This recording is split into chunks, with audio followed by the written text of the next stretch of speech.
Okay, if you guys can reshare. If you guys can reshare, we're actually live again.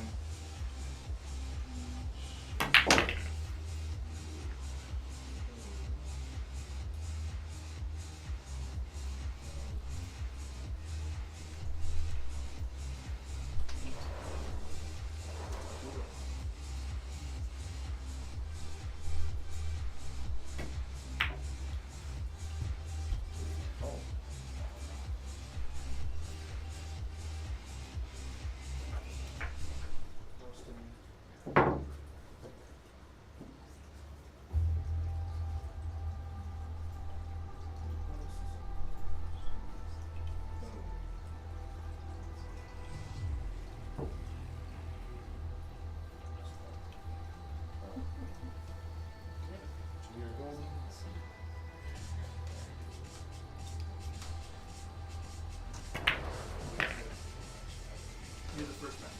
Yeah. Yeah, I'll get on table so you don't want to practice. I'm just hoping balls.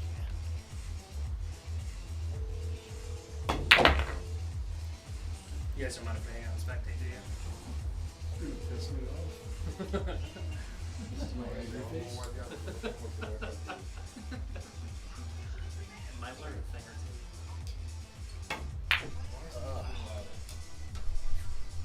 Very nice one. Like 6:20 morning. Yeah, something like that. I think I'm down to 6:18 now for some reason. That was probably late when I played people not real good.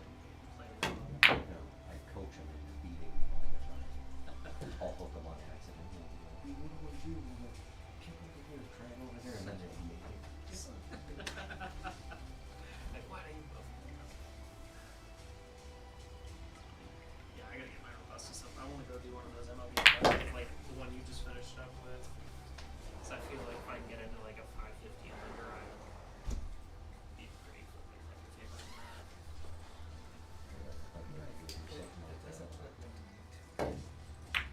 Most of the ones that do for that are $1,000 to get into a check my Steep, high risk, high reward. Usually pull that one off, and you're like, well, I just made 30 grand that weekend. Okay. But yeah, you gotta be fairly close to the cap in those bits to. Hey, or play Rich, way can left. you let Jack? Yeah, absolutely. So, Jack, you can hit if you want. We're getting comments from YouTube. Okay. You guys can take turns hitting, or you can even both hit at the same time if you want. I got a second cue ball here.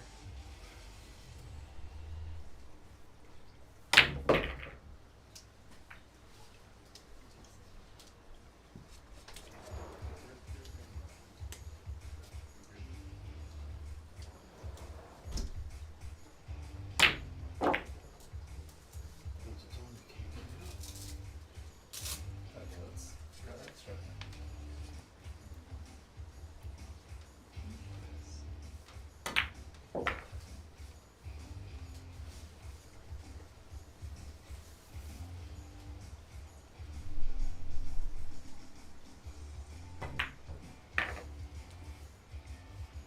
Richard, you sit there, and then whose case is this? That would be mine. I'll remove it. Yeah, behind the chair, yeah. Okay. This is the player chair. I got you. Yeah, okay. And whoever isn't being interviewed can hit balls. I'll interview you first.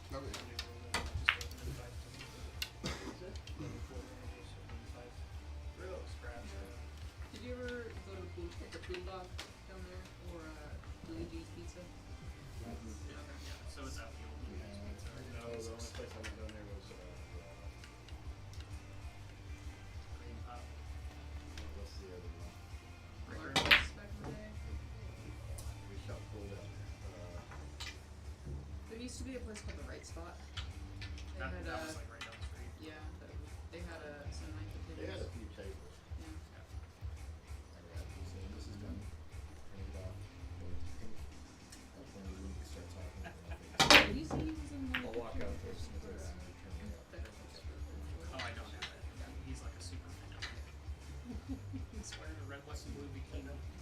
soon as I see you come out.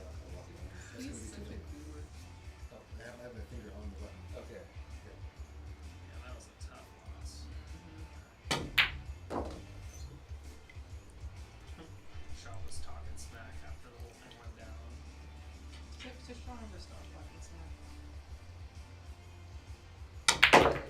He was basically said when they were getting ready It's like, I'm not gonna do nothing but writing down in Scotland. from local guys at the Yeah, I bar. saw Yeah, that. Was that It's like, I'll just walk out. Well, you have to look at me to like turn the thing. But they're gonna see me.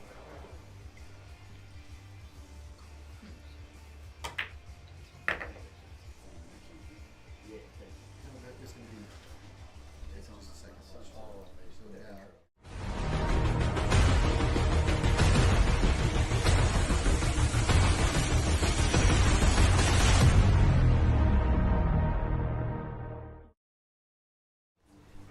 All right, ladies and gentlemen, we have got F&L action tonight. Thank you so much for watching. If you guys could hit the share, like button, share it to your local pages, especially if you're from Oregon. We appreciate all the Oregon viewers.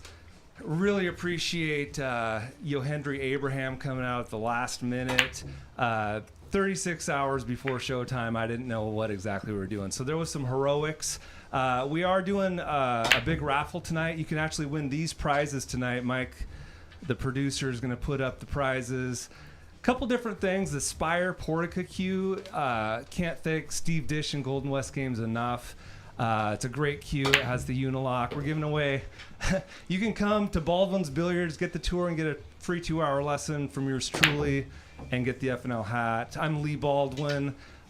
We've also got Miranda Selman and Richard Axe in the house. They're going to be playing an 8-ball match after this epic match between Jack Kiske and Yo Hendry. Abraham, Yo Hendry, come on over, brother. Thank you so much for coming out. Tell us where you're from, how long you've been playing pool, what kind of cue you use.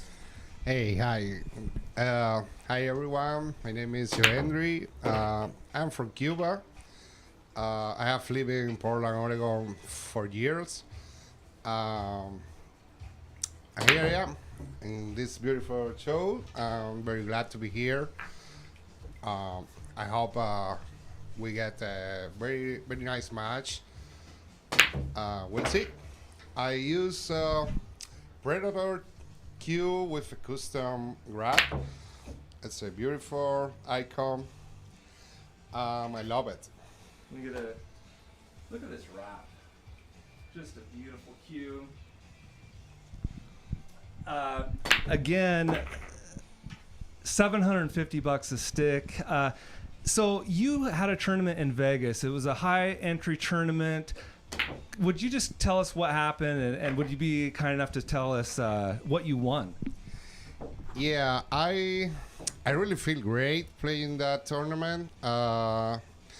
At the beginning, obviously, I was a little nervous, and at the end too. I really feel great shooting well, playing well. Some mistakes, that's normal. But at the end, I think I was tired too, and nervous. No excuse. The other guy made his job, a good job, and he got the final. What did you win? I won for the tournament $12K. Wow. For the auction, four for something. Yeah. I don't bet on side pots because I didn't know how it works. So I lost a lot of money there too. Oh. But good experience, beautiful location. I will be there on April 7, 6 and 7. There is a 650 and under on the big table. Oh. 10 ball, close to 32 players. Actually, the bracket is full. Oh, wow. So we'll see. I have my other friend, Mike Dishman, from Portland, Sandy, Oregon. He come to Vegas in April. We'll see. All right. Let's go now. Well, I'm so sorry that you only won $12,000. if you didn't understand, he didn't bet on the side pot, the Calcutta. He could have won even more. So he didn't really lose money. He just could have won more. FTMF, Paul Marquez. We got to get you back out here. Yeah, that's my friend Paul Marquez. All right, well, why don't you hit some balls and we'll get Jack over here. Jack Kiske, ladies and gentlemen, is in the house. Thank you. Doesn't sound like you've missed a ball over there. That's because you weren't watching. If you had a reflection, you'd have seen me miss a few. Well, Jack, really appreciate you coming out here. You supported the show so nicely, and I saw you play a Scotch doubles match, but that's not you. I want to see your game, and I love your game. How have you been? Pretty good for the most part. I got pretty sick over this last weekend, unfortunately, so I didn't have the time to warm up for this match like I was hoping for, but you know, stuff happens and I'm going to come in here, give it the best I got. But other than that, I mean, I could be a whole lot worse off in life. I mean, I'm here playing pool with a bunch of good people and great competition, and going to give her hell and see what happens. Fantastic. Let's go ahead and get this started, guys. What am I forgetting, Mike? Anything? No, I think we're good to go. We got Rich Roddle in the booth, ladies and gentlemen, and I'm going to be doing some commentary. We're going to have Miranda Selman. We're going to have her man, DJ. What's your last name? Last name's Urton. DJ Urton's in the house. Richard Axe. Let's do this. Let's leg for break, and you got this, Rich.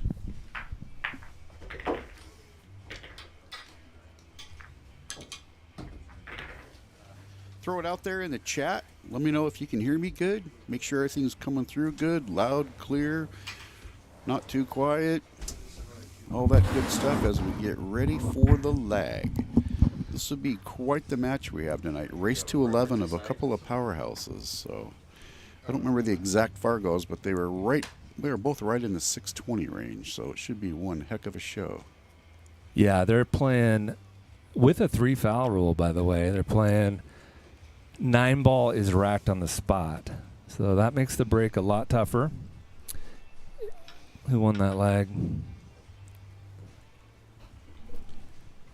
Yo Hendry. What a great character. Did you hear his voice? I did. That was great. Yeah, that was great. What did they decide on? Winter break? Alternate break?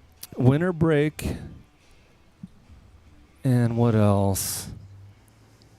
Yeah, you know, originally, I'll tell you, Yohendry, yeah, well, he won 12 grand. He wants to bet more, frankly. If anyone else wanted action, you'd have to call him right now, because that's a little late. But yeah, you win a big tournament like that, you're playing on the houses, you know? Yeah. But, you know, Jack stepped up the bet as well. You know, I mean, he was going to play for 500, and then, like, the day before, I'm like, dude, you got to play for more. And this was the toughest match I've ever had to put together. Well, it's not easy pulling together players that are willing to put up that kind of money in the middle, you know? Great establishment, great equipment. Thanks. We'll get to see the best of their games, I'm sure of that. So he's going to break this hard. He's trying to make the one in the side opposite from him. Boom. Clockwork. Yeah, that 9 on the spot really changes the break. That whole wing ball in the bottom corner just gets taken out of the equation. So Javier Valenzuela, thank you.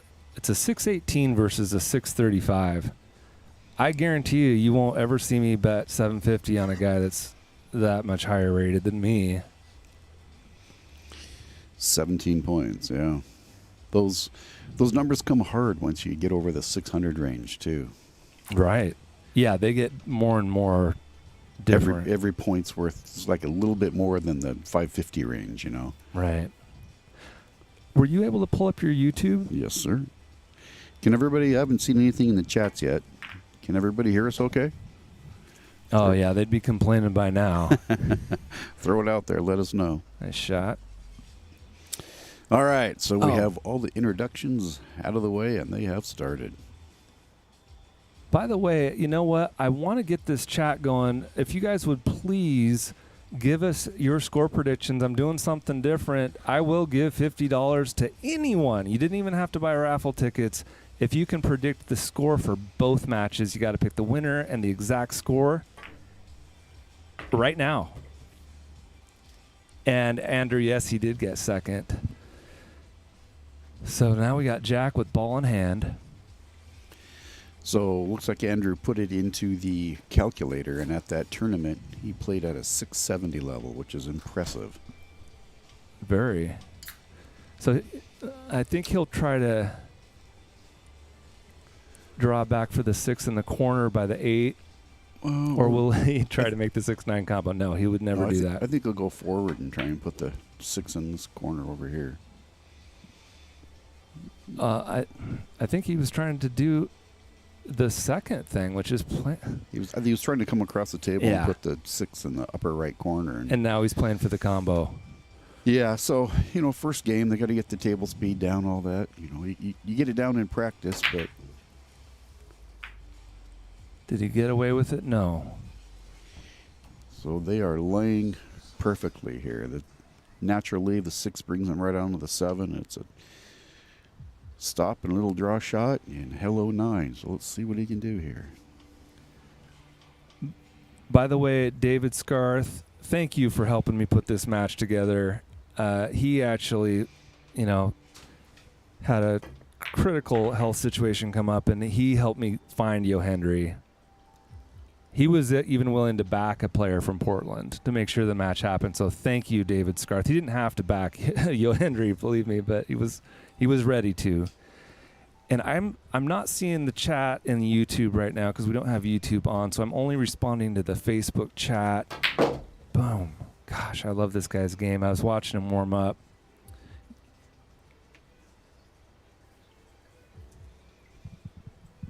So what's he do here, Rich? 8, little bit of, he can either go forward or he can go backwards. I think he goes forward. Some outside. Oh, he went backwards. There you go. Either way worked great. It's always good to shorten up when you can. The thing about going forward is it's a strange table still. Mm-hmm. And more things can go wrong if it grips I don't know. All right, you got to bear down on your very first 9 ball. You can't miss this shot. Drills it. Just like that. Just like my buddy Andrew McMahon likes me to say, money. Thank you so much for coming out here, Rich. I love your commentary. We have fun. What else you do on a chilly Friday night than hang out with great people and watch great pool, Right?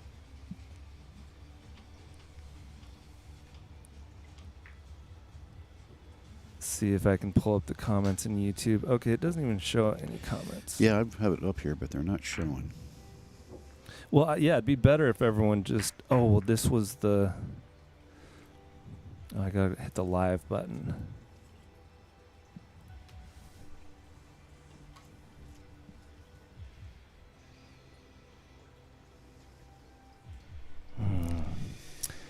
So 1-0 off to the races. Let's see if Yohendry can keep it going. Okay, I can see the YouTube chat now.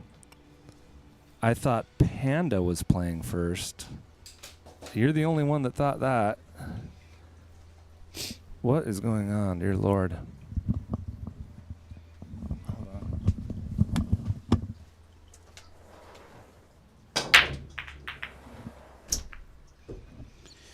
So we're experiencing some technical difficulties right now. So Mike, the producer, is all over it, trying to get it all fixed. So good break. Tough lie under the 1 ball, though. I'm expecting a rollout here. Let's see what he does.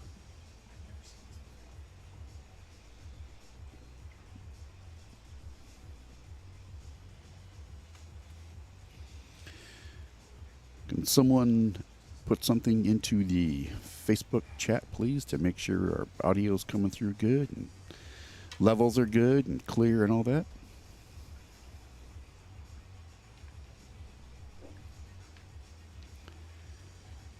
Looks like the video is coming back in.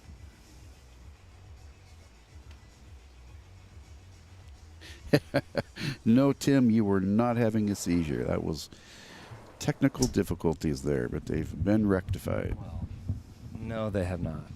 Well, they were. Now they have not. There's something about this outdoor commentary camera that it doesn't glitch because it's separate. I don't know. Appreciate the information there, Carl. Glad to hear we're coming through good. Well, Mike the producer is all over it, I'm sure, doing his best he can. He is quite the magician with the video.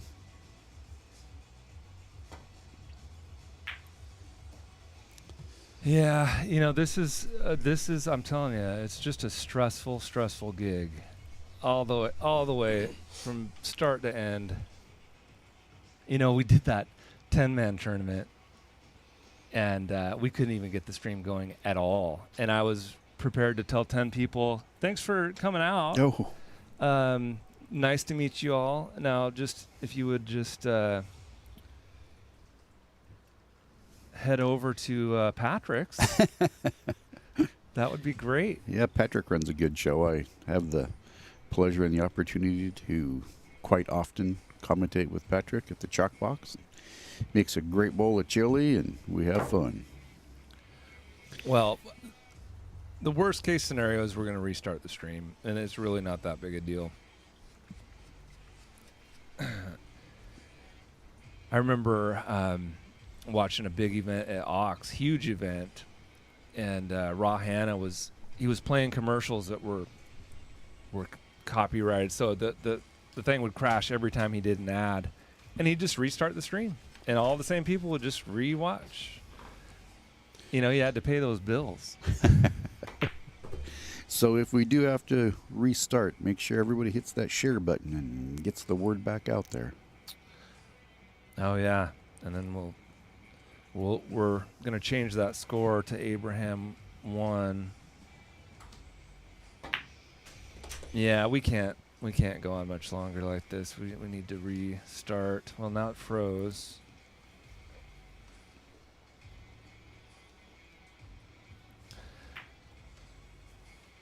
My fear is that we can restart, but my fear is that it could happen again. We might have a faulty wire or something.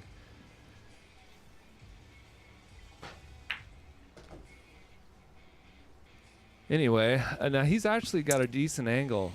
Dan Louie taught me to leave yourself that angle sometimes and just go up and down. Oh, he's playing for the corner. Brilliant. Well, when you can drill center pocket like that, that's the shot you take. Yeah.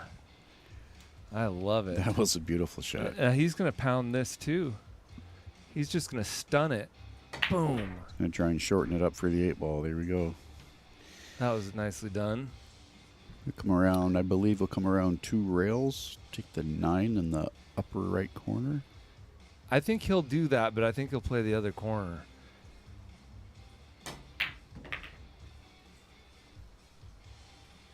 You are correct. Yeah, I mean, that way you're constantly in the line of the shot, not risking crossing it. With your shot, you can get way the better. The cue stays in the lane a lot longer going for this pocket. 1-1, folks. We have the classic Oh my race gosh, to did 10. he fix it? Well, no. I'm like looking in the living room and not at the screen, but for a second it looked good. Oh, well, there we are. See, this is the only camera that's not glitchy, so. Yeah, so they get a stare at our mugs, right? And we forgot to tell them that I have a face made for radio, not TV, right? You are a very handsome man with a very good commentating voice. Hi to my beautiful girlfriend, Vanessa, a.k.a. Normie. Love you, babe. She watches every show. Okay. I heard Mike say, okay, that sounds good. I'd like to hear him say that. Okay, guys, I think we got this fixed. Sorry for the technical difficulties. Would you update me on the score real quick, and I can get that It's 1-1. 1-1, thank you. So Hallelujah. There's some score predictions coming in there. I've seen a couple of 11-7 Kiskes, I believe. Yeah, but didn't I say you have to pick both matches? Yes, sir. So you got to pick both matches now. I mean, I guess it would make sense that they could wait until the other match was about to start, but I don't have time to look through the chat at like that. So if you have put one of your choices in, when you do put the second one in, please list them both so we don't have to find both of the entries. You know a great thing about sitting out here in the cold and putting your hands in your pocket? What? You find Halloween candy.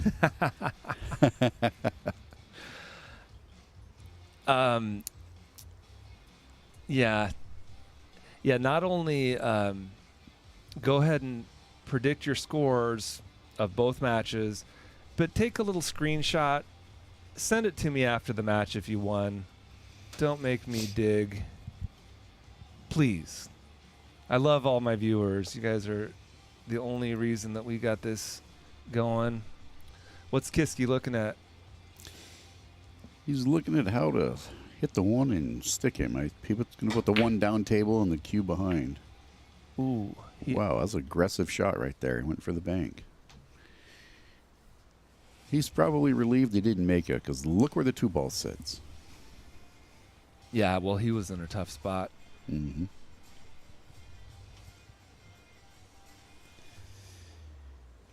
I'm thinking there will be a whoever gets the 1 ball, there'll be a safety involved on the deuce, I believe. Andrew McMahon, my favorite chatter. See, I got a match against McMahon tomorrow, don't I? Andrew, what time are we playing? 3 o'clock? Gonna play Race to 13 at Andrew's house for the Toto League. That'll Hey, let's be a good promote one. the Toto League. It's a great league. It's a local, Facebook-based ladder league. Private individuals make your challenges, receive your challenges, play the race, the game that the challenger wants at the location that the challengee chooses.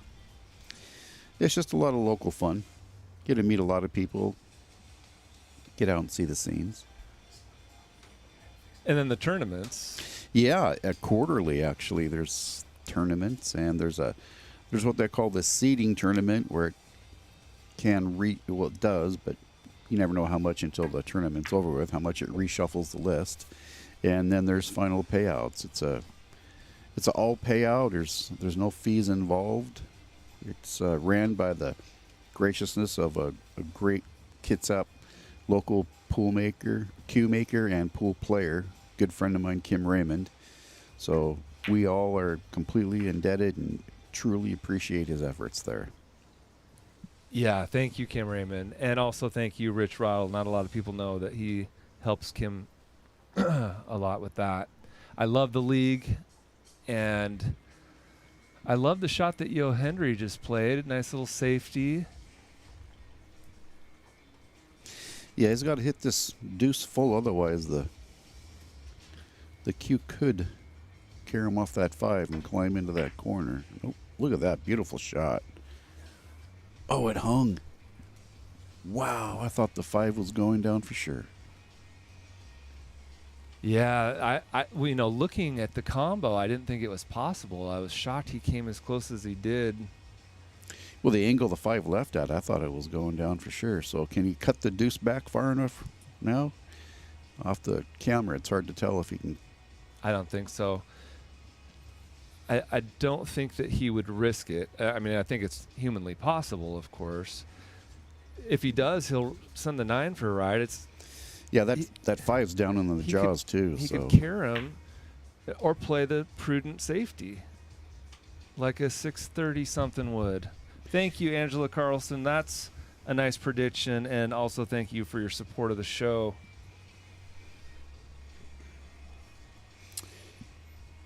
I believe he executed a very good safe there, and yes, there's the view we went looking for.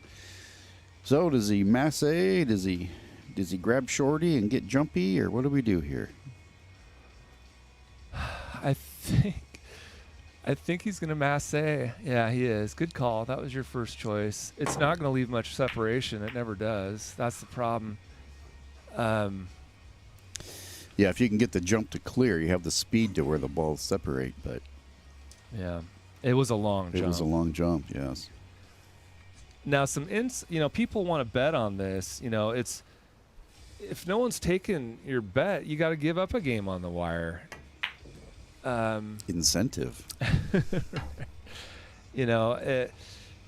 I will give you this insider info. Yohendry was here practicing for an hour, and Jack showed up at the very last minute. He came straight from work. So thank you, Jack, for not canceling because you didn't get to warm up. He said it was a brutal trip out here, too, traffic-wise. Over a 2-hour trip. Played Well, that perfect. Yeah, I believe the cue ball came free.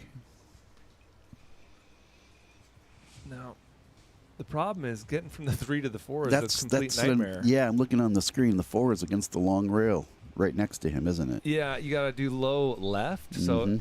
off the rail, it's curving. You got to compensate for that, and he did. Look at this. Beautiful. I'm sorry. That was the shot of the match for me so far. And now he's going to have to pound this. Well, doesn't have to pound it.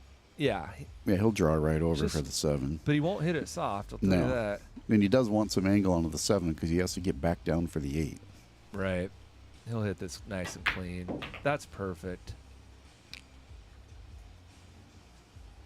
I'm loving this action.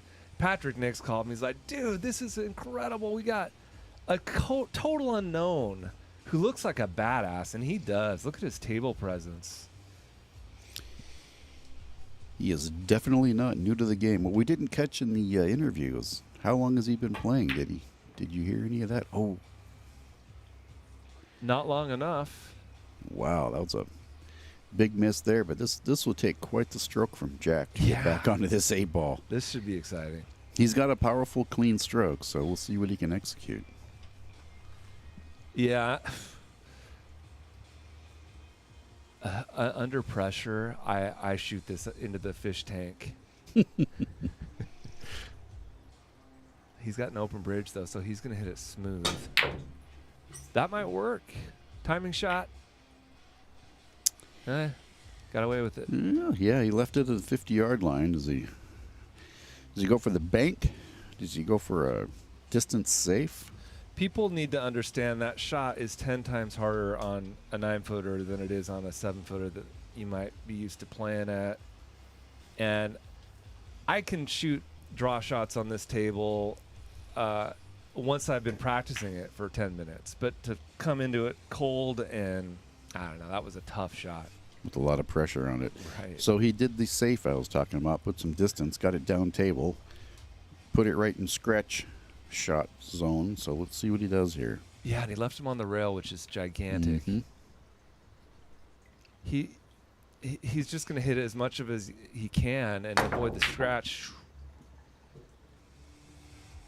Gonna get some love right here. Look at this. Look at this. Oh no, that's a bad roll right there.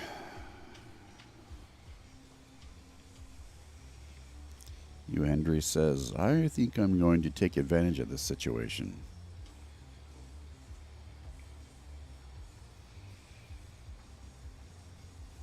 What do you think? He makes it or not? I don't want a commentator curse the gentleman. I think he makes it. I do too. His stroke is just so pure.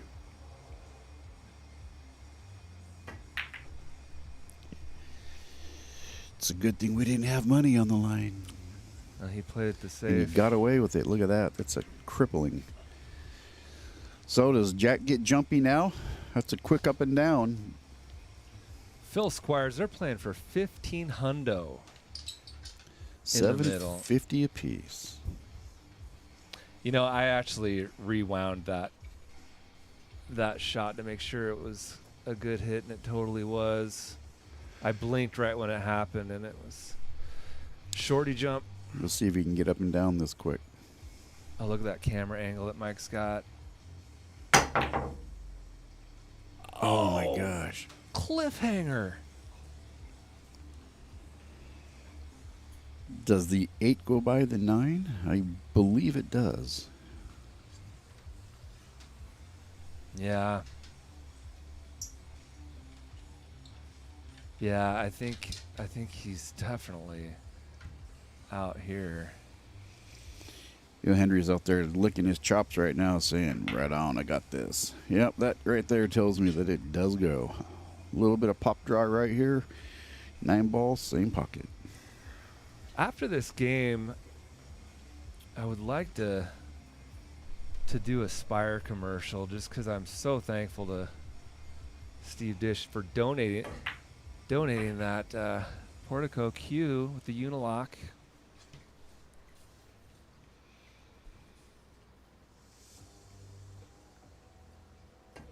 Once again, money.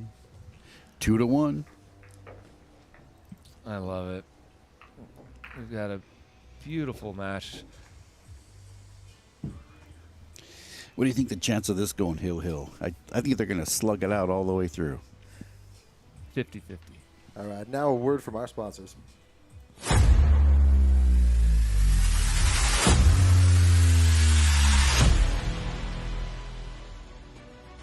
Introducing the new Spire Apex Carbon Fiber Shaft. This revolutionary white carbon joint system allows for quick and easy changes to fit any cue.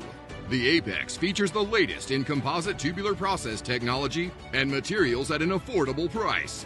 Visit Golden West Games in Tacoma for all your Spire equipment and elevate your game.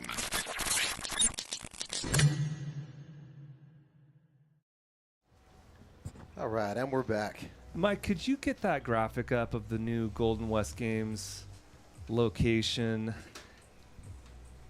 I want to make sure people know where to go to get that cue. The winner of the raffle is going to get to go to Golden West Games and pick out any color. You can get blue, red, white. There's another color we're going to look at later when we show the raffle graphic, maybe after the next game. But please support local. Steve Dish. All right. So that is really cool. Not only donating the cue, but letting them choose the color that they like. That's a nice gesture right there. Absolutely.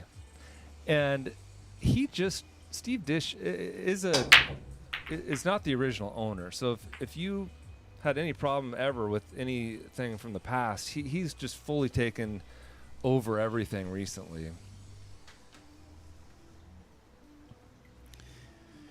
Well, this is a tough layout right here. Well, let's see where he can move this one around to try and not leave his opponent a shot. Because I do not believe that combo No, that's all. goes. She's like, I know I had it a second ago. When 12 grand and maybe let's do it. Yeah, it doesn't go. But I honestly don't know what I would do. I'd probably try to clip it thin and bring the cue ball down by the 5. Yeah. Behind the 8, behind the 9-6 maybe somehow. Yeah, clip the... Oh, he's going to the right-hand side of it, I believe. I was looking at the left. Oh, he's crafty. He's slow rolling it. And He went for the death blow. it's not bad. Yeah, I mean... Oh, yeah. Some teamwork. Wow. Oh, yeah. So, Mike, the score is backwards. He'll fix that in 2 seconds.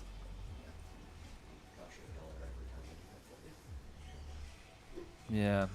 Andrew McMahon, you passed the test. I told you. I looked at Lee. I said, Lee, let's do a little test here. Let's put the score wrong, and let's see who catches it first. My money is on Drew. I'm surprised Mike was willing to do that for you, too. Look at this. Another cliffhanger. Yeah, but the cue ball didn't hang. So we have a ball in hand coming right here.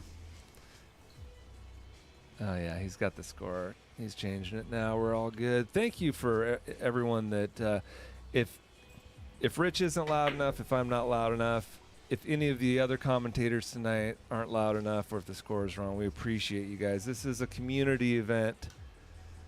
So he's going to draw back just to get closer, and he did. Beautiful shot.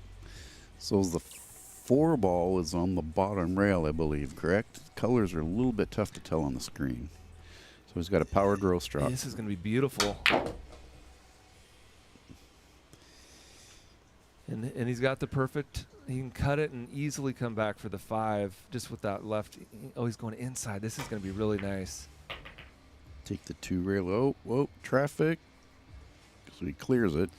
Gets a good hit. He'll shoot a safety right here. He'll bump the 5 up table and stick that cue up underneath the. Oh no, that's the 4-ball. No, that's the 5-ball. That's the 8-ball next to the 9. So that's the safe I was talking about right there. Mm-hmm.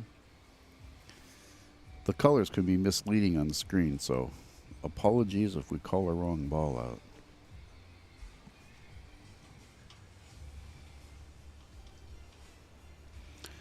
So James Durr is watching now with us. Welcome, James.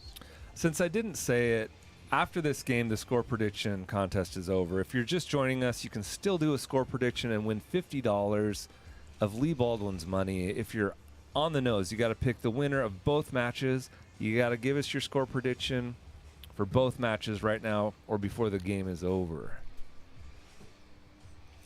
So that's what they say, right? Speak now or forever hold your peace, right? Well, you know, sometimes we do it just for the raffle. Yeah. But I appreciate the people that are sharing and liking and commenting and commentating, Rich.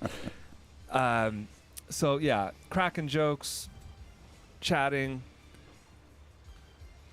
asking who plays the next match, which is Miranda Selman versus raffle winner Richard Axe. It helps the algorithm, so more people get a chance to see this, is all I was trying to say. Spreads the word. He's got to just follow and stay in line. He's got a great golden opportunity here.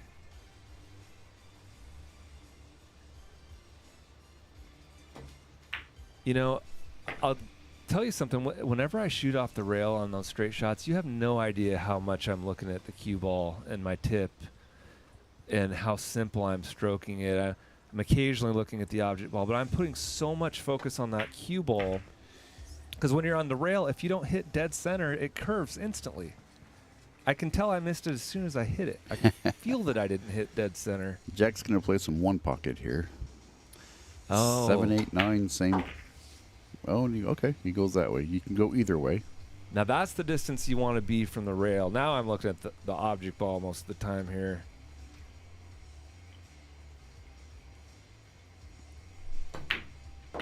Right there, it is 2-2 on that money shot. This is good action, folks. We've got tons of viewers. We got between Facebook and YouTube, we've got over 80, or just under 80. My math is right. Well, this is Facebook here, right? Yeah, and this is YouTube.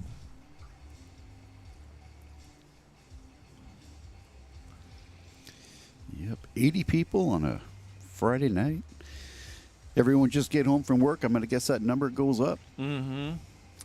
Get a chance to get some dinner in the tummy and sit down and watch some good pool. Right.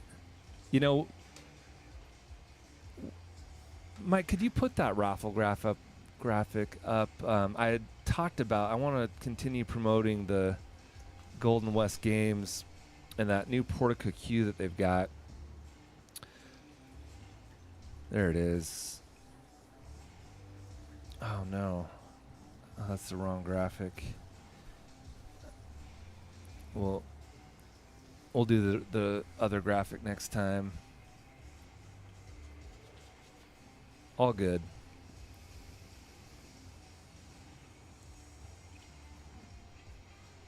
Out in the chat, was that the graphic that we showed at the beginning of the show during the monologue?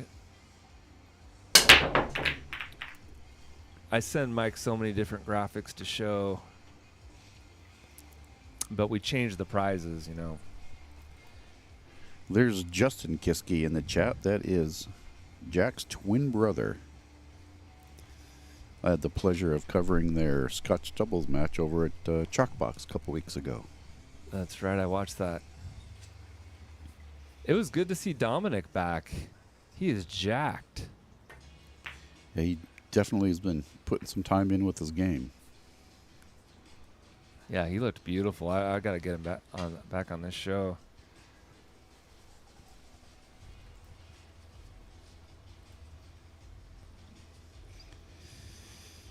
So glance the left side of the one, try and put it down here in Never Never Land and put the cue at the other end. Or go for some 9-ball love. Look at that. Look at this. Oh, ho, ho. Now they're playing 3 foul, folks. This is a very tough hit. I think you got to go to the top rail, then the side rail, then maybe the other top rail, and I think the 9's far enough up that if he does get a ball in hand, I do not think he'll try that combo. no, he would probably go for the 3 foul. Stick the cue down between the 8 and the 9 and move Exactly. the 1 up table.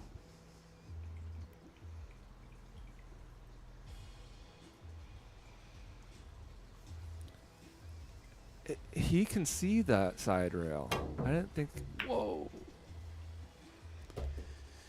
Well, let's see if he does what we talked about. I'm gonna say that he puts the 1 down behind the 7 and slides the cue right in that cluster of the 7, 8, 9. He's playing for the run out. Love it. Well, he's actually got a. Which is the ball outside? Is that the 4 or the 8 that he could combo into the 9? He just needs to make the 1, 3, 4, 9 combo. That's why he's going for the out. Yep.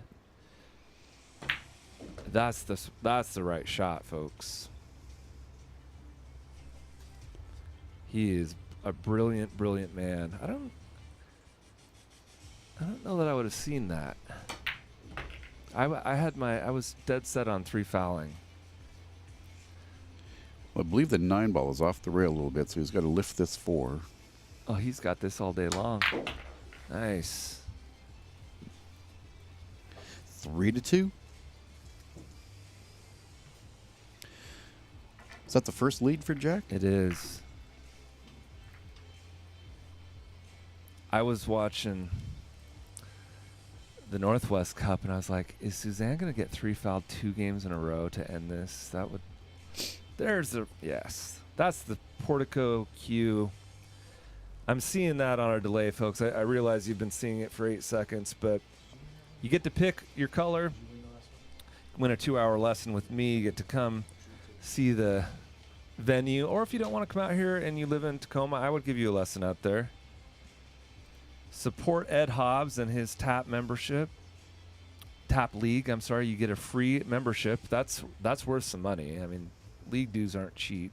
And then you get the shirt, some Spire gear, and the spot on the show. Folks, tonight, if you donate, we may draw your name and you could be on the next show. Is there a date out there for the next show yet? Is it this year, or is it going to be a 24 matchup? Not much of this year left. Mike would kill me if I tried to fit one more in. Now here's that, folks at home. That 9 is on the spot, so you have to crush it. There's so hard. Justin, I'm looking at your chat there. You shot great in that Scotch doubles. You guys were a good team.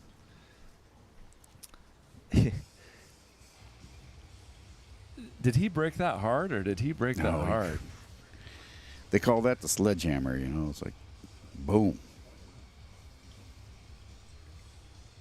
These are both very powerful men. Nice. He hit that nice. He did. That was an intelligent shot. Just go for the cut, or does he go for a safe right here?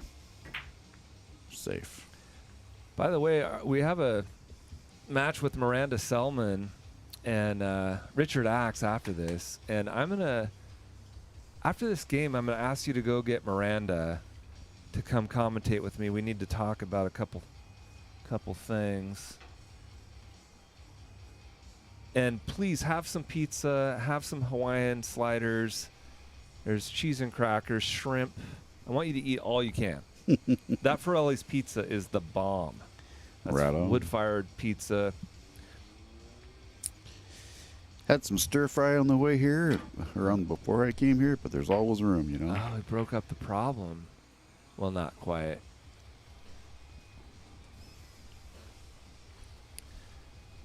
Where do I find it on YouTube? That would be FNL Productions. Just search for FNL Productions. Yeah. If you want to watch this on the big screen, ladies and gentlemen, you can go to YouTube. FNL Productions.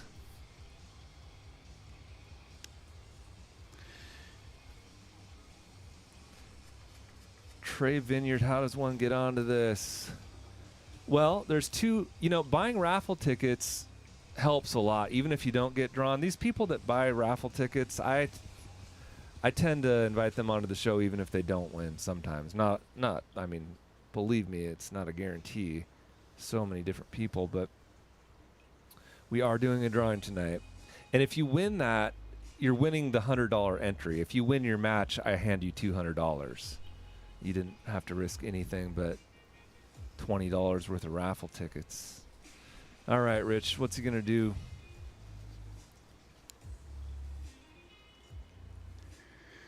He's just hoping for a good kick right now and send the cue up table. He gets some love. Look at that. Sorry. He got some side point love right there. He did say sorry. What a gentleman. Class act Kiske. Should go for a 2-rail hit here or a 1-rail hit. Can't quite tell what lane's open off of the screen. I believe he only has the two-rail hit, but I'm not sure. Yeah, I think he has to go around the fort. Oh, what's he trying here? He's tying up. Oh, he can go through. That's Really? It sure did not look like it. I thought that 7 was a lot closer to the rail. Or what if we would have just missed that even if we were at the table? If we're just we have our blinders on that we have to kick, that we don't even check to see if we can sneak through. How many times have we done that in our life, Rich? I've done it quite a few, but players at this level usually cover their bases. Well, I know that I've done it because I'll catch myself at the last second and go, whoa, I was going to shoot something else. Or you're playing league and you come back to the table and one of your teammates says, "What in the world? Didn't you see this?" And I'm like, "I guess I didn't." Tunnel vision.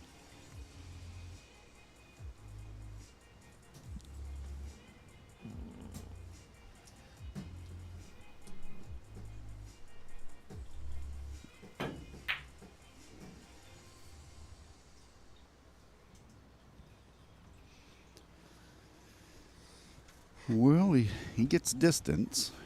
I believe the 9-ball will save him from a scratch here, but it's a tough ball to start with.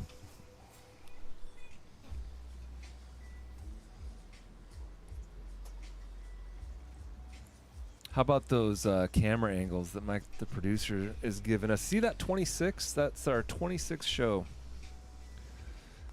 Nice. Just doesn't seem that long.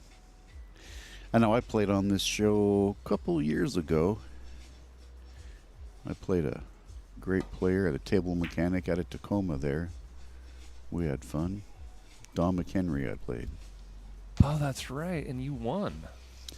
Cliffhanger, Hill. That's right. It was Hill. Yep. Don McHenry. We should do a rematch. I really liked having him. It was a lot of fun. Got to go around. Nice. Now he's going to use left spin and just come back out past the 6. So when does he break up this 7-8? Something has to happen there, whether it's a breakout or whether it's a safe shot. Yeah, he might just play shape for this safe. He'd have to get kind of lucky to... So I know he's not going to do it now.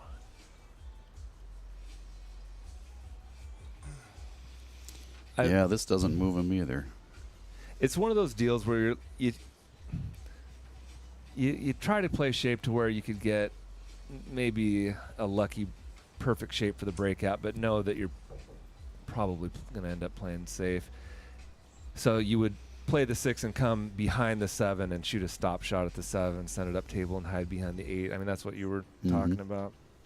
You also have to decide of how many balls are you going to put down before you try and execute the safe. You know, maybe he wants to pass the trouble onto the opponent. Well, I know we wanted to get closer than that. Yeah, because this transition for the safe we were talking about would not be easy. He's got to get onto the 6 with a good angle to get over there to execute that safe.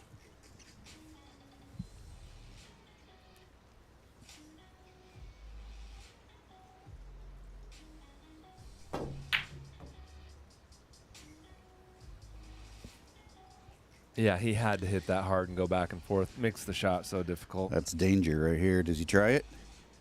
We were talking about this last night in league, and a couple of the people that were that we were playing had never heard of the expression of going for the cheese early. Wow. We're like, what do you mean go for the cheese? In 10 ball, it's the blue cheese. Exactly. Yeah, I mean, why not? Because He shot a do safe. that. Great save. Could have been a lot greater, though. Yeah, he could have married right up to that 9 ball and stitched him up hard. Yeah, and there's really no danger in playing it a little harder and bumping into the 9. You're still going to be right. Oh, wow. Oh, timing. Incredible. He might not want me to put that on the highlight reel, but I'm doing it anyway. You know I'm doing it. Sometimes that double kiss kills you, and sometimes it helps you, you know. But this is quite the stroke here, the 6, because he's got to get a hit on that 7 to execute a safe. So I do not believe he will try and pocket this 6.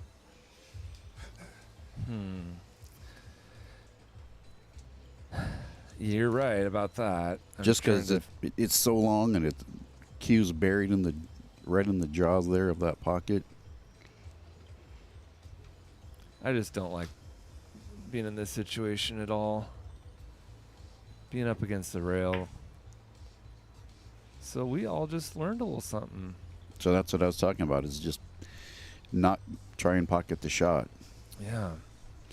Because the bad thing, if you pocket there and you don't give yourself a good leave, then you are going to break out the ball for your opponent in order to not give ball in hand, and that's the last thing he wants to do. You know, he may have done the classic, if you hit the balls at exactly a half ball hit, they travel the same distance, just like that one too. Remember that, folks, if you're just learning. Like the safety that Yo Hendry played, he could envision, I need both of these balls to travel the same distance, so a half ball hit. And then when the rail gets involved, you actually have to hit it just a hair thinner than a half ball hit because of the ball induced throw. That's more advanced.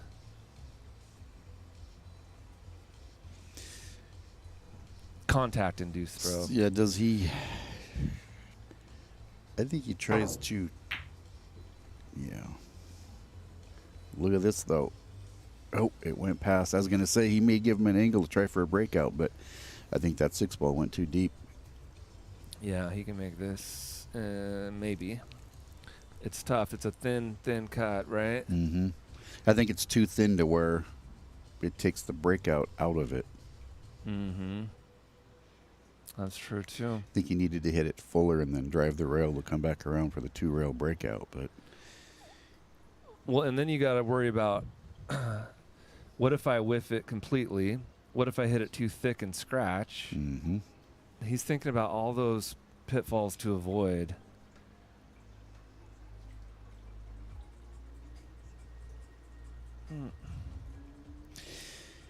He could try to bank it out of there.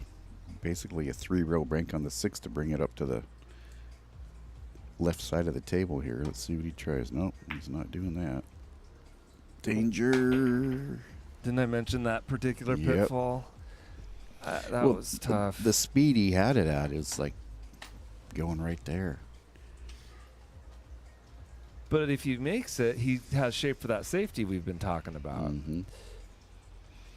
So does Yohendry make this shot with the safety in mind, or does he try and break him out right here? I believe he is going to pocket the 6 and do the exact safe we talked about and stick the cue right on the back side of the 8. He went a hair too far. Would have been so much easier if he could just shoot a dead stop shot. I think he's okay, though. If he hits it really soft. Mm-hmm. Oh, no, he is good, isn't he? Oh, it came free. Or did it? He barely. Wow, it's hard to tell. It's so close. But Jack can for sure masse around it. I mean, just with the slightest masse. He doesn't even need to. Yeah, Yo Hendry is steaming right now that he didn't, and that was it. He got away with it, though. Jack's saying, get on the rail, Q. Yeah.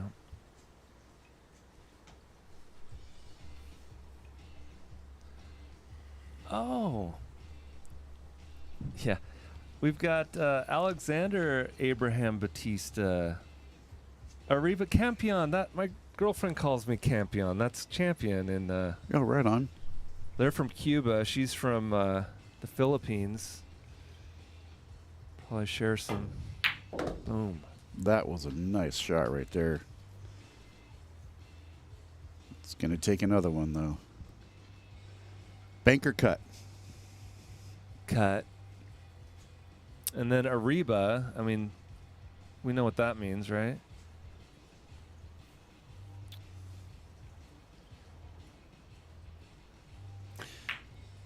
He shoots safe. Brilliant. Goes for the save. double whammy. He goes a distance and a blocking ball. Miranda has not played yet, Suzanne. She's up next.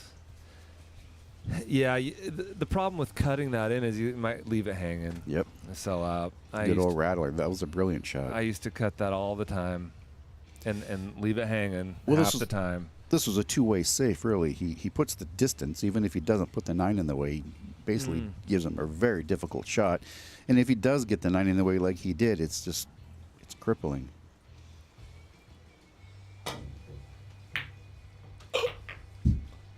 Death blow. That will leave a mark. 8 in the side. Bingo, bango, bongo right there. That's not even tic-tac-toe. That's tic-tac. Tic-tac. So Rich is going to go in there and get Miranda and tell her I need to have some words with her. A little one-on-one time with an audience. Right.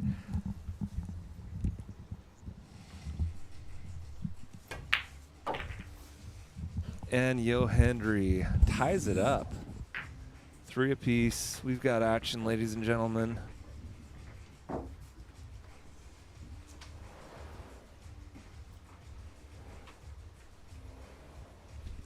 And we are going to have the lovely Miranda Selman in the booth. And here she comes.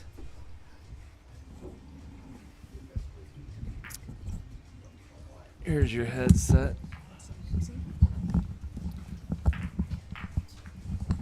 Miranda Selman, thanks for coming out. Howdy, howdy. Good to be here. Is this a match or what? Holy cow, is it?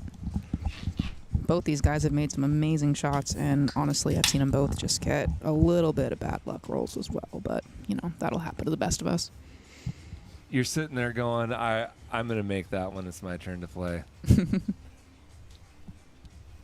Or you're learning I'm learning some stuff. These guys are playing some brilliant shots, aren't they? Absolutely, and those safeties they're playing, they've just been hooking each other. It's great to watch.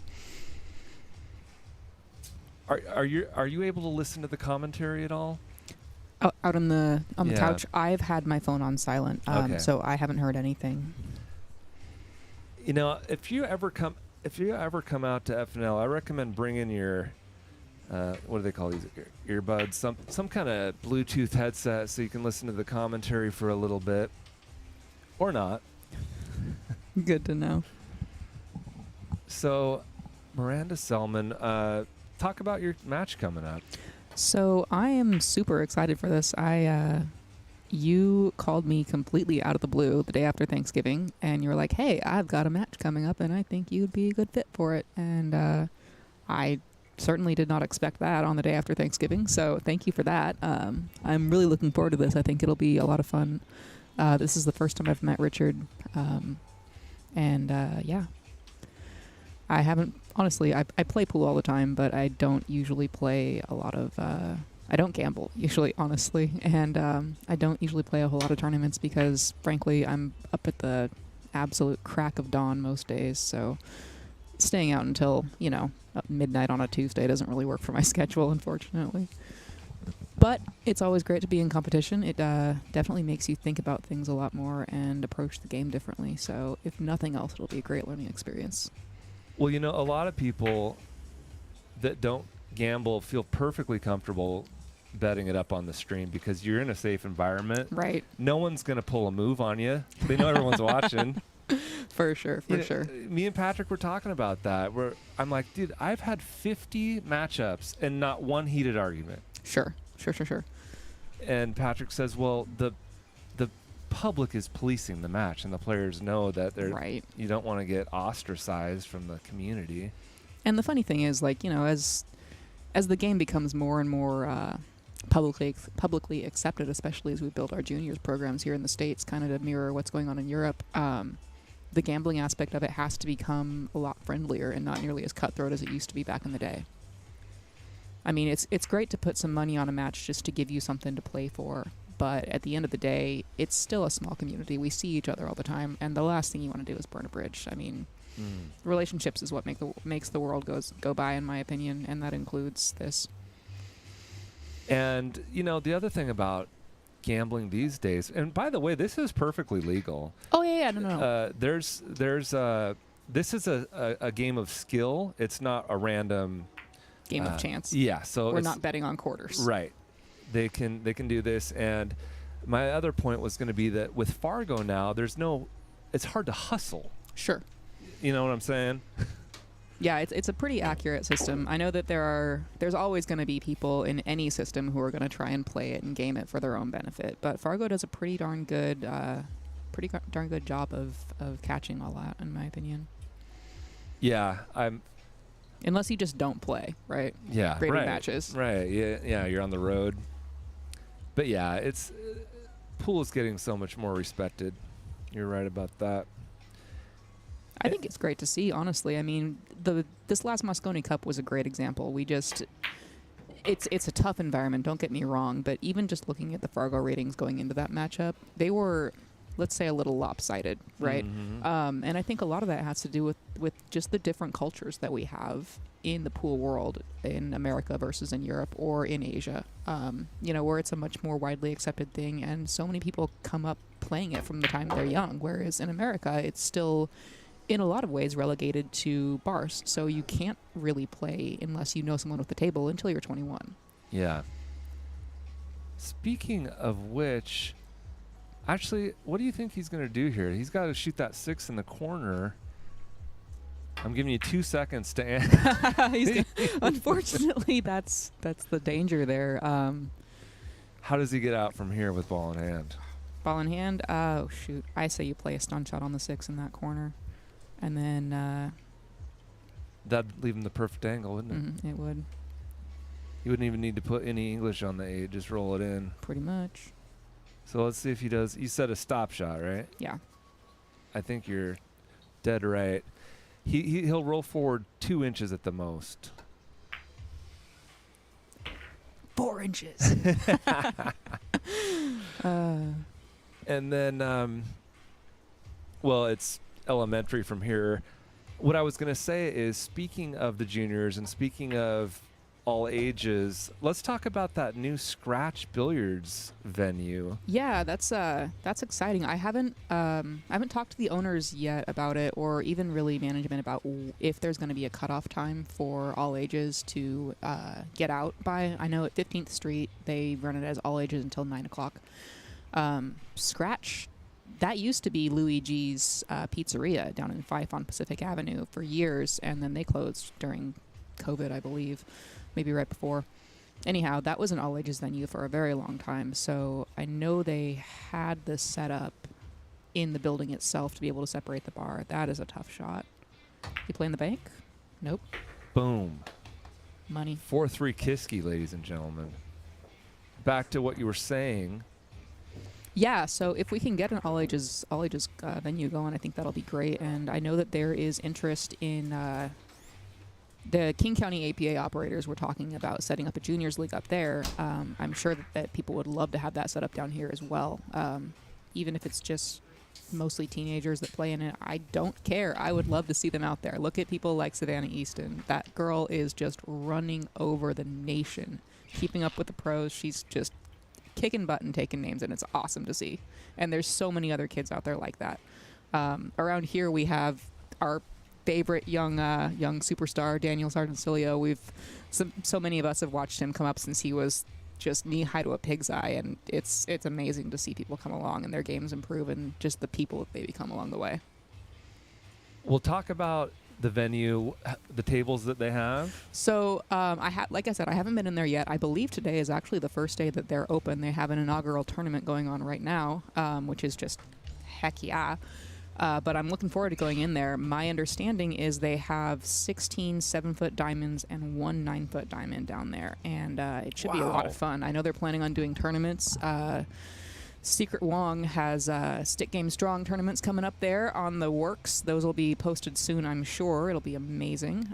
She's also got tournaments coming up at the old break room, which is now I'm spacing on the name because it's so new. Oh, the pub? Penalty Box. The Penalty Box. She's got yeah. Tournaments at the Penalty Box and at Ox Billiards up in Seattle as well. So shout out to all of those. And then But back to Scratch, yeah. I know they've got pizza ovens in there, and so that'll be awesome to see as well. Like I said, Luigi's used to be the old spot, and they were famous for their pizzas in the area. So hopefully, Scratch will be able to resurrect some of those old recipes. say hi to Andrew McMahon. He's saying hi to you in the chat. Hey, Drew, how you doing, bud? Shadow boxing. Yeah. So Clark Smith.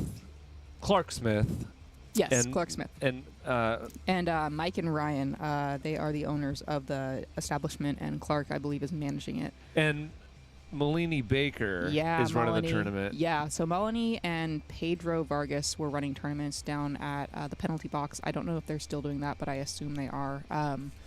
I know Melanie's also running tournaments up at Scratch now, and she is just an absolute doll of a person. Love to see her, love to give her all the hugs, and she will treat you right, absolutely. So will all the staff up there at Penalty Box and at Scratch. Excuse me, both places.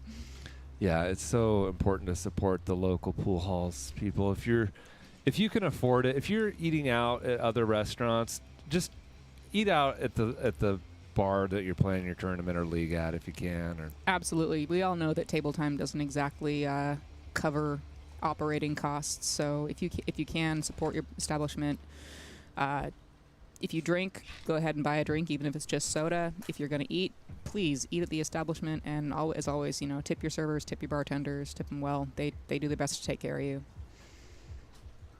We see them hustling all the time. Yeah. Hey, in the meantime, why don't we have a word from our sponsors while we're waiting for the players to come back? Sharp Q Repair and Supply, the South End's answer for Q repair, offering tip and ferrule replacement, shaft cleaning and sealing, linen wrap replacement, and so much more. Want a custom jump Q? Look no further. Contact info is on the Facebook page, Sharp Q. That's Sharp Q, the South End's answer to Q repair.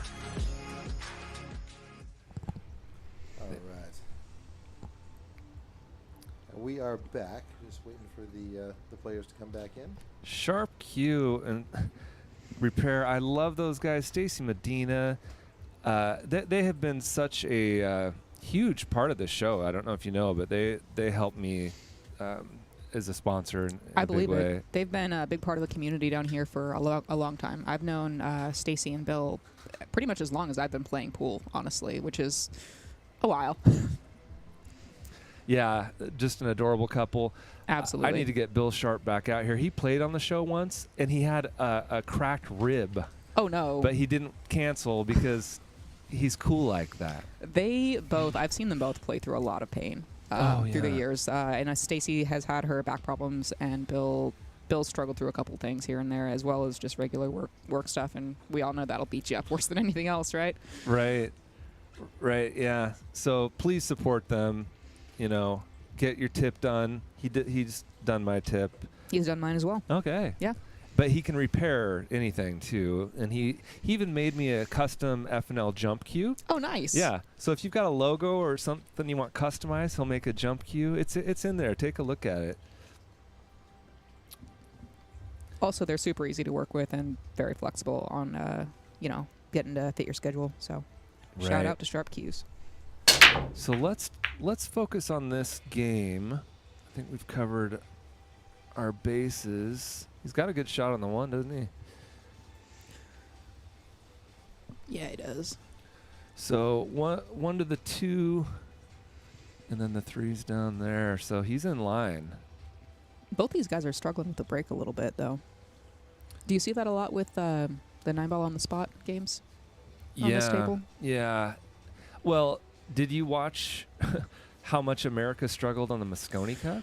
Yeah. Well, that should tell you everything you need to know. I honestly it's have never, just a national problem. Right. I honestly have never even practiced it. Yeah. So, but I'll tell you. Wow. Oh, that's a nice stroke. Bump right into that 5-ball. Not even. Perfect. Yeah, so stop shot here or draw back 2 inches. Something like that. Something like that. Just roll that into the side pocket. Yeah. This could be... See, I don't believe in the commentator curse. I'm going to say this could be our first break and run of the night.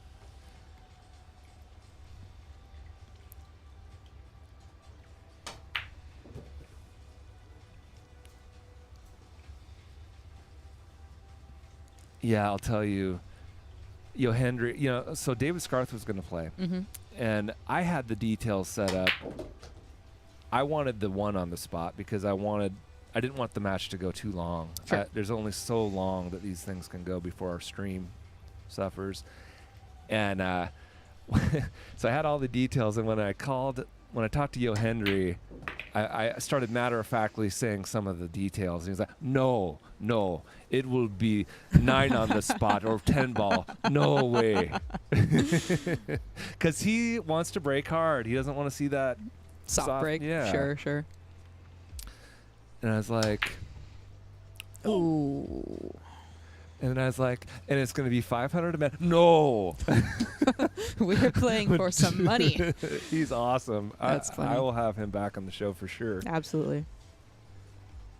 Folks, if you don't know, he drove all the way from Oregon. This is an Oregon versus Washington match. And let me tell you, that is a drive and a half. I've been doing that one for more time than I'd like to say. I moved up here when I graduated from high school to go to college, and I've been here ever since. So all my family is still back in Oregon. Oh, my Lord. Nice try. Had he made it, he would have been dead straight on the 9. That's a pretty straight shot on the 8 as it is, though. He's got it just enough angle, I think. You think he can shoot the pocket? Yeah, he's going forward. I can see better than you from this angle. Sure. You can actually see through the window. Yeah. Nice. Good stroke. Yeah, he stayed down, didn't he? Mm-hmm. Now, this would be for the underdog to go up 5-3. I think when you've got only 20 or so points between your Fargo rating, like, I'm not sure how much... Oh, man. He fluked it! Wild 9. Oh. I don't think I'm even going to put that on the highlight reel. You know what? Yes, I am. I have to. He did apologize profusely. It wasn't an easy shot. No. But at least it happened to the underdog, right? Sure. Well, it lends itself towards a hill battle, which I want. Sure. Obviously, of course. But yeah, I don't know. I don't know how much I buy into underdogs when the discrepancy in rating is that close. Like 20 points it's surmountable. You can get around that. Well, here's the thing. He's been out here twice. Mm-hmm. That is so huge. Right. Just familiarity with the circumstances and the table itself.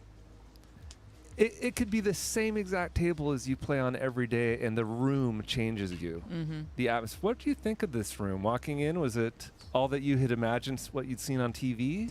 I mean, I try to go into pretty much any situation with as open a mind as I can. I'm very pleased with the serenity of the atmosphere. Nice. Put it that way. It's one thing that always gets me, even just playing in my home bar for leagues. If it gets too chaotic, it will definitely throw me for a loop, and it's tough to get around sometimes. That mental game is always difficult. It's the one factor that is, I think it's the hardest to learn to control. Like, we can train our muscles to know this stroke, know that speed, all that stuff, and tables play differently, but for the most part we can work around that. But that mental game, if you've got something going sideways in one part of your life that's unrelated, like, it can affect anything. Yeah. Well, think about this. When we first started, the commentators were sitting right in there, and there was no music at all. Because you can't play copyrighted music. It took me a long time to figure out that there is decent non-copyright material out there to play. Oh boy, nice. And I would just tell the players, just wear headphones, just listen to music. But people would just take off their headphones in the middle of the match, and I'm commentating while they can hear me. Oh no. So it's a lot more serene now. Yeah, that would. I don't know if I would have wanted to play that if you were sitting there just talking about my game in my ear. No. We couldn't predict any shots. Sure. We couldn't say what we wanted to about the player. Mm-hmm. But here we are. We're out on my back deck, and I've got a space heater. It could be worse. Right? It's not snowing. Yeah. It's not even raining, and that's a rare day here in Washington in the wintertime. So tell me this. Have you had any legitimately bad blood matches on your show ever? Where the players have like a grudge with each other? Or would you put that kind of match together? Or would you avoid it? I'll tell you, I have a lot of fears of what could go south on a show like this. Sure. My worst fear is a fight breaks out, and the fish tank gets knocked over. I can't break up these two. I'm so glad that everyone's been so cool and there's been no drama. I would say I would like to have a grudge match. I'd like to have one with me versus a certain person. Okay. I'm surprised we haven't had more of those, actually. The fact that you bring that up is kind of cool. I mean, everyone has, that one player that, man, I want to get that guy, right? He's beaten me the last 6 times we've played. I want to get him, or whatever, or her, of course. But, yeah, I think that'd be fun. Assuming that you had, of course, the right personalities. No one wants anything going sideways, let alone Nemo in there. Right. Okay. That's a nice safety. I mean, it's a jump shot. The jump is there. My second biggest fear, though, is, there being a close hit foul, just fighting over that, and then what happens with the money? What if someone wants to walk out of here? See, I'm surprised you don't make them put the money straight up on the lights as soon as the match starts. Or have someone neutral hold it. Well, I've been holding it I've been holding it 99% of the time. Okay. In fact, I've had $2,000 in a Ziploc right here. Nice. Many, many times. Sure.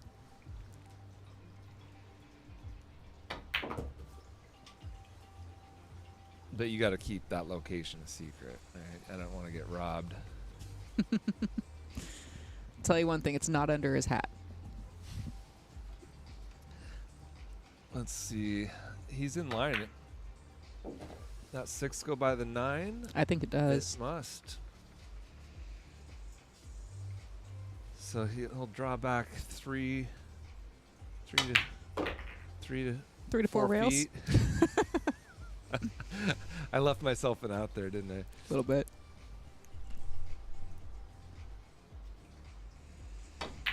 Okay, he's shooting good now. Yeah, he is. He's warmed up. He's comfortable. But the plot thickens. You play safe here. Yeah.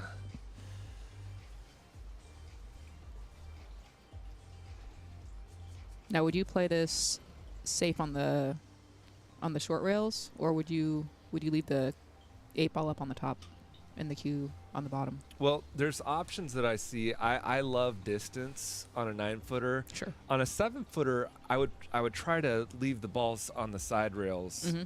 with the 9 in between the 8 and the cue. Mm-hmm. I could tell you, oh, I can see a better angle here. Okay, with that angle,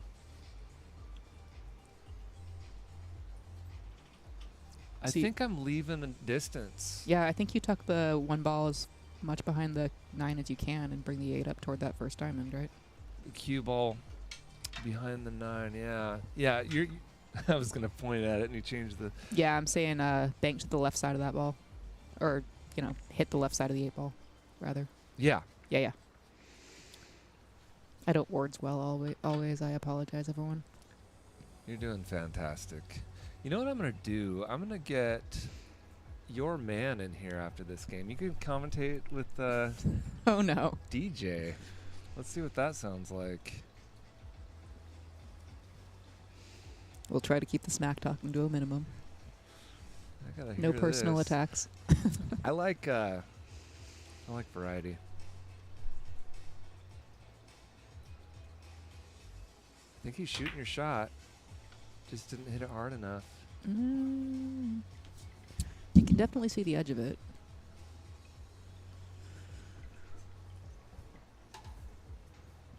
I think he can make it. Can he make it in that corner pocket?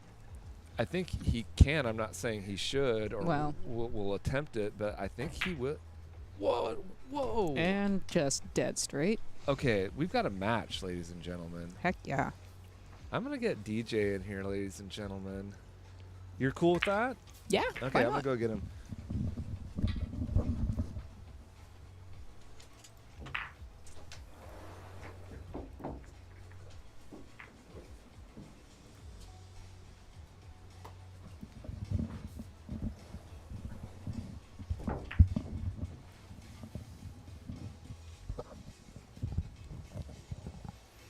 All right, and welcome to DJ Urton. Welcome to me. Well, we got a good match so far. Heck yeah, we do. Which is awesome because both these guys had a hellacious commute to get here. Like Lee was saying, Yohendry, he drove all the way in from Oregon, and Jack, he came down from Snohomish, I want to say he he said said. he had like a 3-hour commute. Yeah, that's just... I hate that commute so much. Yeah, car legs are a thing, but they look like they're in good form. They're both stroking the ball really well, playing some great safeties.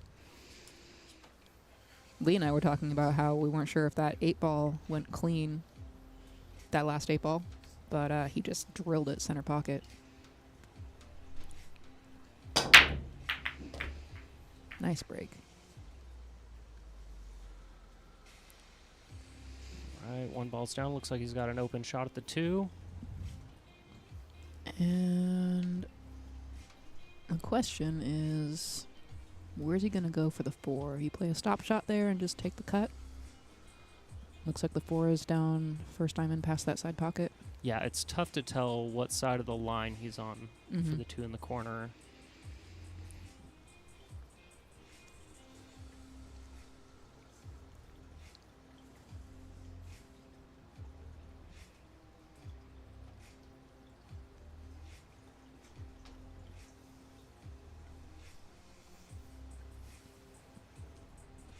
Drew McMahon says, "What's up, Daniel?" What's up, Drew? Looks like he tried to draw back for the 4. No dice. All right, let's see what's Jack's got here. I imagine he'll play with a little bit of stun draw over for the 4 in the corner. Sets up nicely for the 5.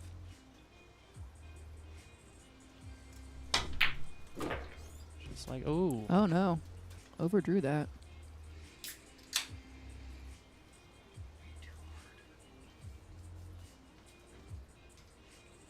Yeah, you hear him say he's a little too hard. Great stroke he put on that ball, though. Let's see what he does here. 2 rails. Yep. Kick for your life. He's got a good chance at pocketing the 6. It's floating right It there really is. in the pocket. So gets a good hit on this 4. Something good may happen. Looking for some separation here. And ooh, great hit. And leaves him a little tough on that 4 ball too. Yeah, he's just past the point.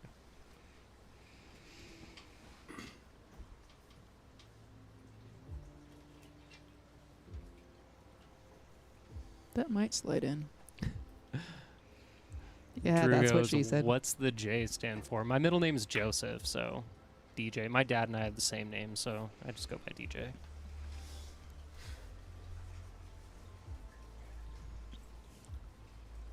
All right, this 4 looks to pass the 7 cleanly.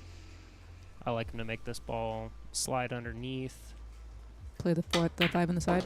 Or came bump off of it. Okay. All right. A little steeper than he'd like to be on this. But the angle's there to come back center table.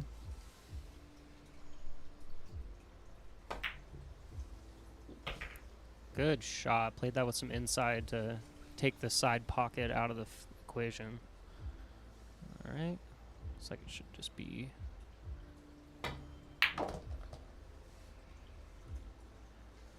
There's 1 rail for it. Come under the 7. I like that play. All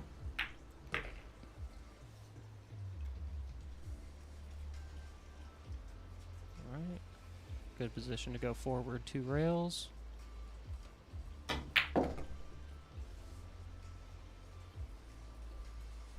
Didn't even need that second rail.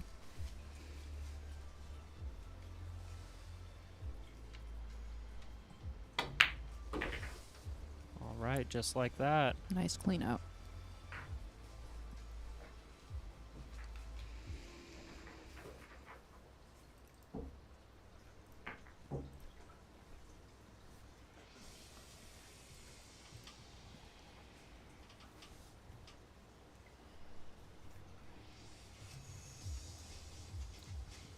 Hey everyone.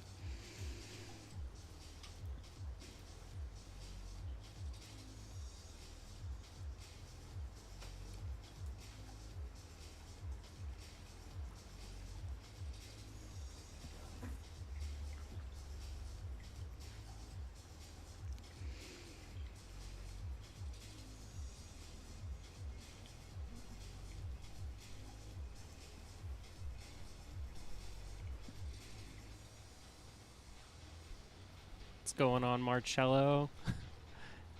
Glad to see you clocked in to see some good pool tonight. I was talking to him about that last night. I was like, you gonna get Sandy to watch the stream with you? And he was like, oh, see what happens. We'll try. I imagine she'll tune in later to see her match. That would be awesome. Sandy is one of the newer players on our tap team, and she is a doll. Yeah, Marcello's lovely fiance. All right. Jack looks to be set up quite nicely. That's an awesome break. It really is. Everything's just absolutely wide open. 1 leads to the 2, 2 to the 3. Everything looks pretty natural. So if he can get this 1 ball down and get good shape on the 2, I like Jack to get out from here.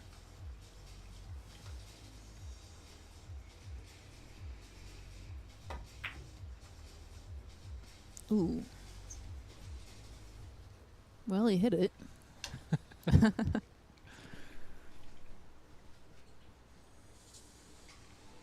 Yeah, tough cut. These pockets do play tight. They are unforgiving.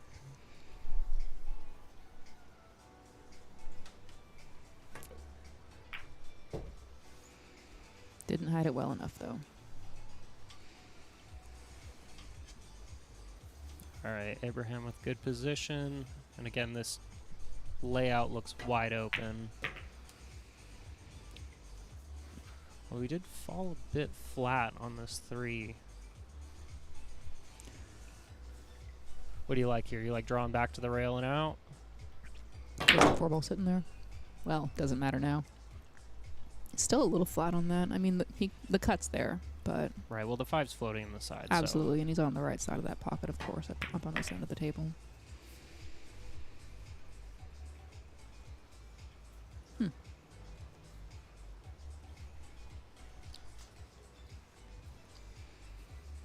It's looking good here. Stun out a few inches. Perfect. Looks like he's going 2 rails around for the 7 in the same pocket. Yeah.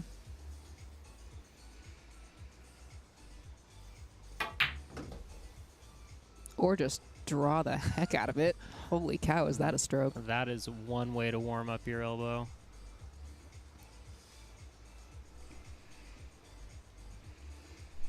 Both these guys starting to settle in. Yo Hendry looking to bring this back. 5-6, Oregon. And he looks to be on his way out.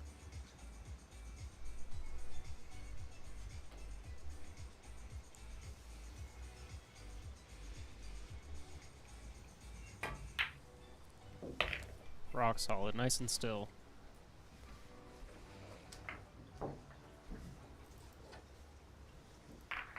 I haven't seen a lot of Yohendry's play, but I gotta say I really like his fundamentals.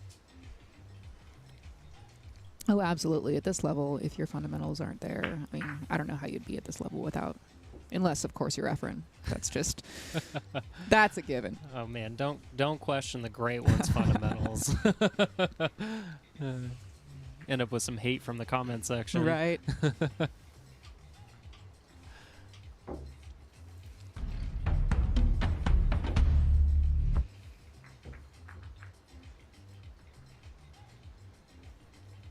All right. Abraham bringing it back within 1.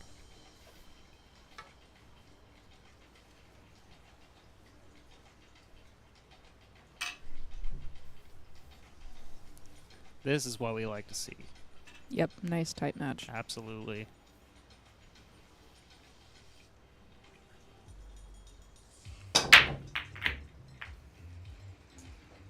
Looks like he didn't come into the 1 quite as solid as he would have liked. No, it Get came just under that side pocket.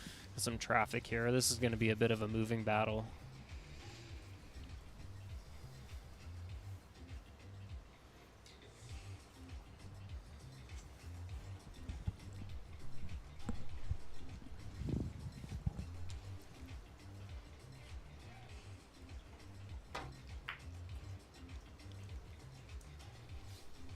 And just a little bit too hard there.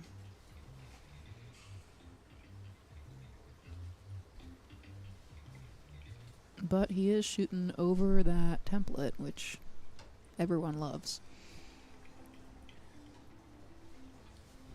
Yeah, they're going to go ahead and move that. Yeah.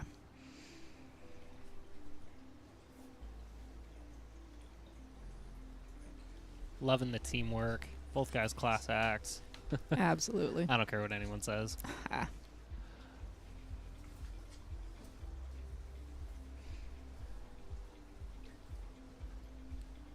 Oh, the jump cue out. He looks like he's got a partial block. Okay.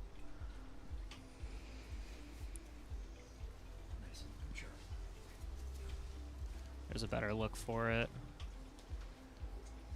So Jack here, he's hampered over a ball going to the short rail. But I imagine he is going to kick to make this ball. Now if he does get it, cue ball comes around 3 rails natural. So he's going to have to hit it with some speed. But if he puts this down, it's likely he gets on the 2 ball from here. And the upside of going to that side rail first is you're only shooting over part of that 3 ball instead of the full height of it if you were to go to the top rail. Right. Okay. didn't look to go aggressive there, and quite frankly, I don't blame him. There is a lot of work to be done with this rack. Absolutely. But the play into the side is natural angle to get back down table. Or ignore me. That's cool too. Let's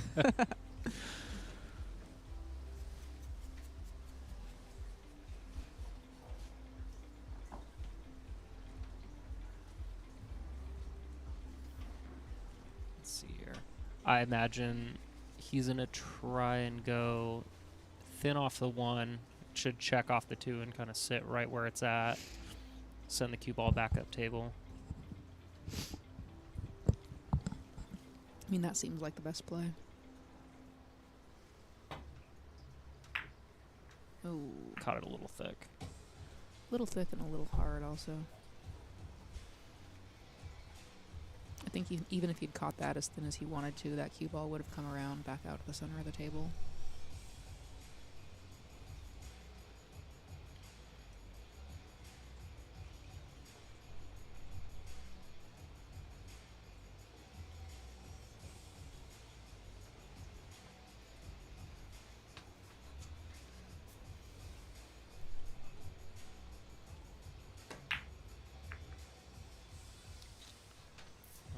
Safety play puts him in the stack. I like he's trying to free up that cluster of balls in the middle of the table.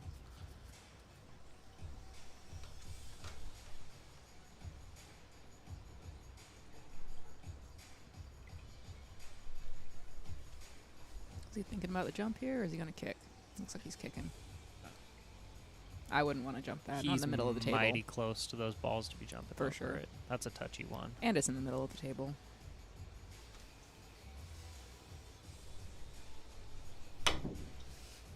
Ooh. Close, but no cigar.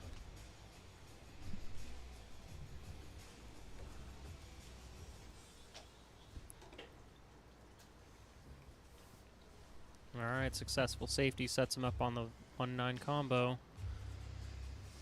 There is some distance here, so although it's straight, he's going to have to keep his head still. But we are looking for a tie game here.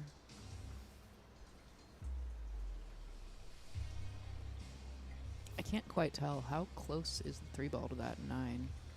I don't think it's. I think he has a full pocket. Do you think for he the does? 9-ball? Yeah, but I do appreciate that he's taking his time there, setting up, visualizing the 1-9.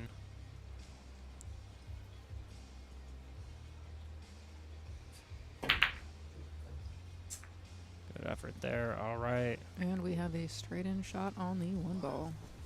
The center cluster is broken wide open, while that 2-ball is still definitely tied up. But it looks like those are... If you can get to the right side of it, that 7-ball might be wired. We'll know shortly based on what he does here.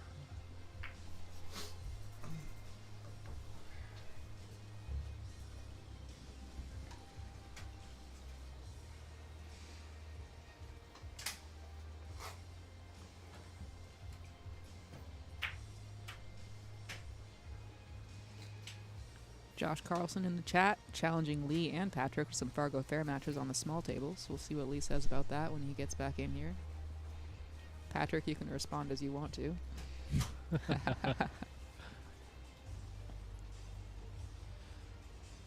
All right, I don't think Jack has enough of the 1-ball to pocket it in the corner. I think you're right. So I think he's going to cut thin, try to leave it along the back rail. Just like so. Oh, no.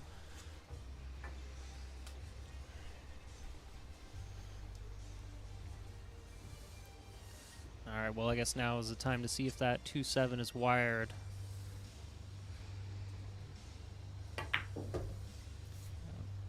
Nice stroke. Good speed to get on that. Now, if he does go for this, of course, the challenge is going to be controlling the cue ball off of that hit. I think that was a smart play. Yeah, I like it. So, wide open table now. Let's see how Jack responds.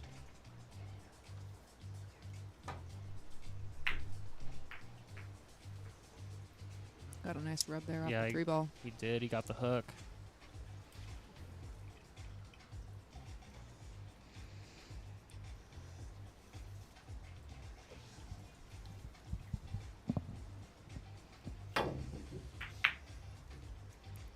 Nice hit there. Hit. Oh, And it and it hangs. stays up. All right. It's like Jack may have a window to get to the 2 ball. However, position for the 3 looks extremely challenging from here. Just tap it in. Uh-huh. All right. No dice. Although I like the aggression. That suits my play style.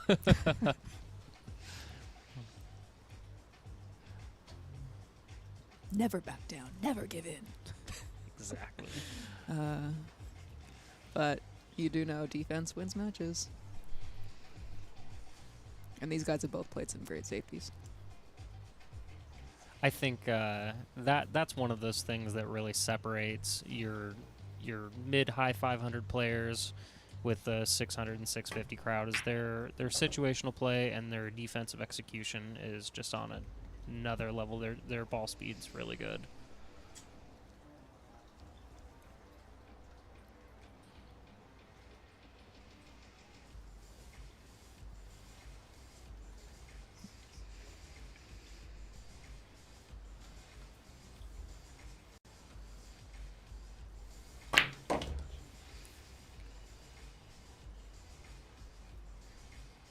And you can see the edge of the 4-ball. Yeah.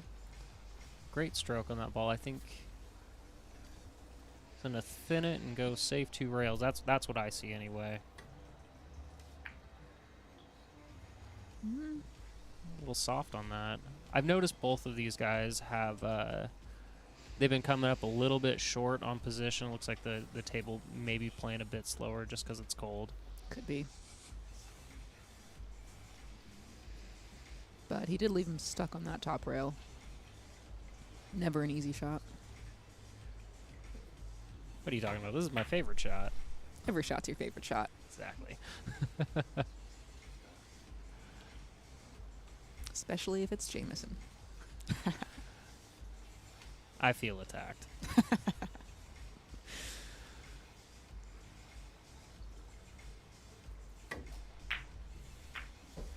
Beautiful combination. Great and speed. Sets up nicely on the 4. All right.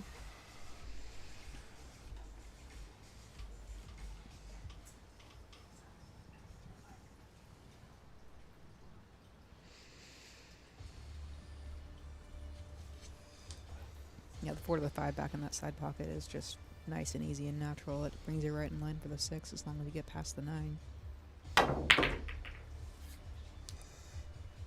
Or not.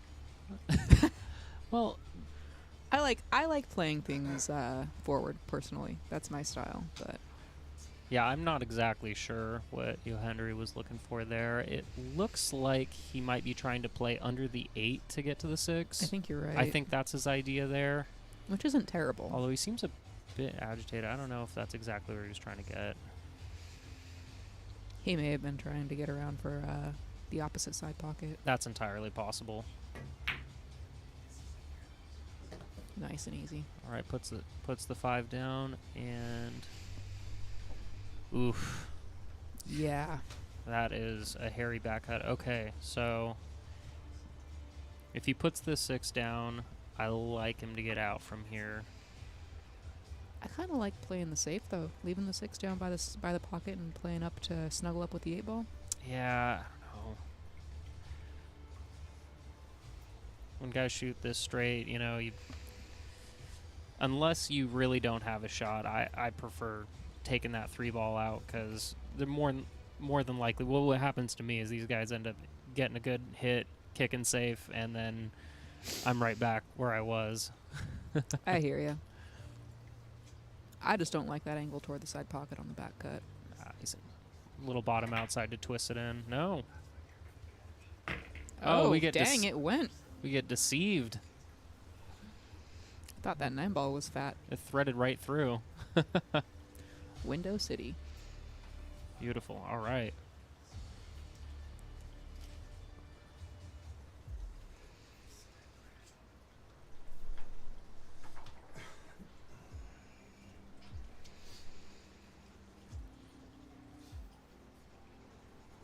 Again, taking his time, making sure he's comfortable with the shot.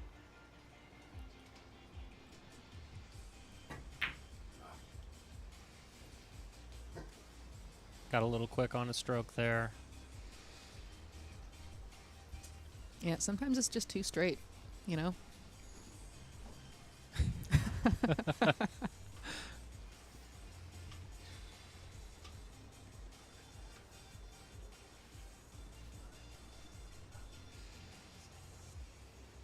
Jack taking his time here, not going to let this one slip through his fingers.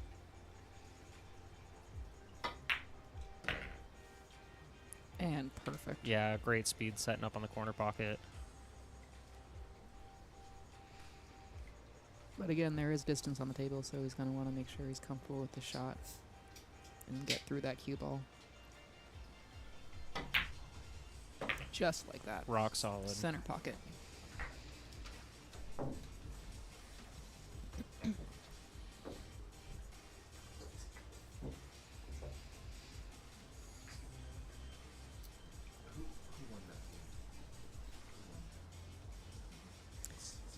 What's up, Stephanie?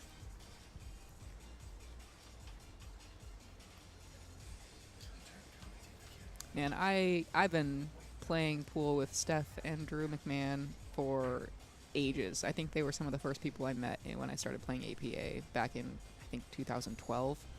And they're just awesome people. All right. We're going to have a quick word from our sponsors. This match is being played with the Aramith Tournament Pro Cup set, featuring a unique molecular structure. It guarantees razor-sharp precision and unsurpassed longevity. Unquestionably the best pool balls in the world. This set is available in the TV and value pack version, as well as in the My Aramith ball and cue cases.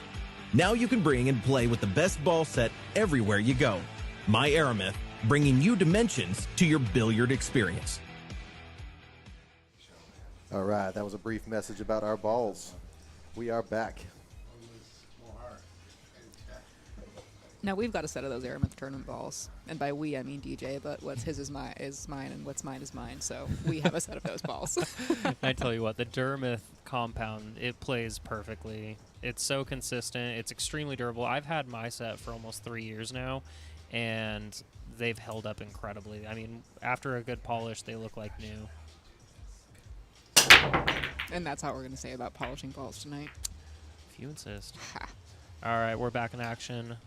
Kiske up 7-5 right now, and it looks like did he make anything? No, he dropped something. Oh, he did. All right, well, got a long combination to get things going, and looks like the 4-ball went down. So the trick here with this shot is not so much pocketing the ball in the pocket, although there is some distance there. It's going to be controlling the one, because how he hits that 4-ball is going to create drastic differences in where the 1-ball goes. Oh, absolutely. Yeah, okay, got a little tied up on it.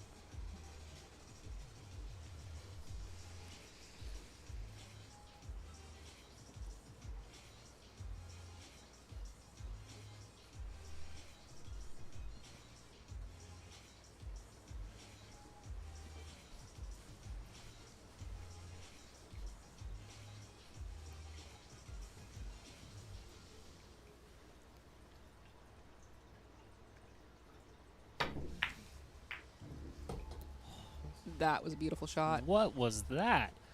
I didn't realize he had that in his bag. He does tonight. Oh my god. I am floored. What a timing shot.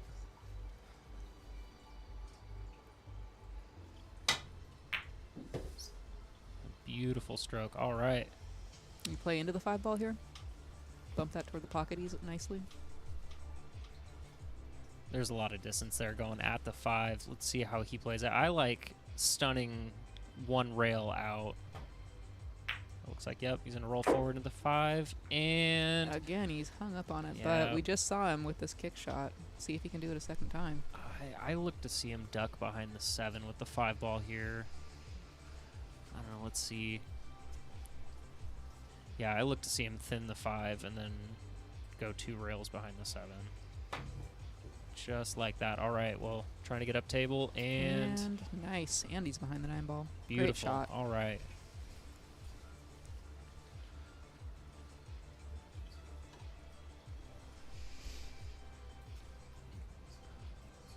Let's see how Yohendry responds here.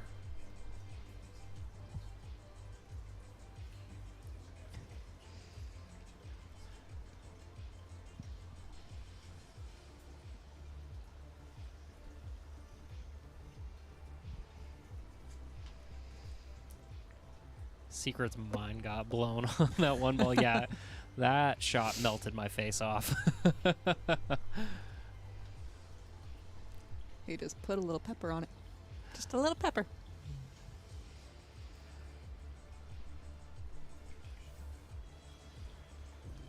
All right. Abraham's got a tough shot here. Not looking to sell out. No, there's only 4 balls left on the table. Either one of these players has that out in their back pocket. Absolutely. Okay, so does he kick underneath it or to the long rail behind the 7? Looks like he's eyeing up both possibilities. If he comes off the short rail, I imagine he's going to spin into it and keep the 5 low on the bottom rail where it's at now and try to get the cue ball back up by the 6. Yeah, the nice thing about that is if you hit it a little fat too, you can get that opposite side rail safety as well. Maybe leave the cue ball behind the 7 if you play it right.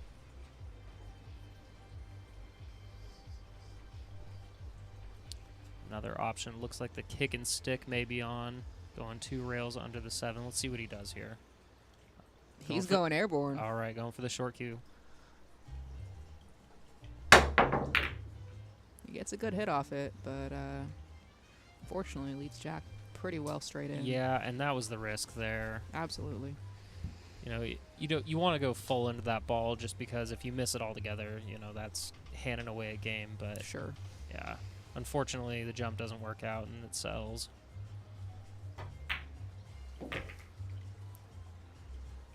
Beautiful position.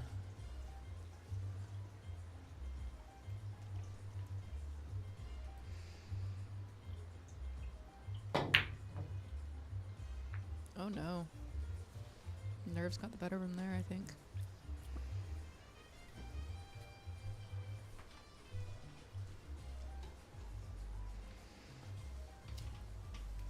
Yeah, I don't know. That shot confuses me a little bit. Personally, I like to just roll the ball forward, 1 rail out, past the 9.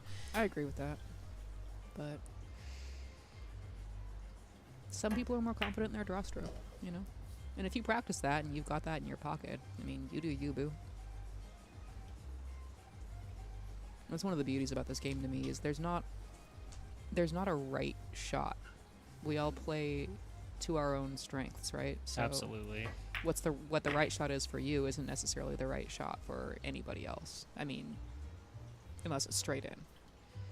In which case, obviously, you just slam that ball in the pocket as hard as you can and swirl it out.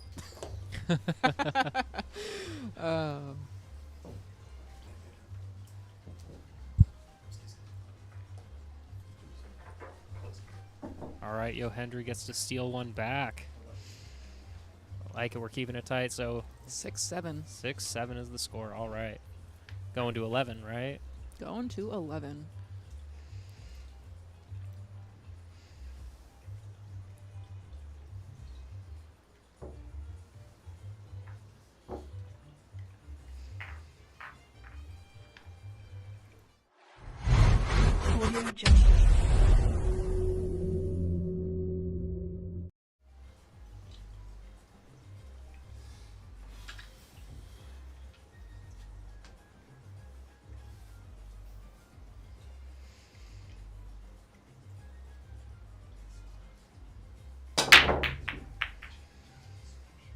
Three ball hangs up, and looks like a dry break. However, I don't think the 1 ball is on. I don't know about that. I think you can, well, yeah, I think you can make it off the rail, but you wouldn't have anything for the 2 ball, except maybe a back cut if you were lucky.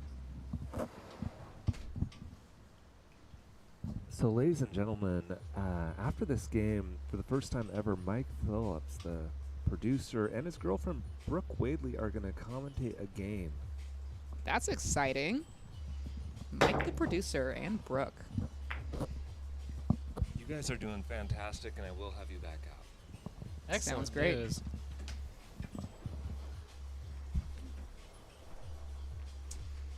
Yo Hendry playing a little bit of strategy there, taking away the duck.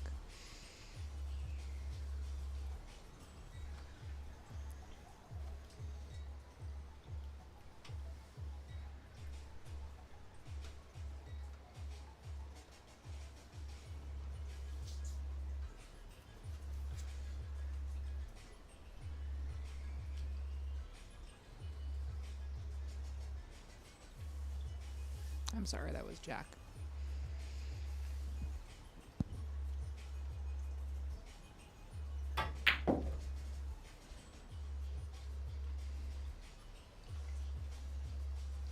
I think Lee's going to take the reins in the production shop when Mike comes on. And yeah, that's a little scary. No, I'm kidding. All right, Yohendry with ball in hand. Gets good on the 2.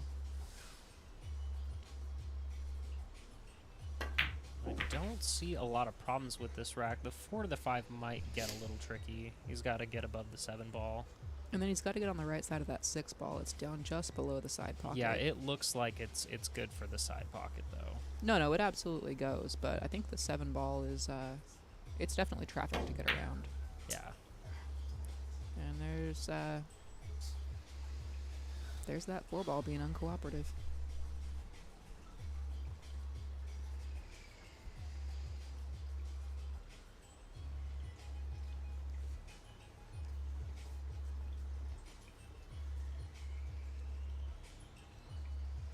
You like just pushing that to the top rail and sticking the cue ball on the 8? Yeah, I like rolling forward for the hook. That also works. It's creative safety. I like It that is. play. Yeah, he's blocked him twice. That's nice.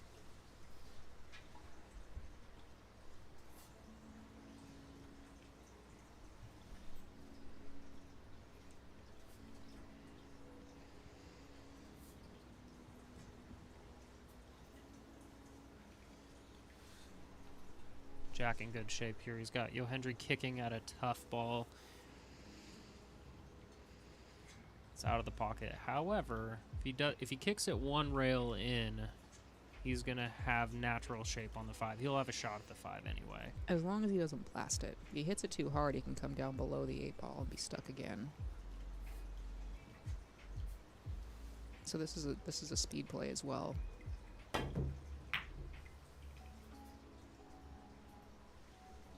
Okay, got a good hit, and Didn't get a bad leave out of it either. He's definitely got a shot. The bank is there, but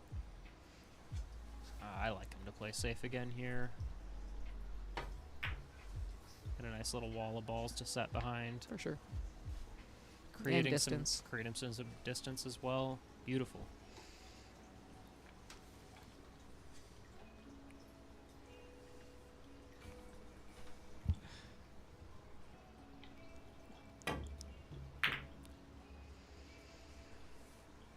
Oh, and the kick and stick. What a response. Look at that. Beautiful.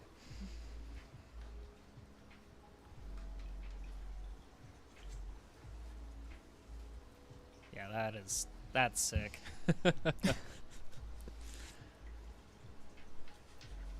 That's what it takes to cash in those big tournaments. And we're going airborne again. Jack coming up a little short. That was a lot of distance to get. That was a big ask, yeah. And Yohendry with ball in hand here. The 6 ball to the side looks a little tight, but I think it goes just fine. And with the 7 setting right underneath it, I don't see it presenting a whole lot of problems.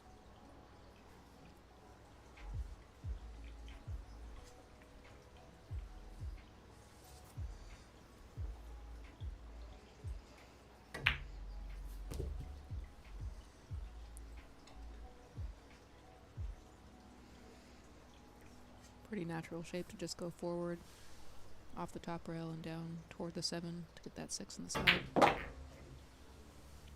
Powered up nicely. And sets up perfect on the 6. Just tap it in. Just like that. That's actually one of my favorite shots. When you hit it with power follow and you can see a nice arc, a bend in the trajectory of the cue ball, I think that looks so cool. It also feels tremendous when you hit them good like that. All right, Yohendry on the wrong side of the 8-ball, so I look to see him go 3 rails from here. Set up just under that side pocket where he's planning to pocket the 8. 1, 2, 3 around, and on a beautiful line. Let's see if he gets there. I think he's got it. Gorgeous. Nice stroke.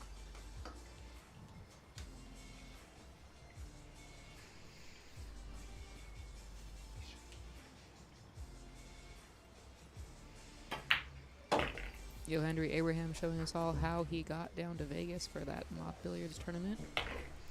Giving Jack Kiske a run for his money. We've got a tie game. Tied at 7. I love this.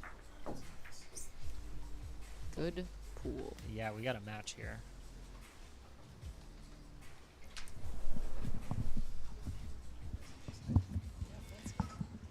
All right, Mike the producer coming in hot.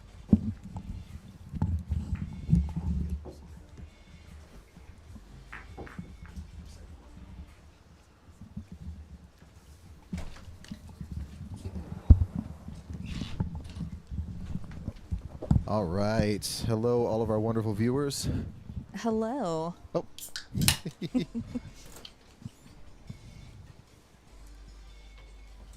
Well, if anybody's going to make a mistake like that, at least it's somebody who can fix it. All right, there we go. Man, all kinds of technical difficulties when we first started out today.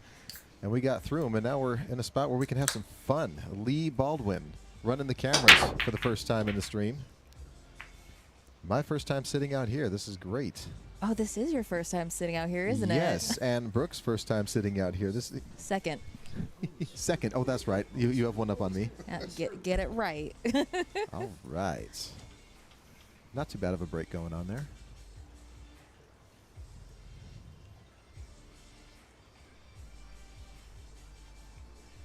Push. No, it's always so interesting to me, like being someone who doesn't know pretty much anything about pool, watching this stream before I started helping out, and just kind of learning over time, like, oh, they're going for this pocket or things like that. So you did a push out on that one. So then the opponent has the option to either hit it or give it back to the guy.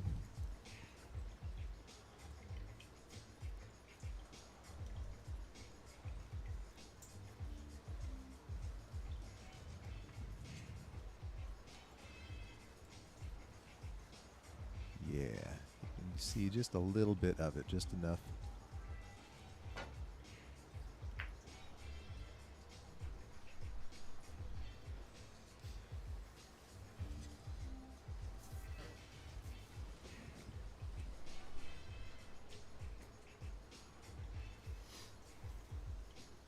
Yeah, I can't quite tell if he's totally safe on that. Oh. There you go. So that was good. It's a lot of distance in a really thin cut and a difficult bank.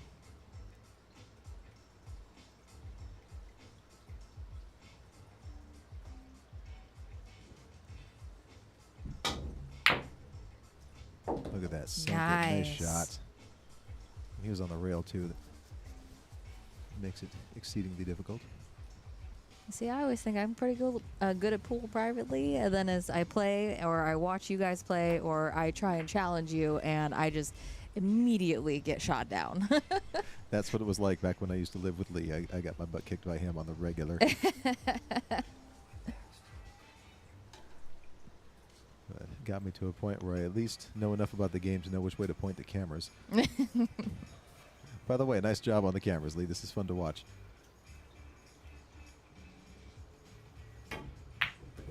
Oh, look at that. Nice. Oh, I thought it was going to go in for a second. I was like, ooh. Set him up pretty nice, though.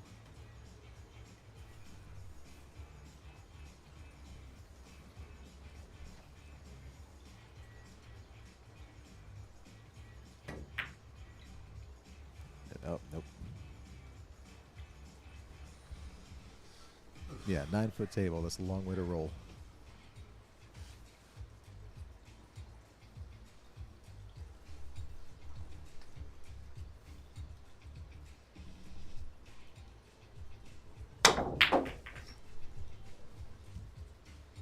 Oh, it's nice. Yeah.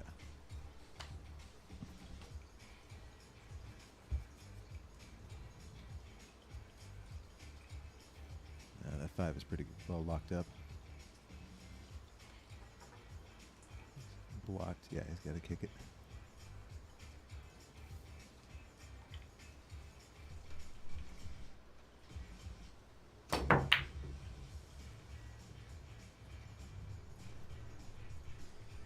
Both of these guys are playing pretty strong defense today. I did see that as we're going through with cameras and everything.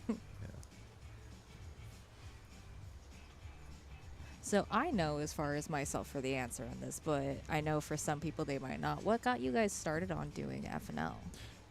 You know, one day Lee said he wanted to give it a try, and we literally started this thing with his iPhone, and we have built it piece by piece over the last couple of years now, I think, or at least a year and a half. That's right. You guys did start on the iPhone, huh? Yeah.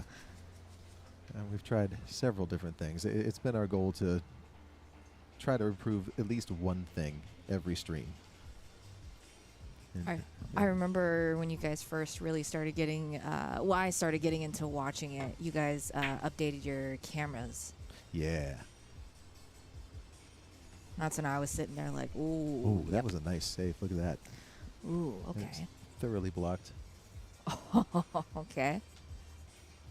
They are fighting dirty today. Hey, Brooke, when are we going to see you on FNL live stream? Mike, the producer, versus Brooke. You never catch me on camera trying to play pool. Knowing my luck, I'm just going to shoot it straight off the table. Knowing you would secretly get lessons and then be like, oh, what happened? I kicked your butt. Like me trying to play you with darts. Oh, here you go, a little masse on that. Oh, you jumped it. Ooh. All right.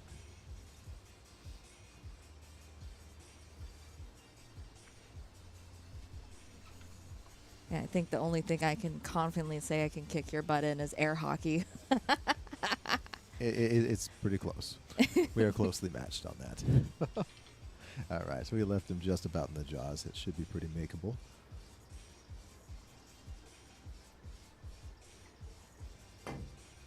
There you go. Nice speed. I think that's a little farther than they wanted to roll, though.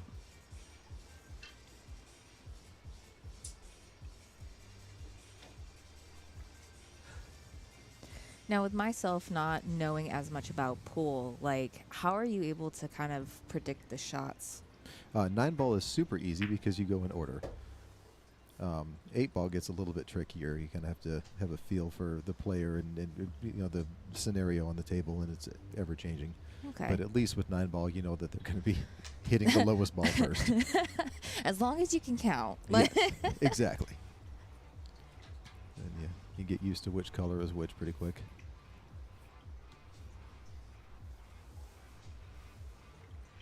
Oh, there we go. Yeah. Nice. That cut wasn't too bad, but having to reach across the table like that can lead to error pretty easy. I was going to say, if you lose your balance, that definitely will throw you off. Yes. Makes for good TV, though. Oh. People tip over, we giggle. It just happens.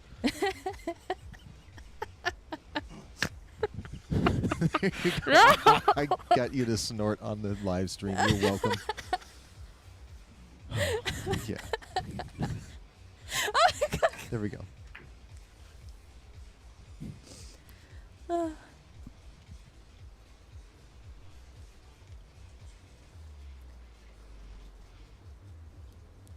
Shout out to all of our friends and family that are watching right now and everybody else. We really appreciate all the viewership.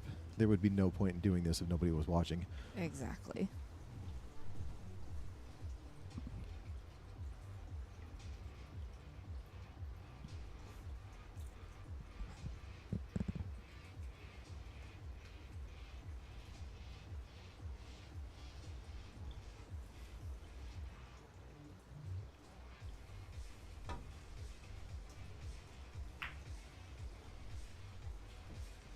See, he wanted to get behind that 9, but not enough gas.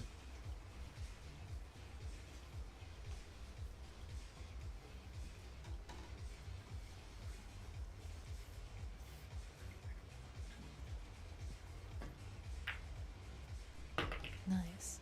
Okay. Oh, yeah, he can make that.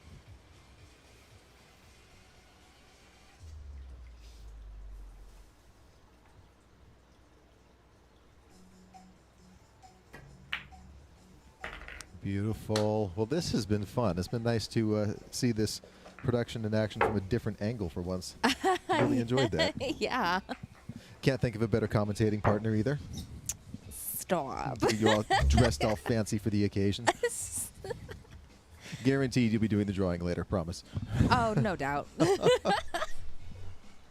Unless you want me to wear the dress. Then I'll be doing the tickets. And yeah. I mean, that means I get to keep my hoodie, right? There you go. Yeah. Right. We are going to pass this along to the next person coming out. But yeah. Thanks for watching, everybody. Yes, thank you. Thank you for all the support, guys.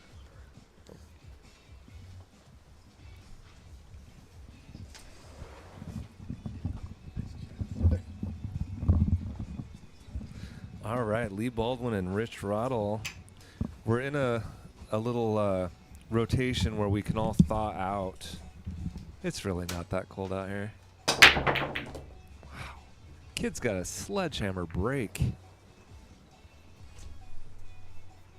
Now, I can change the cameras around, but I can't change the score. So, Mike, if you can hear me. Yeah. Who won that last one? Yo Hendry did. I thought so. I was looking right at it. Boy, is this a barn burner or what, Rich? It is. Yo Hendry came back and has the lead now, so he hasn't had it for quite a while. They've been nicking and pecking at each other. So here comes the hill we were wondering about earlier, you know. Yeah, and, people were wondering, if this match might go too late, but they're playing at a pretty fast clip. Oh, yeah. They're not slow playing.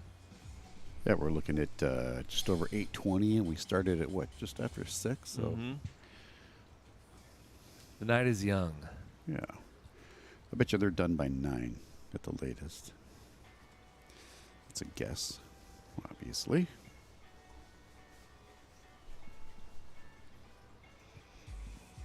Yeah, this has been a great night. A lot of viewers. I mean, between Facebook and YouTube, we were over 100 at some point,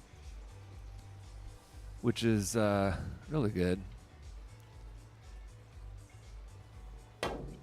And that was a really good kick. Oh no, it's in. That's just bad luck. So let's see. He's got ball in hand on the 3. He can shoot the 3-9, can he? He is. Yes, sir. Oh, baby. One would have to right now. Oh, Yohendry is sick. I'm telling you folks at home, this is, at this level, he's got an 85% chance of making this. I think it's almost wired. I don't even think he has to take anything is off it 90? Yeah, it is in the 90s. That is, well, that's going to speed up the night. Knotted back up at 8s. Ooh. Classic race to 3. It is great. Are you guys having fun out there in the chat? Do you like the variety of the commentating? I thought Mike, you didn't hear it, Rich, but Mike and Brooke, he got Brooke to snort. Okay. I'll catch you tomorrow on the replay. Right. Yeah, that's always fun when you can catch people at their weakness and have fun with it. It's all in good fun and jokes and games, you know. Yeah, and some people have asked, Lee, did you hire Mike? Did you know him before? Yeah, we lived together for years. We have played thousands of races to 3, and he's beaten me in many, many races to 3. He can play. I never realized that. Yeah. I knew he was a roommate, but I didn't know he was a player. All right, so here comes Kiske's rocket launch break. Cock the hammer back on that 12 gauge and let her roll, huh? Yeah, Todd Shirley. Yeah, Todd Shirley saying get the new roommate to commentate. She drew the raffle tickets last time, and yeah, why not? She's not here. But speaking of Todd Shirley, I want to thank you so much for your raffle tickets. I'm also going to thank Christine Mounts, Evan Olson, Carl Taylor, Scott Aquan, Eric Sawyer. I want to see this sledgehammer break. Boom! Look at that one. One went straight into the side, and he's going to have a shot on the 2. Look at that. Beauty. I've got Stephen Ells, Josh and Angela Carlson, Patrick Nix, Joe Hunt, the Moss family, John Curtis, ladies and gentlemen.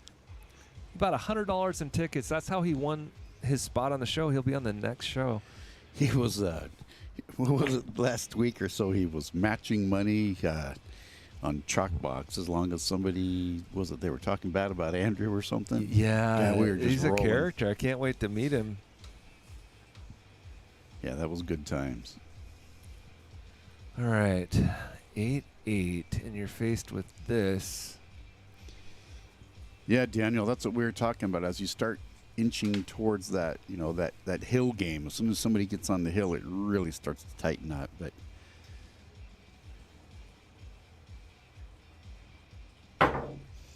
we were talking inside about how, one game swings matter, but there's a big difference when that one game swing is in the, like the 3s and the 4s versus the 8s and the 9s. It's like turns the heat up a little bit. Well, absolutely it does. And it makes the rolls that much more painful when they go against you. You can shake them off early in the match, no problem. Well, you got cover from the 8. He'll come behind it and backdoor the 2 and knock it up to the other end of the table and give himself a distance safe at least here.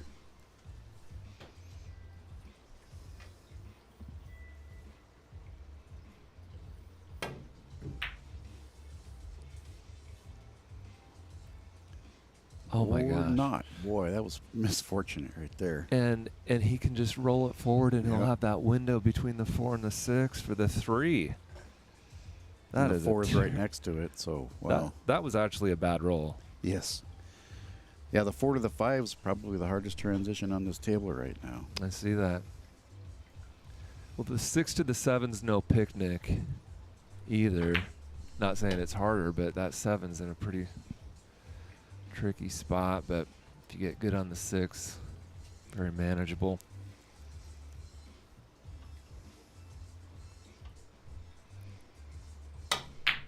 Wow.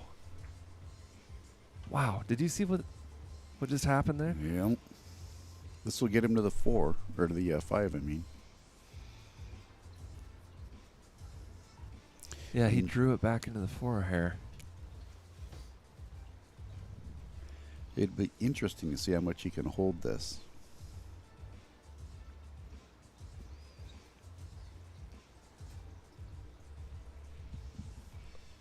Well, I think he can follow between the 6 and the 8, can he? Or does it go right into the 8? Yeah, I'm thinking he's going to want to use the 8 as a break, but we'll see what happens. Well, he played a next level shot there, is what he did.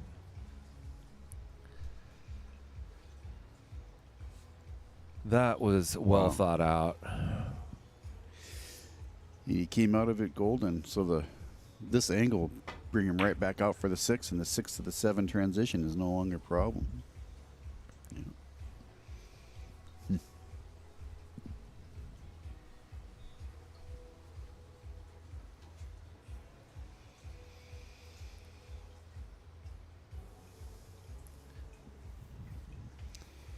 Well, let's see what he can do with the bank right here.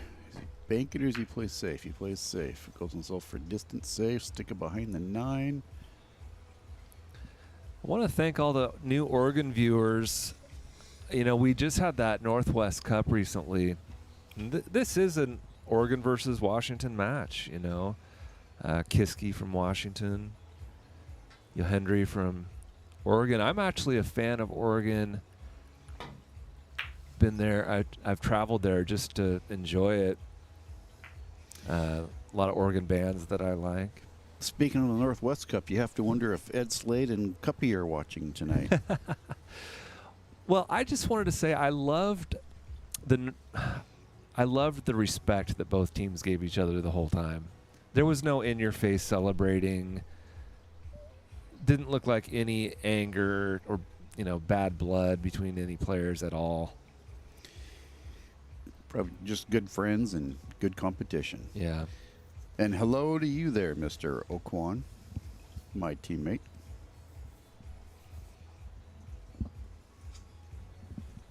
And actually, on the same note, I noticed the Moscone Cup has changed in the way the players are celebrating. Have you noticed that evolution? Yeah, I was surprised to see the pounding the beers and stuff like that. It was different, Well, it's gotten to the point where, well, I don't even want to say it, but it's just like Europe is kind of being nice to us in that they're not screaming, yes, bloody murder, the way Filler did when he was young.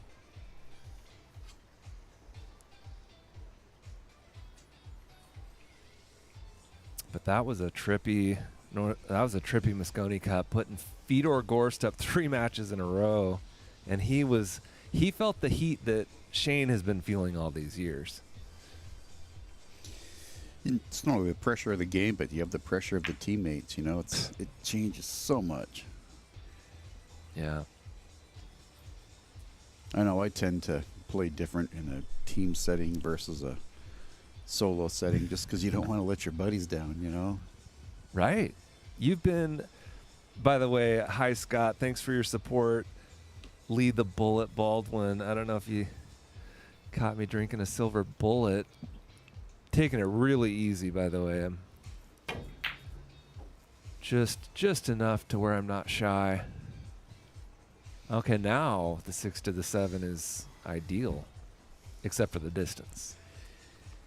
Yeah, I believe he'll just slide straight over with just a little bit of pop draw and probably bump that 7.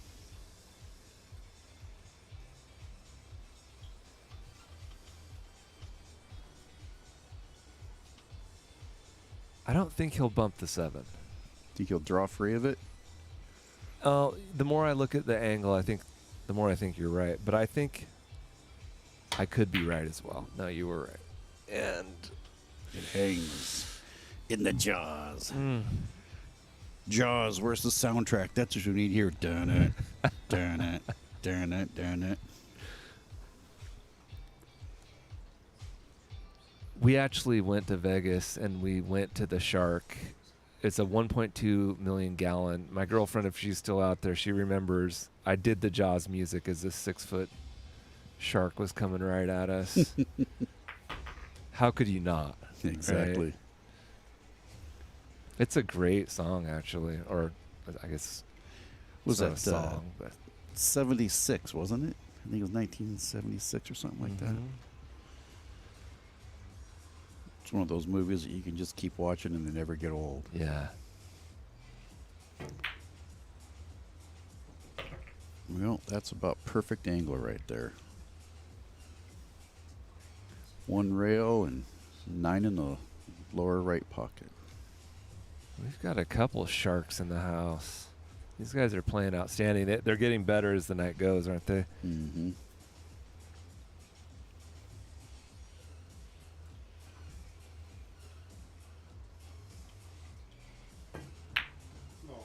Oh, wow. That's uncharacteristic. Did you notice how quick he shot that shot? He didn't take his normal pre-shot routine there. It was too easy. Exactly. I have done that more times. I'm not near these gentlemen's calibers, but wow. At 8-8, you're not going to bear down on that? No, he might have, I don't know what to say other than I've done it a million times. He did get some love, though. Yeah, I did. Because that's gonna sit up right in front of the side pocket. It's going to be a redo. It's going to be a redo. You cannot be serious. It's a mulligan. Dang. That is almost the identical shot. Well, I know there's action out there. There's people sweating this.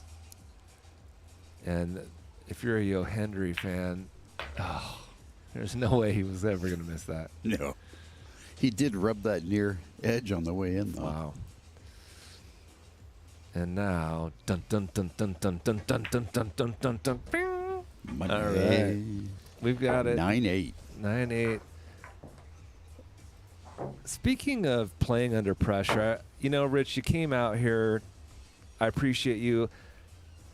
You've been the class of Kitsap County, the best captain we've ever had. You've taken us the furthest. You've played under the most pressure. Tell us the Reader's Digest before he breaks what you did in Lincoln City. We took a team down to Lincoln City, a bunch of our teammates. And one thing that's great with the teams that we take down there is it's our weekly team. So see if I can remember. It was me, Kim Raymond, Joe Chimera, Paul Valley, and Vince Draper. And we were able to, this was before the Fargo rating, so we were able to represent Kitsap County. And 2015, we won the Open. It was a heck of a match. We went through all the way through undefeated. So it was a lot of fun. How much did you win? I believe that one was $2,900, I believe it was. It's interesting how they break the money up. The silver divisions and we're getting more, but we had fun, and it keeps us coming back, you know. Yeah.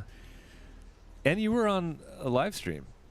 I was, yes. In fact, it's still out there on YouTube. Yes, it is. The championship match that we played is out there. We were playing a team from Oregon, and we had knocked them down to the losers bracket earlier, and they came back, and we were down significantly to them. Oh. And I don't remember the score. I should, but it was like we were down like 8-4, and I believe it was a race to 13. And we said, we do not want to give these guys the steam to come back and double dip us. You know, we want to get them the first time. And we just kept another one of my friends out there, Mr. Chalkbox, Patrick Nix. I didn't know him back then, but the same saying he uses now is, you just got to win one game. You got to win this game. You know, and you're playing on two tables, so it goes quick. And we just kept saying, we got to win this game. Before we knew it, it was, we were on the hill, and there's two matches going, and Kim Raymond made an incredible out. And we brought it home. It was a lot of fun. Congratulations. I really think team pressure is so much more than singles for me, anyway. Me too, because you know I was a little chihuahua on the team too. You know, usually in the teams I go with, I'm the little guy, so I'm just like, I think I can. You know. But you've played out of your mind. You've played above your rating consistently in Lincoln City. Yeah, it happens. You probably prepare. I've had my share of the bad rolls too, though. Okay. Last year was a rough year for me, but it comes and goes. I see you guys out there in the chat. I appreciate you guys. Andrew trying to get a match against Patrick on the show, probably. Patrick Nix always buys tickets. He's got to win one of these times. Andrew McMahon is likely to request Jeremy Jones to commentate. I get it now. Secret Wong in the house. Hey, is anyone... Oh, and there's Stacy Medina. Oh, love you, Stacy. Oh, and look at this shot. I've never seen this shot before. That's beautiful. Kickback producers enjoying the show. Right? That's Miranda Selman, who's playing next. They're Mike, like, speaking of which, you should put that graphic up. Not yet. This is a great shot. He hears me. He sees... We've got a graphic with the next match coming up, the flyer. And I'll tell you what, this is interesting. I initially did the flyer for David Scarth versus Kiske. Not that one. The coming up flyer of the next match. That's the one. But actually, I'm glad Mike put that up as a reminder. Between matches, we are going to do a tribute to Karen Britz. And had he not put that up, I may have forgotten that. Do not let me forget that, please. I made a nice video for Karen, and we'll talk more about that when the time comes. But what I was going to say is when I put this flyer out, it got more likes than the headlining match. Miranda Selman has a lot of friends, so that'll be interesting. And Richard Axe, I love that guy. He's paid for several lessons with me, and he was the winner, right? He was. Yep. Yeah.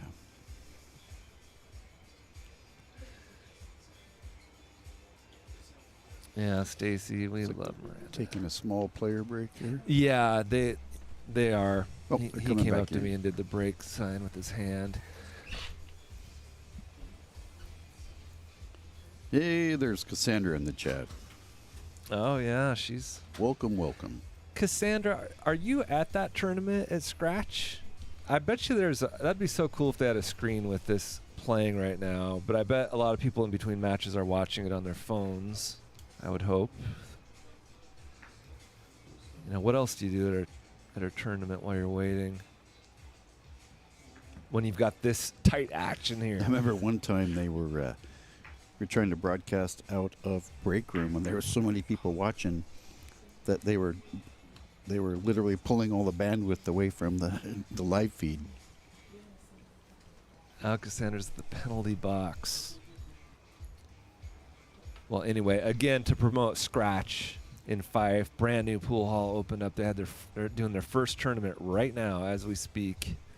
16 diamond 7-footers and a 9-foot diamond. That's going to bring your cool one pocket players mingling with the league guys, right? Probably reserve the table. Here we go. Yo Hendry. Abraham. See, he's breaking a little more controlled, wouldn't you say? Whereas Kiske's crushing it. And I'm not saying he's out of control. Just a violent break. Yeah. But I watched like it was an interview with Shane when they were breaking 10 ball, and he said, I think it was 10 ball, and it was 9 ball. He said he used to be go for the wing ball, and lately he's just been letting it loose and seeing what he can get. Right. Good save. There's a containing safe right there, yeah.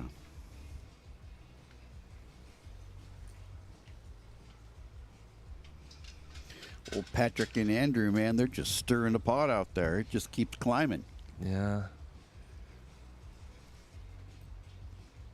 If you're just tuning in, these guys are playing for 15 hundo.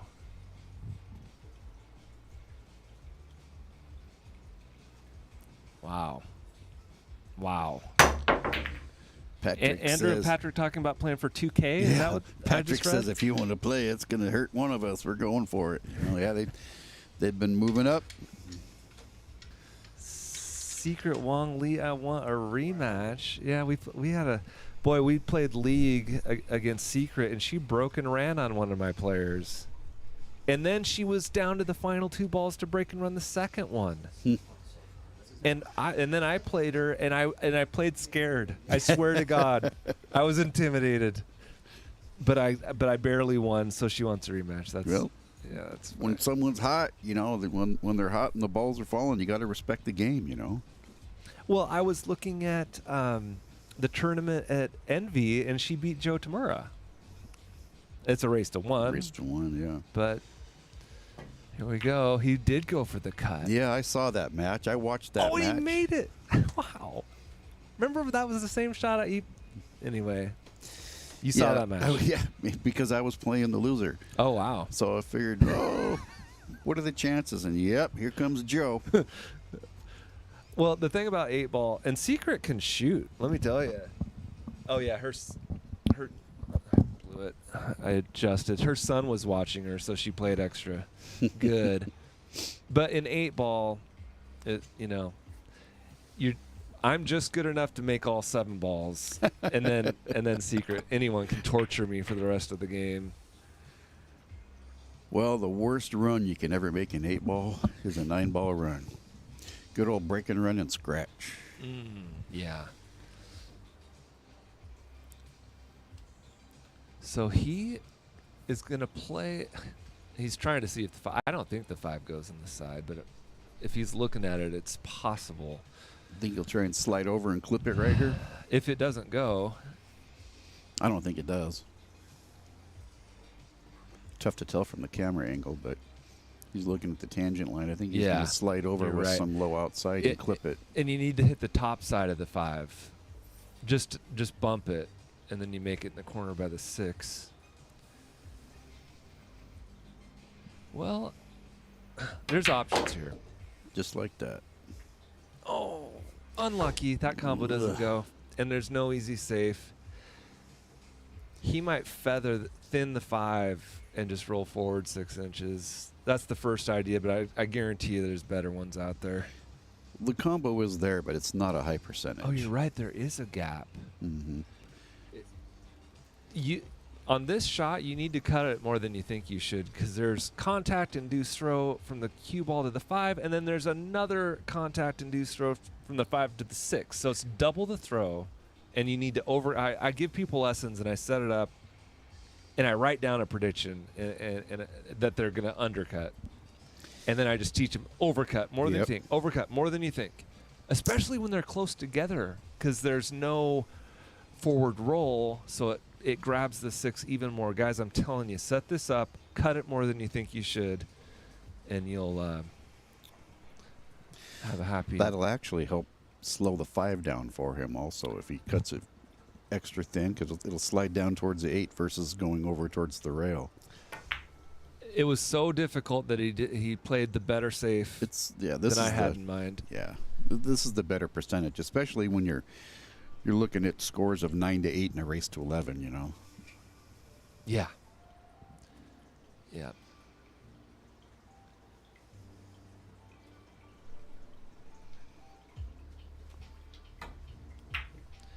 You know, when I commentate, I don't have enough time to figure out what the best shot is.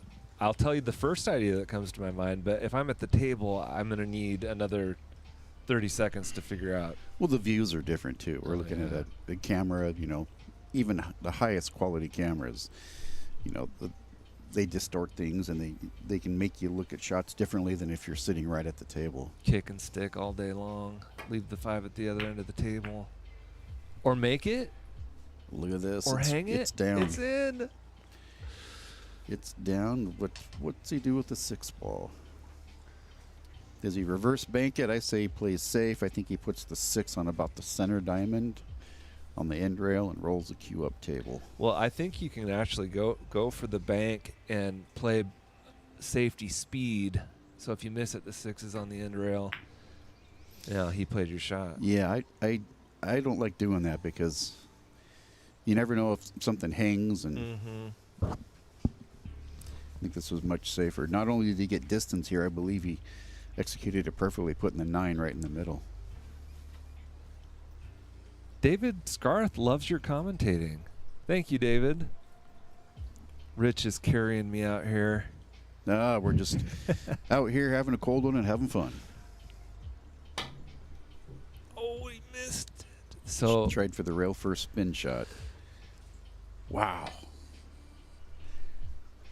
That could loom very large because Yohendry is approaching and looking at getting on that hill.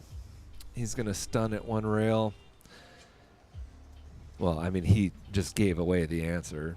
He'll come right past that 9 ball. Bottom right. Between the 9 and the 8. Yep, just like that. Now what? He's Forward? He'll come forward, drive the rail, and slide back over.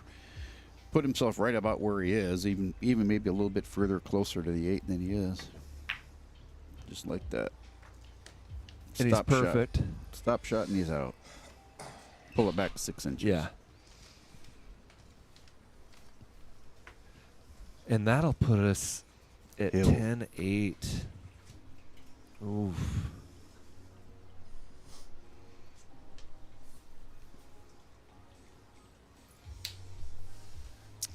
Watch his form here.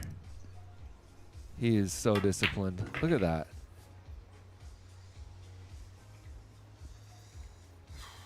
He's breathing heavy though, because this is still this Oh, could yeah. skid.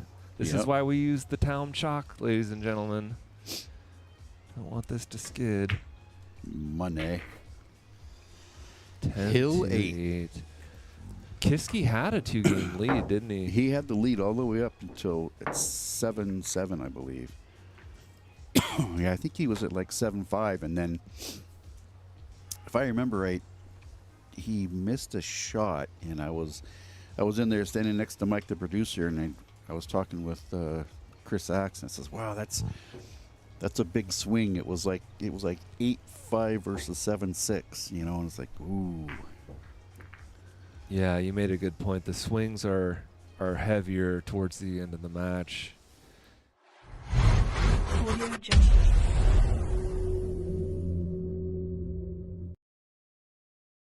He's just praying for a shot on the one because he's feeling real confident now. Well, the hard part here is you don't want to change your game because it's been working for you, but sometimes it's hard not to take the chance, you know, just to get it over with, you know, so we'll see what he does. Made the one on the side like a boss, and he doesn't have a shot on the 2. And if you're out there thinking, "Why?" Yeah, he does. Do the impossible cut, rail first, inside English. No, you don't want to hang that ball. They don't hang things. No, he'll bump the deuce to the other end of the table. Yeah. He'll cross over it. Mm-hmm. Try to get behind the 8 maybe. Yep. As long as he gets the deuce most likely just past that side pocket and the cue back behind the 8. There is another safe that you could do. Yeah, he's doing the other way. He's gonna put the It's safer. This way you don't hang. This way you don't hang the 2 where the cue ball is. Yeah, but he just narrowly escaped that point on the side pocket and have it reverse right back at him. You Not know? to mention the corner pocket. Yeah. But what a safe. Like, you might even want to declare that 2 frozen. Oh, he tried the shot. Wow. Deja vu. Yeah, he came out of it okay. He went for the impossible cut, ladies and gentlemen. That, if you don't know what that is, if it's frozen to the rail, if you put inside spin and hit the rail first, the cue ball shoots into the 2 after contact. He just tried that shot. Was it the last game or the game before, and then didn't get contact, remember? Yeah. Yeah, when he was hooked.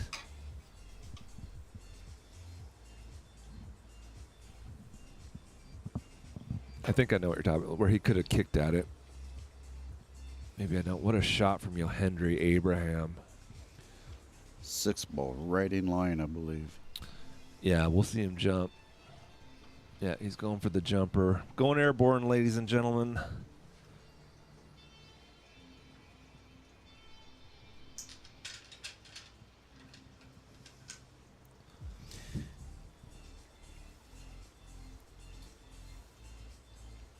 I don't think I've seen Jack jump that much.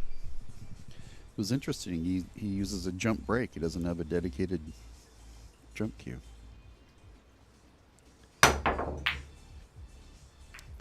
If it works for you. This might really work for him. It's in. It is no, not it's in. not in. It's a hanger. Oh, man. And now this is the shot where league players are tempted to try to kick it in, but that's not the shot. It's tough to tell the angle, but there is a shot sometimes that can be executed if you hit the 2 and then make the cue hit the point of the side pocket and go back. Well, this is a shot you got to think about. He's going over his options. Oh, nice. Nice shot from Mike, the producer there. I think he could actually come across the face of the deuce, put the deuce into the point of the side pocket, and have it reverse back towards him. Just like that. You are a genius. And that English, See, I had envisioned trying to get back by those balls with English the whole time, but I didn't think about using the tit. But this is a makeable. Oh, I was going to say makeable jump, but he's kicking at it. Yeah, that would be crazy to try to jump that in. Oh, no. This one might bear some pain with it because this is a wide open table. Yohendry is licking his chops right now.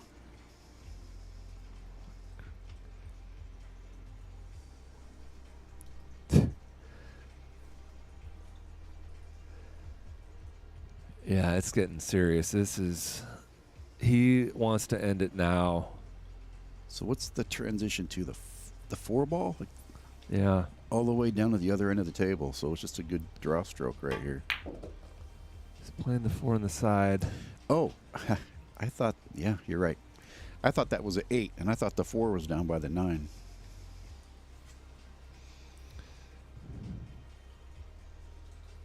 He'll roll straight forward here. Well, there's also a chance he might shoot a stop shot because I can see things a little better than you can. And he missed it.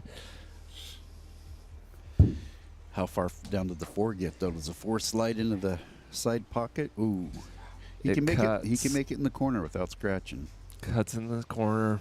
It's a perfect layout. If he can get this shot right here, the cue lays right up for the 5, and then it's just a... Yeah. Yeah, the 5 in the corner. Oh, he overcut it. Oh, yeah. And he does not get away with it.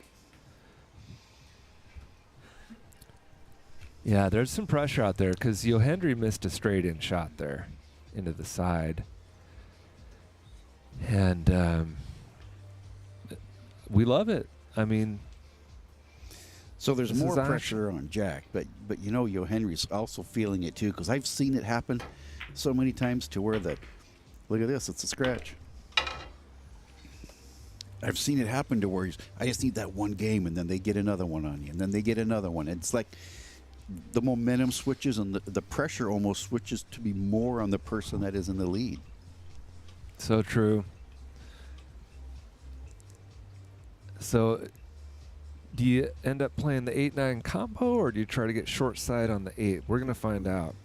Well, it all depends how those two line up. Without looking at the actual table, camera angles can change things. Well, he can decide how he wants to get on the 7. What I'm guessing right now is he's going to take that combo. He's going to draw straight back. He's going to shoot the 7, 2 rail leave onto the 8.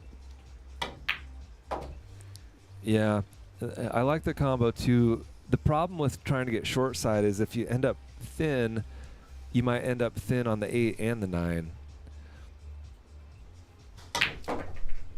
There's the 2 rail leave I was talking about, and he comes right down in line. So, wow. Here's a tester right here. Wouldn't want any part of it. You know, earlier he had a 90 percentile. This is closer to 55, 60. And, you know, you don't want to shoot it hard because you want a true stroke, but you want it hard enough that if it doesn't go, the 9 doesn't hang, you know. So it's like, oof. I actually think he'll make it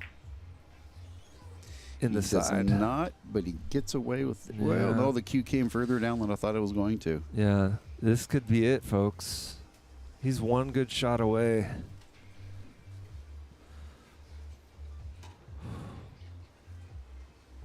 Boy. And then, but again, if you miss it, you could hang it. But this is right up his alley. I don't see this ball hanging. I think he's going to lock down and just put it. Oh my gosh. Well, you were right. Long shot, but Jack says a long shot's better than no shot. Boy, I need to think about my interview at this point. What do I say? Oh my gosh.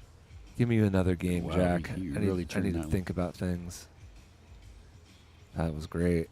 Yeah, I thought he'd shoot that softer and put the 9 in the side, but he definitely let a stroke out there. He is a bad boy.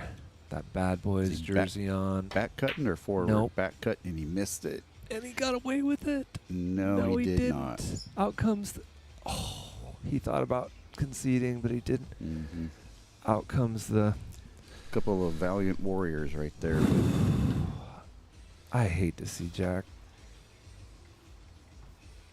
miss that one.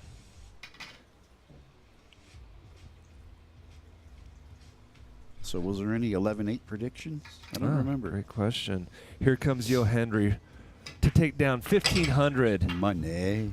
Wow, And was a that whole a bunch of match? it. Wow. That was a great match. I was highly entertained. I could definitely see a rematch in the future. Definitely see getting Yo Hendry out here again. We got another match coming up, folks. Don't go anywhere. Miranda Selman versus Richard Axe. I'm going to go interview.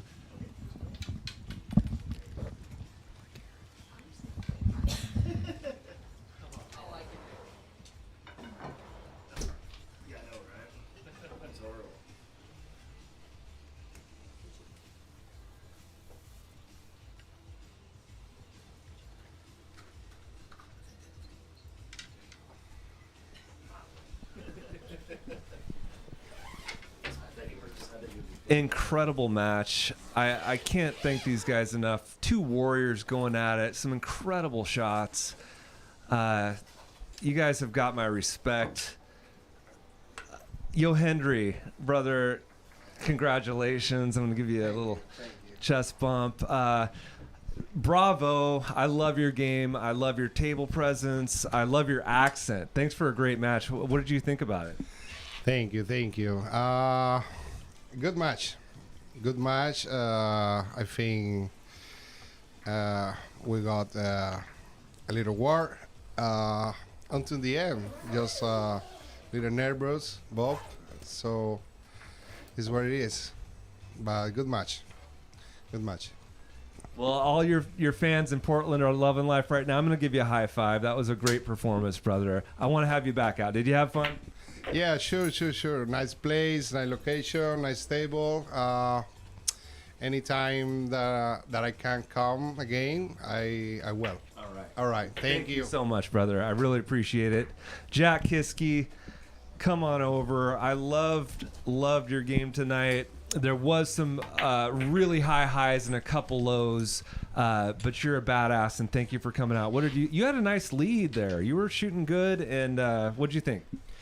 Well, I felt like I started out the gate a little slow, got going there in the middle pretty good, but I had two good opportunities to be able to make break and runs, which none of us had that whole match, and coming up a little short on those got to me a little bit, and this table plays great. It's a hair slower than what I'm used to, and I kept under hitting things like that 7-ball in that last match. I thought I'd go down like 2.5 more feet, and I don't play enough on 9-foot tables to acclimate to him, and he outplayed me. He played some great safes, and I gave him ball in hand too many times is probably the biggest thing. I mean, usually I kick and jump pretty good, and I wasn't doing either one of those very well tonight, and he took advantage, which is what he's supposed to do.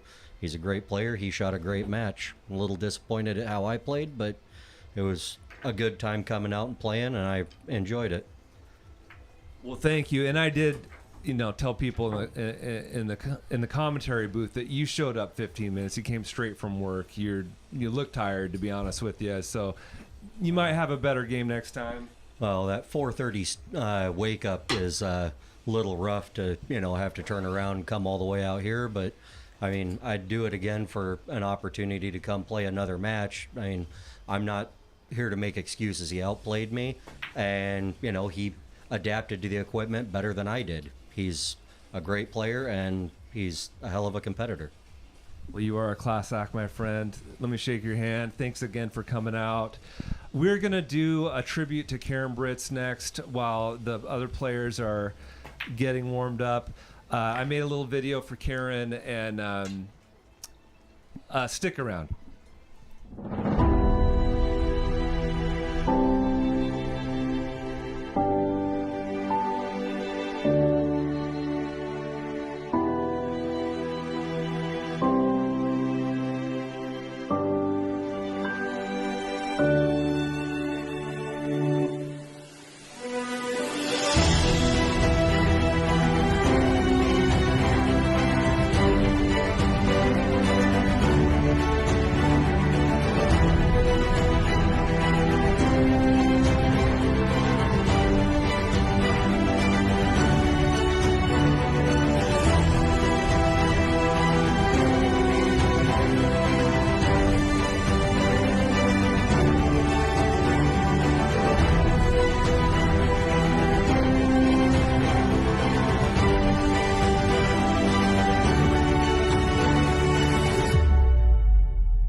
All right, so you see that heartbreaking video of Karen Britz. You know, she had such a great life. You saw her posing with Ted Nugent, the lead singer of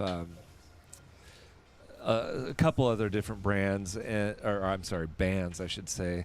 And we just lost her in a tragic car wreck just a year after we lost Sean. And they're doing a tribute for her November 23rd, where she worked at the Cabin Tavern. December 16th.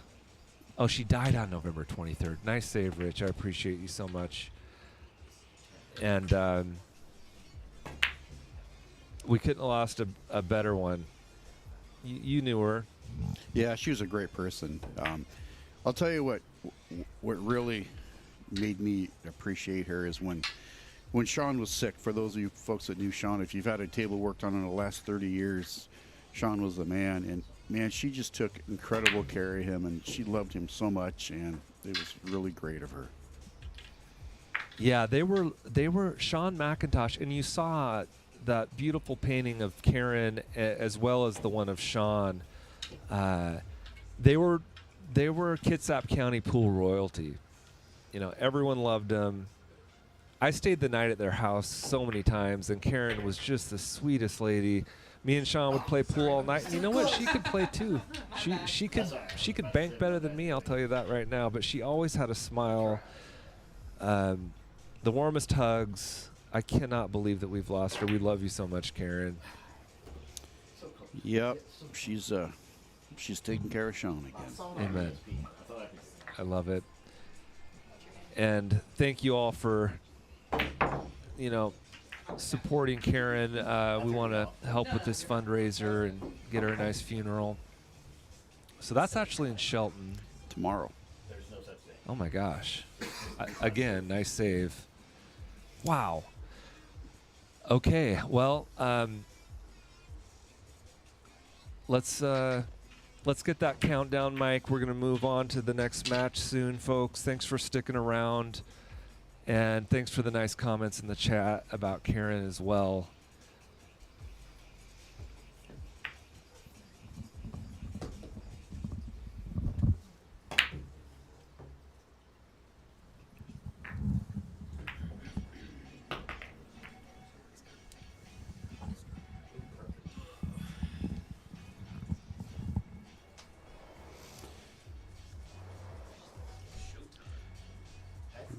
So we have another great match coming up here. The players are warming up. 2-minute countdown. Lee's going to do a interview with both of them, and then they will, I'm going to assume, lag for break and be on with the action. Any predictions on the score of this one here? I know a lot of people up front were saying they favored Miranda. So for those of you that don't know, Richard is his real name, but Richard actually goes by Chris. So we will be calling him Chris, not to confuse anybody. Greg, the score of the first match was 11-8, I believe.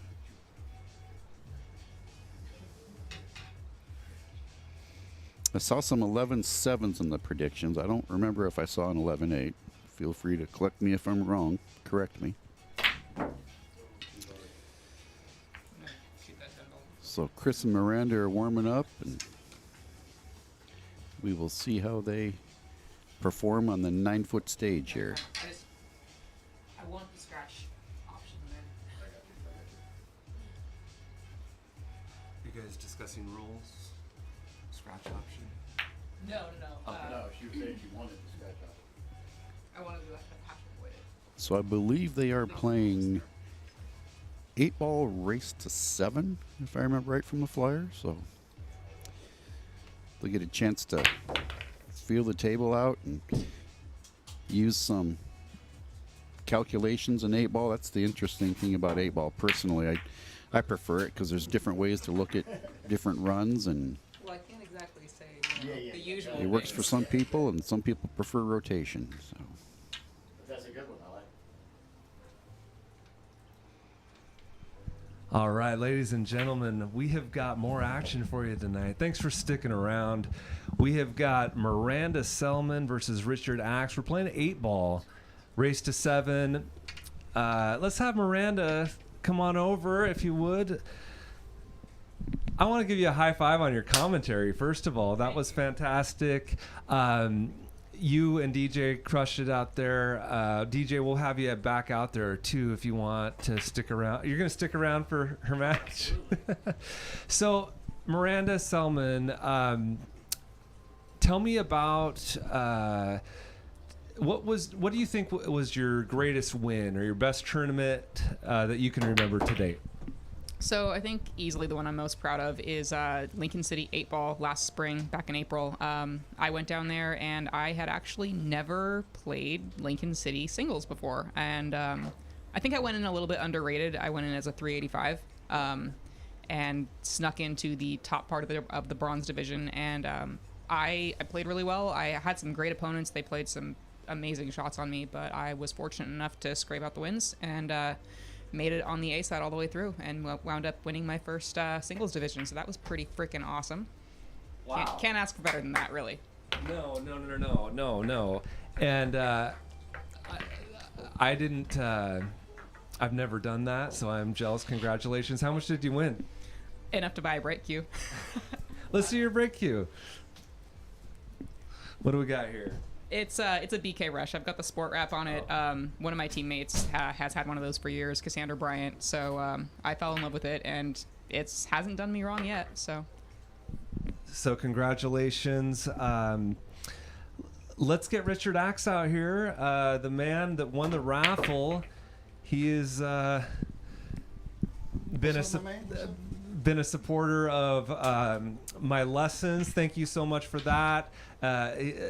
He might not break and run every rack, but he's gotten better and better. He's come back for about 4 lessons, so that tells you something. We are giving away a lesson from yours truly, a 2-hour lesson. You get to see Baldwin's billiards, and I might teach you a thing or two. Definitely worth it. Definitely worth the lessons. Definitely. Come check it out. Get you some. It's well worth it. Well worth it. You'll definitely learn something. Thank you so much for that. Tell me, how did you get into pool? It's just started with someone telling me I should get on a league. Shortly thereafter, I just kind of fell in love with it and just kept going and kept going and kept going. And the more I can learn, the more I enjoyed it. So I just kept going. It was just great. Now, you've got a beautiful wife in Kathy Axe that runs a tournament with you. Talk about that. Yeah, every Tuesday night, 6 p.m. at our place. We've been running it now for going on almost 3 years. So, I mean, it's definitely fun. We have a great crowd that comes out, supports us every Tuesday. We usually end up with 20 to 30 people and just have a great time, man. It's 10-ball break in the middle. Okay, so this is at our place in Silverdale, Washington, and talk more about that 10-ball break. Okay, so what we do on the 10-ball, it's not as traditional as most. We draw 3 names. It's been around $80 to $90 a ball. You break. If you make a ball on the break, you get that money. If you don't, we keep going. And then we do a must-go right at the end, so we get a few more people involved, and everybody gets a kind of a chance to shoot and see what they can do. So. It's just a fun little thing to do right in the middle of the tournament. Well, I appreciate all your support. I guarantee you I will come out to your tournament. I hope you do. I'd love to see all of you. I'm going to do it. I'm coming out next Tuesday. Hey, I love it. All right. Let's get these players lagging. DJ, could you commentate with Richard for a little bit? That'd be a lot of fun. Yeah. And do you have a preference? let's do this. Okay. Yeah, perfect. I don't care either way.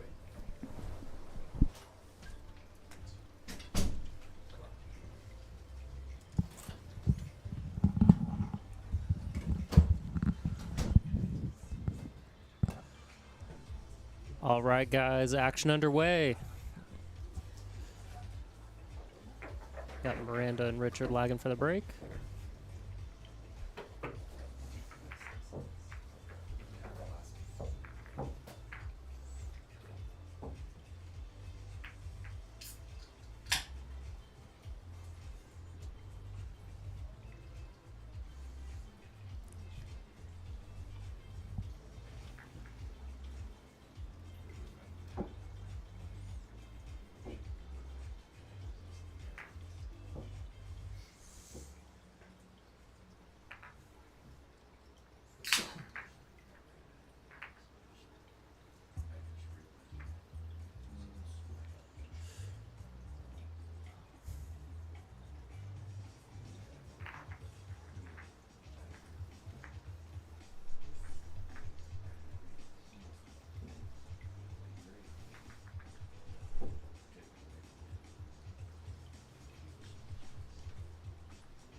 Let's do this.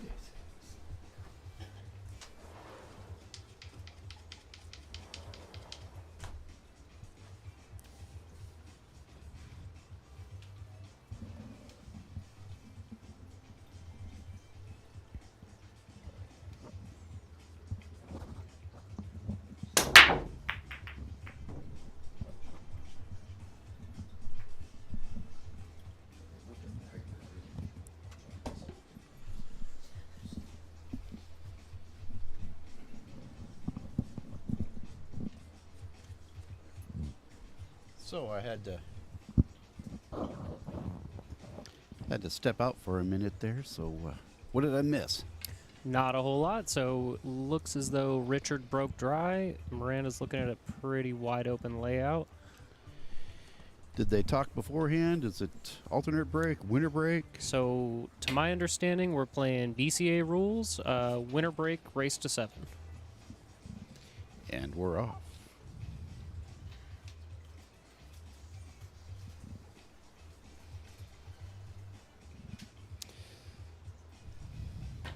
So how long has Miranda been playing? Miranda has been shooting for, I want to say, going on 16 years now. She's been playing for quite some time.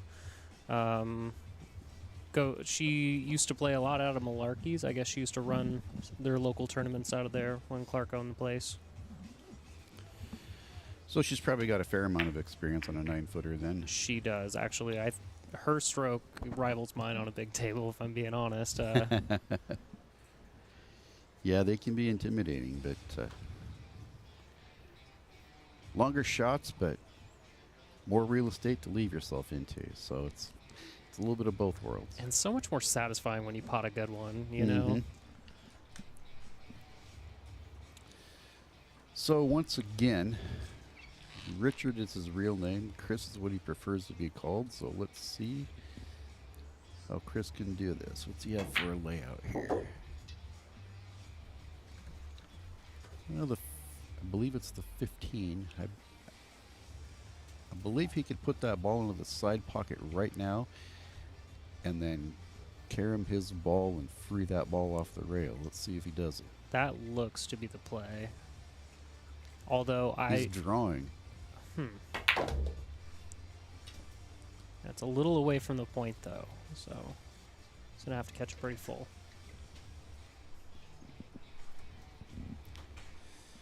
He did not do himself any favors there, so I don't know how much defense either one of these players play. Does Miranda play quite a bit, or? Miranda plays quite a bit of defense. She tends to be a pretty heady player. She's been playing a lot with myself and Evan Olson, so been giving her some good coaching there. Her table awareness is pretty good. In fact, she made reference earlier to that BCA tournament that she took down, and I watched quite a bit of that. And going through it, she called me at the end of day 3 and was like, "Hey, I haven't lost yet," and asked for some advice. And I was just like, "Keep going, lock them up. That's all you got to do. Lock them up." Yep.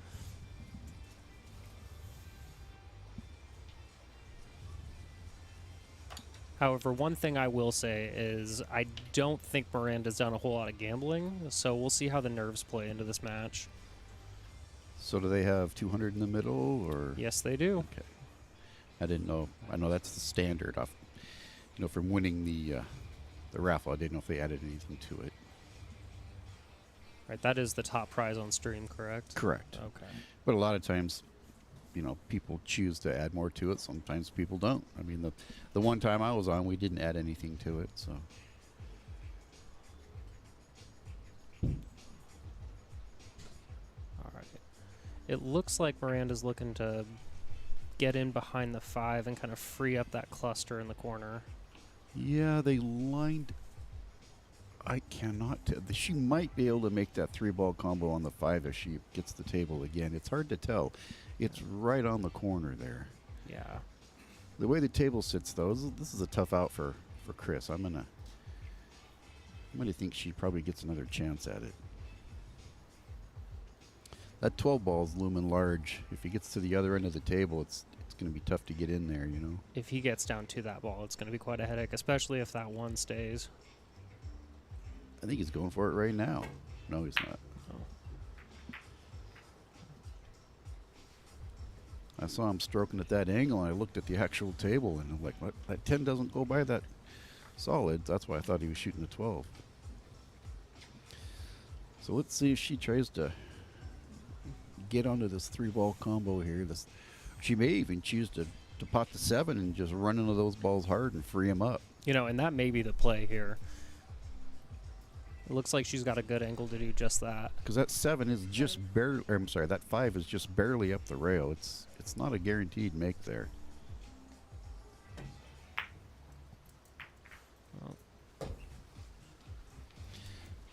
All right. Looks like overcut it slightly, so you can see Richard back at the table. Still has that 12 ball looming large.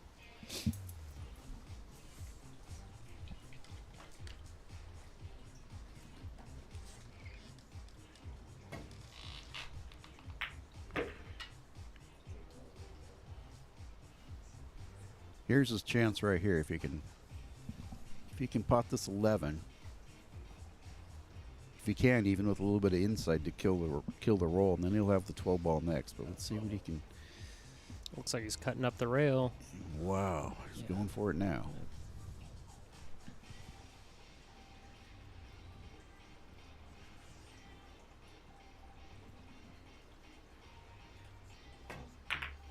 That was a great shot right there. He hit it well. Look at that. High risk, high reward, and it paid off. Right on the 9.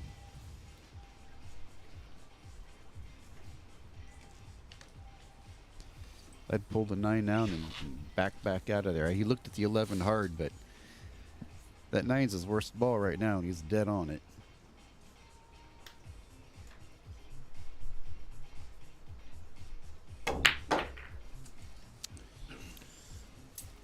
All right, let's see. Does the 13 slide past the 11? You know, it's tough to tell from here, but he can take it in the side if he needs to. That's pretty steep. He's looking at the corner. All right.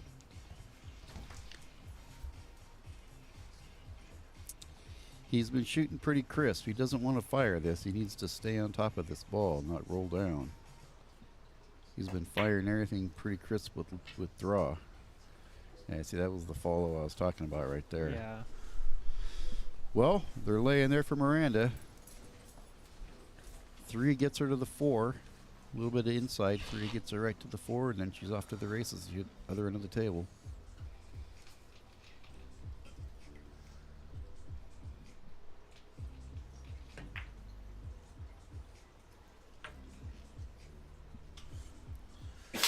She might have got some throw on there. Sometimes when you put that much spin, you know. Richard, I have to interrupt you. Is that your super duty for? Yes. You gotta go.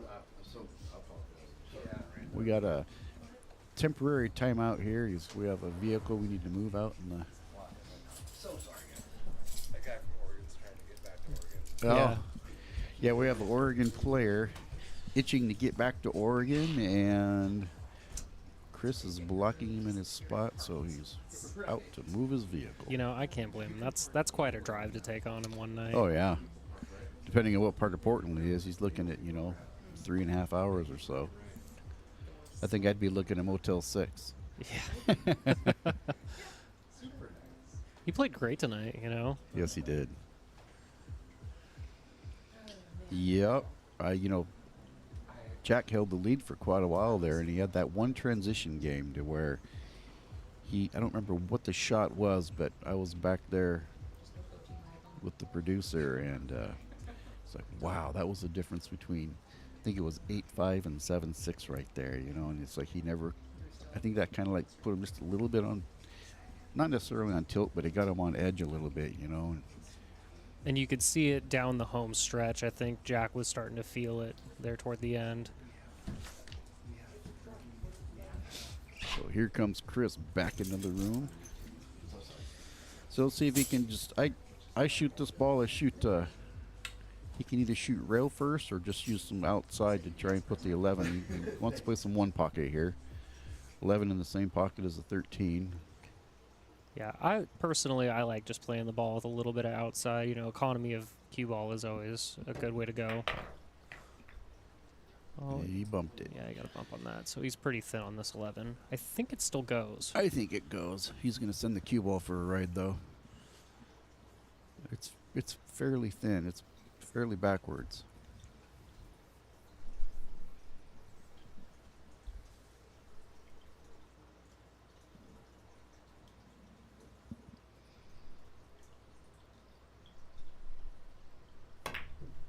Nice shot. Let's see what he gets for some love here. Beautiful shape, dressed up for the side pocket Perfect. nicely.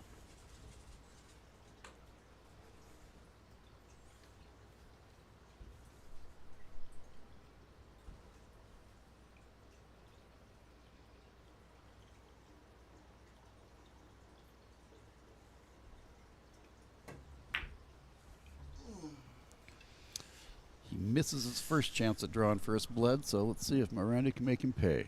All right. Little case of the yips. What do they say? It's always the first game and the last game that are the hardest to win, right? Mm-hmm.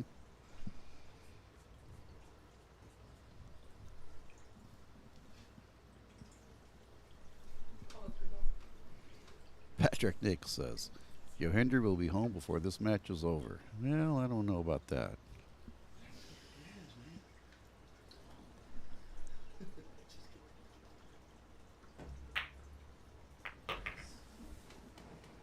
Yeah, she got away with that there. I think got the rail first, but it actually freed up for her. She's got to get those nerves settled down. They probably both do. Absolutely. She's got a good angle on this, too, to come out center table. She can kind of take her pick from there. A little bit crisp. I'm shooting safe straight on right now. Yeah, I like that play. Just freeze up behind the 7. Yep. Just put it in line with the 7.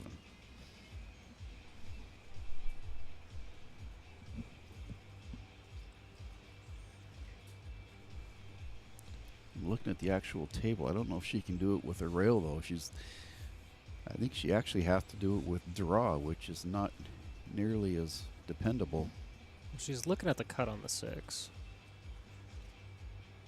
And the 6 appears to be far enough off the rail. It's a doable shot. I'm looking at the table, and the table does not look nearly as difficult as the camera does. I think she can pot this ball. There's the save. She shot the safe. Smart shot, freezing it to the back rail. He has a hit, but he doesn't have a mate. The only shot he's got is a extreme cut, and it's the 1's probably in the way of that. Yep, it was a good shot. Yeah, and that corner pocket's going to be looming large behind the 8 with such a thin hit.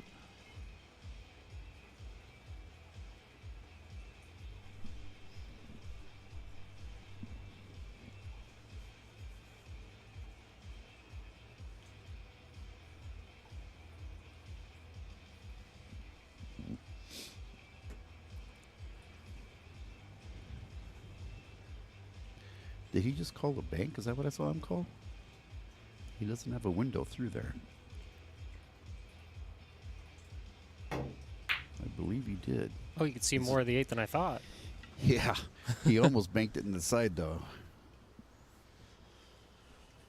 All right, so what is her out ball? The 6 ball The is what 6. I'm seeing. I go yeah. 1768. Well, that looks perfect to me. Yeah, 1 rail off the end. Mm-hmm.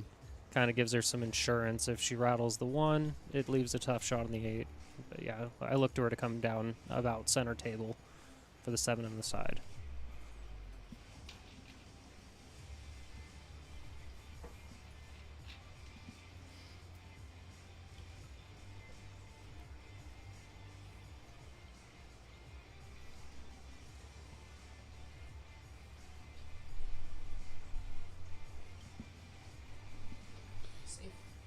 She called safe. I actually saw her eyeing the 8 ball of where she would have to be to leave him in trouble. This is interesting because this table's laying out pretty good right now. She might not get this good of a lie if she does this again. It's interesting.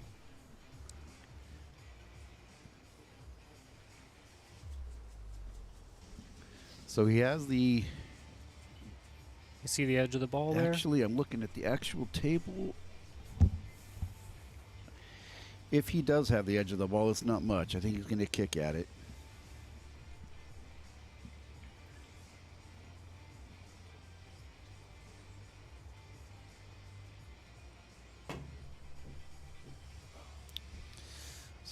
So Miranda is successful with the ball in hand.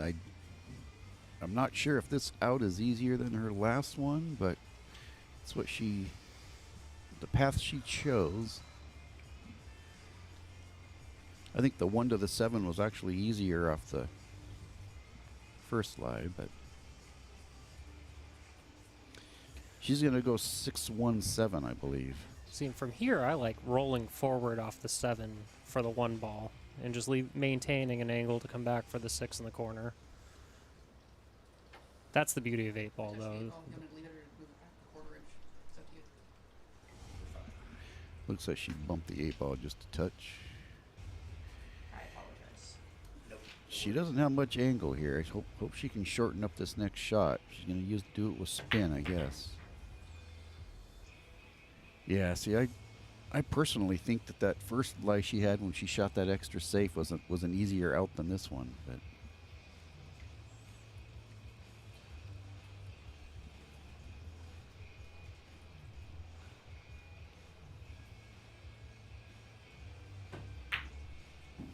Good stroke.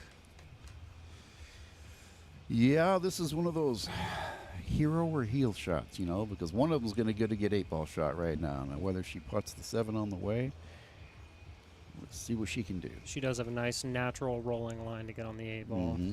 Just got to put it down. As I said, someone's getting a great 8 ball leave. Looks like she overcut it, and that's going to sell out.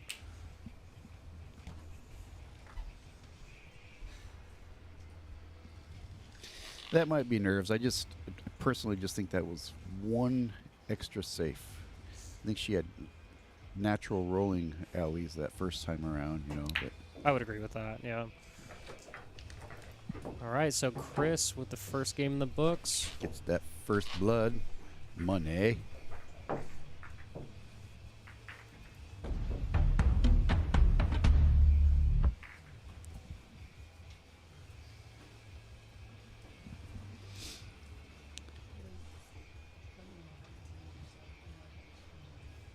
So I stepped out right at the beginning. Who broke first? So Richard won the lag and got the first break. So they must be playing winter break then. Indeed.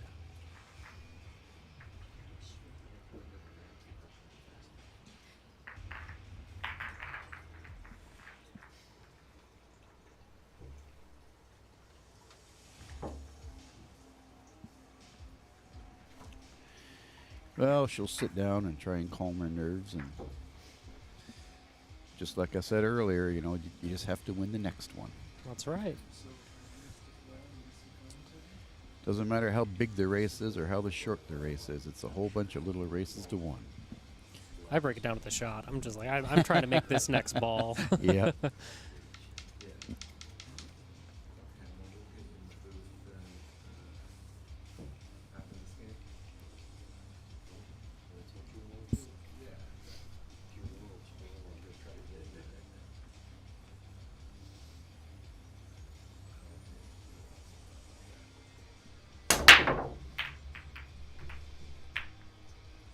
Good strong break, but dry. Let's see what. Lift the 2. Sorry. We'll lift the 2. Let's see what Miranda chooses for a choice of balls and a pattern here. So the only real issue I see there is right there with the 6-13. 6-11, yeah. Okay, yeah. But what does she have for an opening shot? I do not know if she can get by the deuce to make that 14. The 14 looks as though it goes, but she's hampered over the 6 ball if she tries to take that shot on.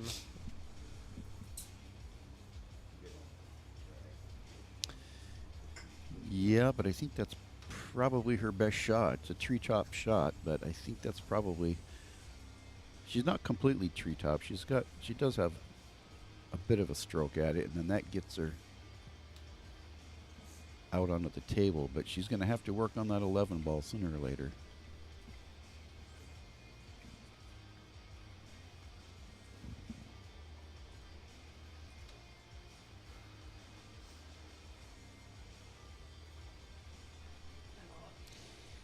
All right, she's calling the 10 up table. I thought the cue was locked up on the 6, but I guess not.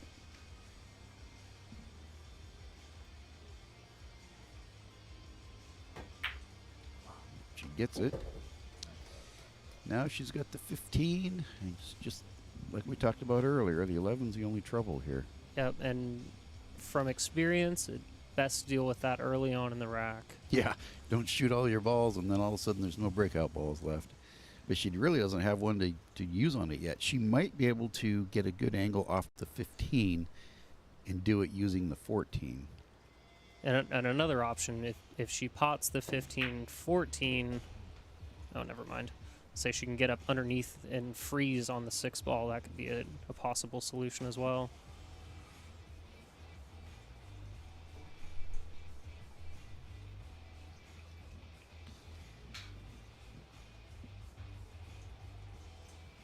She has the 13. She doesn't want to break that 11 out if she isn't out, but she does have the chance right now to use a really slow safe if she can just bump that 11 and leave the cue stuck on the 6, but it is really a touch shot. I think it's a little bit too early in the game to do that.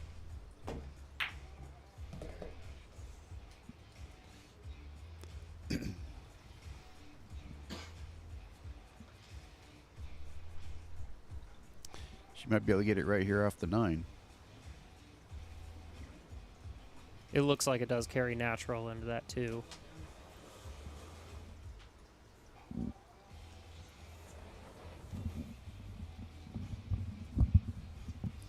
Hey, Lee Baldwin here. I just want to give a shout out to, wow. I want to give a shout out to Miranda Selman, who has just made 3 brilliant shots. I want to give a shout out to Yo Hendry, who tipped us. He gave some jelly off of his winnings. And James DeVee is the only other player that's ever done that. And I love it. So Mike, the producer, extra $50 for you. I also want to thank Bill Sharp. He just bought tickets. Our sponsor. I need to write that down. So thanks to those guys. You guys are doing great. However, me and Jack Kiske are going to come out and do a couple games after this.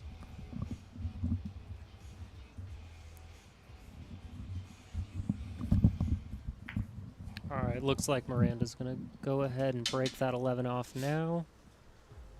Is it the 11 or 13? I can't quite tell. It's the 11. Okay. That was a good shot. Smart shot.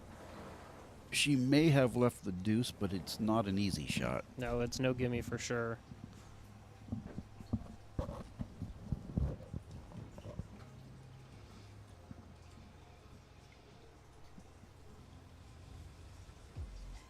Uh-oh. I think we're going to be looking at a double hit here, but we'll see.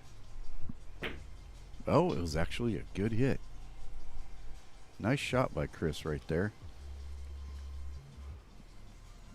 Nice little elevated punch shot.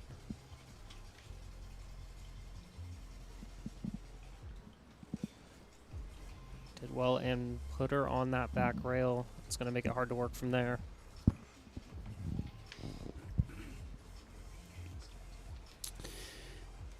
Does she have the deuce? Or does she even have a shot? I like the 10 on the side. The 1 kind of makes that side pocket play larger. Oh, that's right. She's stripes. I'm sorry. Yeah, she's looking at it now. Might be a smart play. It looks as though it would lead her naturally on to that ball in the far corner pocket, away from where she is now. But it's like She banking to the side, or is she's shooting safe? She rubs it. That's a nice safe right there. Beautiful shot.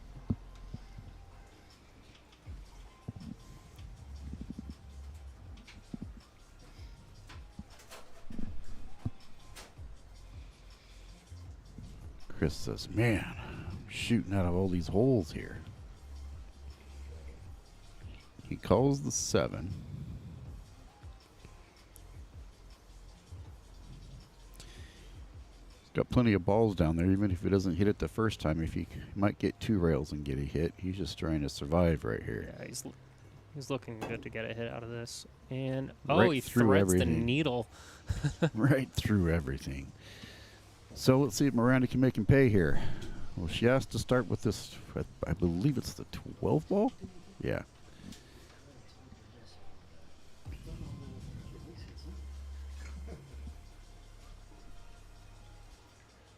So she's lining up the tangent to go from the 14 to the 12?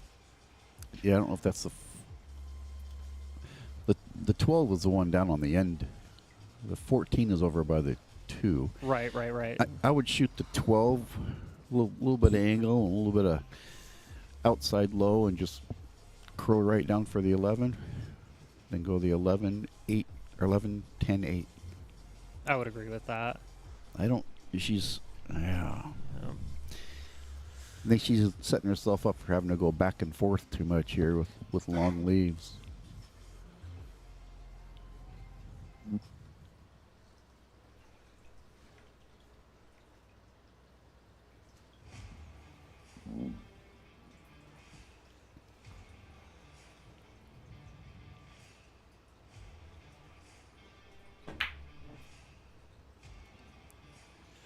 She got good on the 10. One thing I will say, when you have ball in hand, it's best, in my opinion, to get that cue ball nice and close to your object ball. Generally, I like playing within a foot, 6 inches from my ball. It gives me, higher pocketing percentage, and you get good cue ball action from that.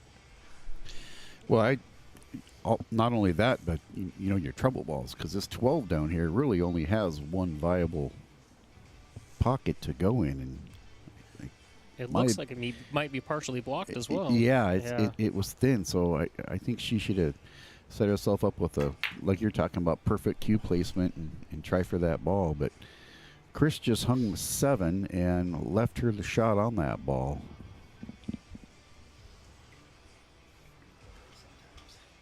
Well, I think you got to go here. That 6 is going to work to stop that cue ball. It looks if she hits it good. That'll set her up nicely on that 11. Yeah, I think she has to go this way. Even if she misses it, maybe she can take the pocket away from that other solid.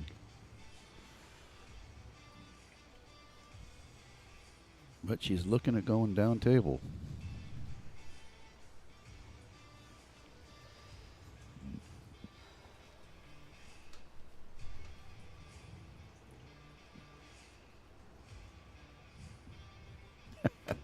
Triple G and Patrick, man, you guys will bet over anything. I love it.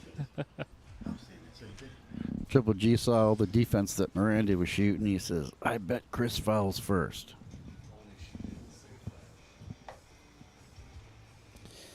Well, he's got a picket fence for the 6 ball here. That 2 ball makes that pocket fairly large, but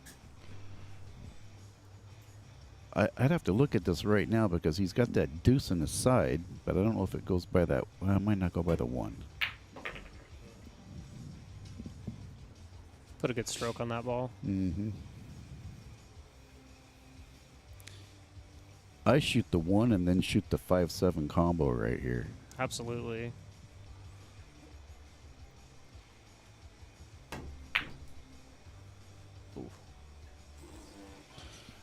Well, that 12 ball goes easier for Miranda now, but once again, she has to get to this end of the table. But if she gives herself some angle onto that 14,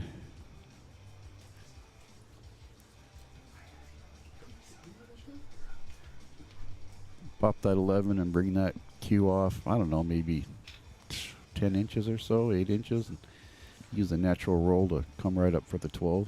Yeah, she needs to make sure she doesn't catch this too thin, though. Otherwise, that cue ball is going to fly. Mm-hmm.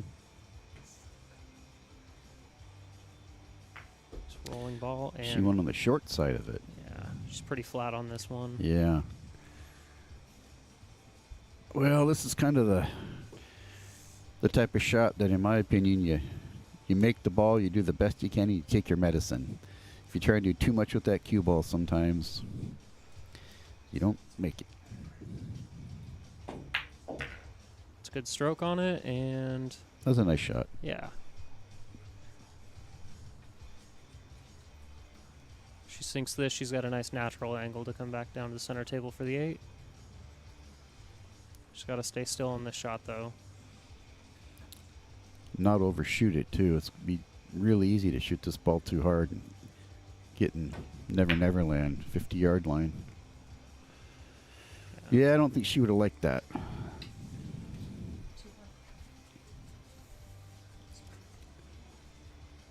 Yep. Just got to take the 4 ball. Or it's the 4 ball.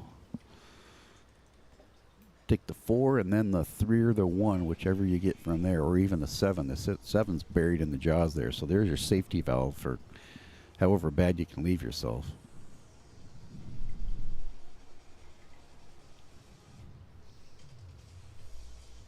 Ooh, some speed on that.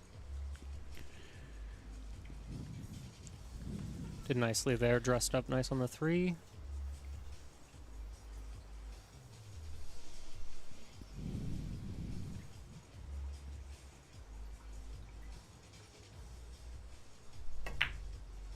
Now, from here, do you like going 7-1-5?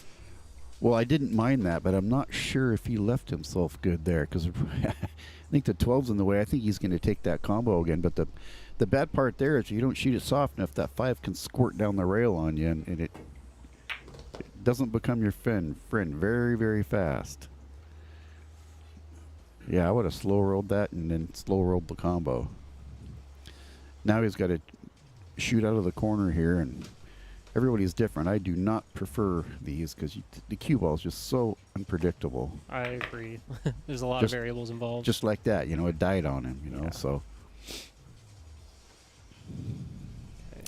At this point in time, if I'm him, I'm taking the deuce and I'm shooting safe, and I'm going to try and put the 8 ball in line. Yeah, if he dogs this shot, he's going to set Miranda up with Yeah, a perfect shot. It's a natural leafer for the stripe. Just like that. Commentator's curse strikes again. Well, I was saying take the deuce. That's like, ugh. Oh, 100%. Yeah. Take that, put it toward a pocket, maybe leave on the back rail. Distance on a 9-foot table. Sometimes the distance can be just as crippling of a safety as anything, Perfect there. Just good on the 8.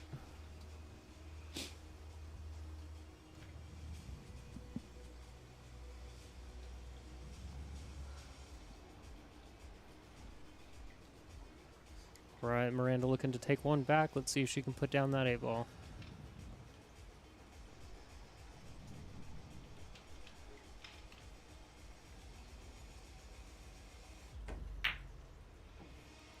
Oh, hangs up. I was watching her stroke, and I almost thought she was putting left on that, but I couldn't tell for sure. Well, it's do or die time for Chris. If he makes this deuce, he will be on the 5.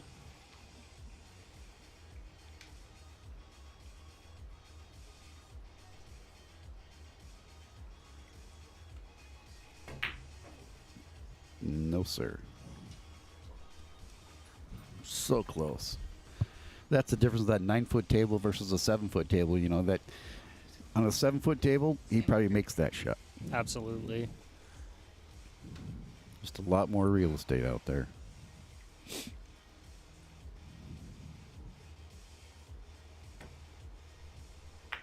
All right, just like 4.5 by 9's what 40.5 square feet out there versus a 3.5 by 7, which is what 22.5, right? Yeah, it's like a 40% larger playing surface. It's significant. So we're gonna do the ring, the slap of the hands, and trade off to the Newham commentators. Tag team. Is that all?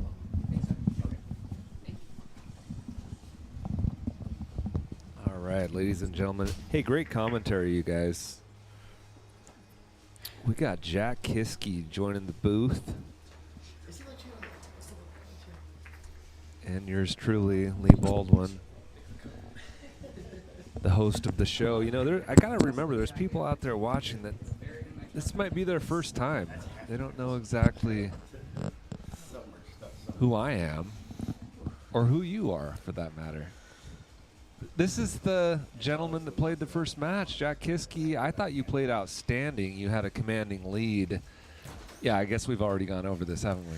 Yeah, I mean, I shot good for a little while, but unfortunately couldn't keep it up quite long enough. But my opponent played really well, and hats off to him. I'd like another shot at him again sometime if ever the opportunity arises, and I think it'd be another really good match. But he played well. He was good action, as we say. Yeah. Very respectful. He was not a slow player. Okay, so she's breaking right off the rail. Hard. Wow, she's got a pretty solid break going there. She's got some power. I'm really impressed with that. I love it. We need to see more of that. More, you know, really, just a really strong female shooter is just something that I just always loved. Beautiful part of the game. Oh, yeah. Not enough women think to even do it, you know. They used to be outlawed from the pool halls, but it's getting so much better and better.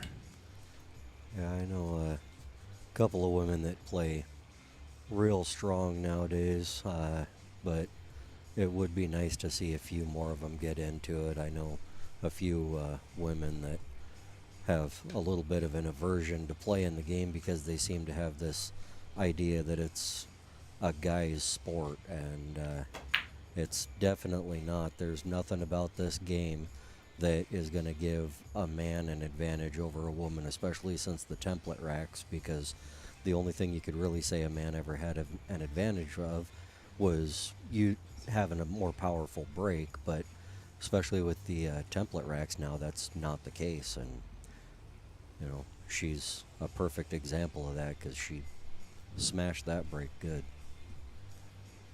Yeah, and they gotta fade all the guys trying to, oh, let me show you how to play. I'll teach you everything. Just, you know, they got to deal with a lot of that. So this is a brave woman out there, and I love her game. I'm loving what I'm seeing. Yeah, I've had the opportunity to see her play a couple of times, and she punches above her weight class. Mm-hmm. Well, I can see why she won her division in Lincoln City. She's intimidating. You know what I'm saying? She walks around with authority. Yeah, she's got a great table presence. And, you know, that last rack that, while she was playing, while I was sitting inside watching, she came with 3 great shots back to back to back there from, you know, tough spots. And, you know, she's deadly accurate. Yeah, I am a fan. You know, I actually want to shout out to Evan Olson. I had asked him, you know, who do you know that you would recommend? He recommended her, and I was like, oh yeah, I met her at her tournament. And we just had a short conversation, but I could just tell she had a great personality, and I'd never seen her play. But if, you know, I mean, I saw her rating, and it was close enough to Richard Axe's, and most people wanted to bet on her. Yeah, and I've never seen Richard Axe play before that I can remember. I'm unfamiliar with him, but he managed to get the first game out of this, and he made some good shots to do it. So, I mean, he's obviously a capable player in his own right. Well, Cassandra Bryant brings up the fading the hitting on. Don't forget that. I was kind of talking about that when I was saying the guy saying, "Oh, I'll teach you everything. Just be my girlfriend." You know. Oh yeah. Cassandra Bryant is another really strong player. She's a 7. So. Yeah, she plays, or at least used to play quite a bit up more my neck of the woods, out in the Auburn area. And by my neck of the woods, like a 45-minute drive instead of a 3-hour drive. But yeah, she plays pretty solid there. I've lost a couple of matches to Cassandra. So Ed Slade, the captain of our Northwest Cup team, Yo Hendry took it down. And again, I messaged Ed after that Northwest Cup. What a brilliant strategy he did in who he played, when he played them. Thanks again for that, Ed. Yeah, maybe he should go see if he can give old Jeremy Jones a couple of pointers on how to be able to set the team up. Yeah, well, that was a tall order for Jeremy, but oh yeah, Ed knocked it out of the park. So Ed's got a pretty good record in that. He seems to run a team really well. She played that shot really nicely. Yeah, she left herself with the 11 in the side or a combination. Or is she solid? Sorry, it's a big pocket. I lost in the side. track of what was going She's on playing here. that Talking 11 about on the Ed. side, yeah. Looked like she shot a stripe to me. Oh yeah, she's taking that 11 in the side. Ooh, a little wide. So yeah, I've been talking nonstop about Miranda, and you started bringing up the other player, and then I instantly changed the. Yeah, let's talk about Richard. He's got great form. Look at his fundamentals. He gets down low on the shot. Yeah, he's made some pretty good shots when he stays down and strokes through it. I did see him miss one earlier where he, in that last rack, where he dropped his shoulder down through the shot pretty good. But when he keeps that elbow up where it belongs, he seems to have a pretty solid stroke too. And the little bit that I talked to him before we got this whole thing started, he seems like a pretty nice guy. Oh man, and speaking of the, girls feeling uncomfortable around male pool players, I assured, Miranda, I'm like, this is a good old boy. He is a great guy. The second he opens his mouth, you'll know that he's going to be respectful in this match. She's shooting this combo? No, I think she's playing safe it. Behind the 15. You're right. Well, I guess I was right. Just feather the edge of it. Boom. Yep, just like that. She did that once already, didn't she? Yeah, she's her safety game is pretty strong, which is impressive for somebody at her Fargo to be able to have a defensive game and an offensive game that match up well, because there are a lot of people that either hyper focus on defense and aren't real good at running open balls, or they rely on trying to just run everything in order to be able to get their matches. And having a nice, well-balanced game is very important to be able to have success against a multitude of players. And she's definitely got a good defensive game to go with her solid ability to pop balls. Yeah, I can see why so many people wanted to bet on her, even as the lower Fargo. She's 20 point or 15 to somewhere around there. Yeah, but Fargo, generally lags a little bit behind where you're at, and if you're, hitting one of those breakthrough a threshold in your game and your game starts going up, your Fargo can't keep up with where your game's at, so you can be 20, 30 points higher than your Fargo if your game is on the rise, but the matches aren't getting in as fast as you're playing and stuff, and waiting for some of those older matches to, get off the record so that it can make that adjustment. Or if you have a lot of robustness. Yeah. You know, I remember James DeVee. I mean, I guess this is a personal thing that he told me, but I'm just going to share it. He had so much robustness, and he got in that terrible motorcycle crash, and he played a lot as a recovering injured guy, and so he wouldn't have been playing his A game, right? Yeah. And now for him to be at the top of his game, it's not going to move that fast because there's so much robustness. Yeah, but from what I've been led to believe, and I don't know this as gospel by any means, but I am led to understand it a lot like how a golf handicap works, where you've got a robustness of 900, but the whole reason you need 200 to be able to get an established rating is because it goes off of your last 200 performances. So once you hit the 200 mark, once you get to 201, your first match would then not equate to what your current Fargo is. So if you've got 6,000 robustness, it's the last 200 that count toward what your actual Fargo today would be, is what I've been told by a multitude of people who know more about that kind of stuff than I do. Well, I'll bow down to you on that subject. I think it's an incredible algorithm, or whatever you call it, that they've created. But we were talking about during your match how it's harder to be a hustler these days with Fargo being as accurate as it is. Okay, so Andrew says the old matches are still counted, just not weighted as heavy. They don't totally go away. I don't believe. Well, that may be the case. They may lose a little bit of weight versus what you're doing. So like I said, I'm going off of what I've been told by people that know more stuff than I do, but I'm not saying that they know everything either. Fair. But it's an interesting topic. It's Yes. a big deal. Yeah. Very big deal.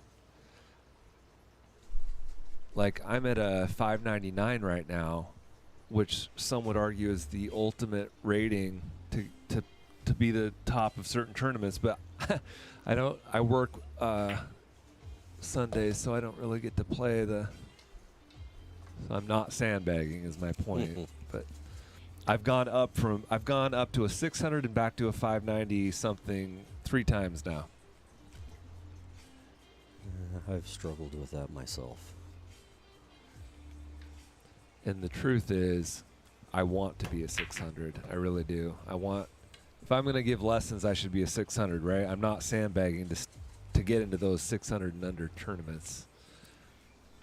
That's not necessarily true. It has to do with what your knowledge of the game is, not necessarily your execution of it. There are a lot of players that are, good players, but they're not even great players.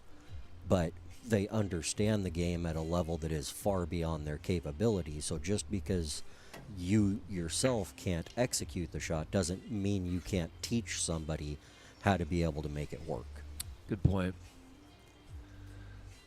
Okay, so we're down to the amount of balls left on the table where I can intelligently start to make some predictions. You know what I'm saying? Yeah. It's getting down to crunch time now. And she's got a cut on that 14. Or the 9 goes by the 8 in the corner. Maybe. I don't think so, though. Or the 11.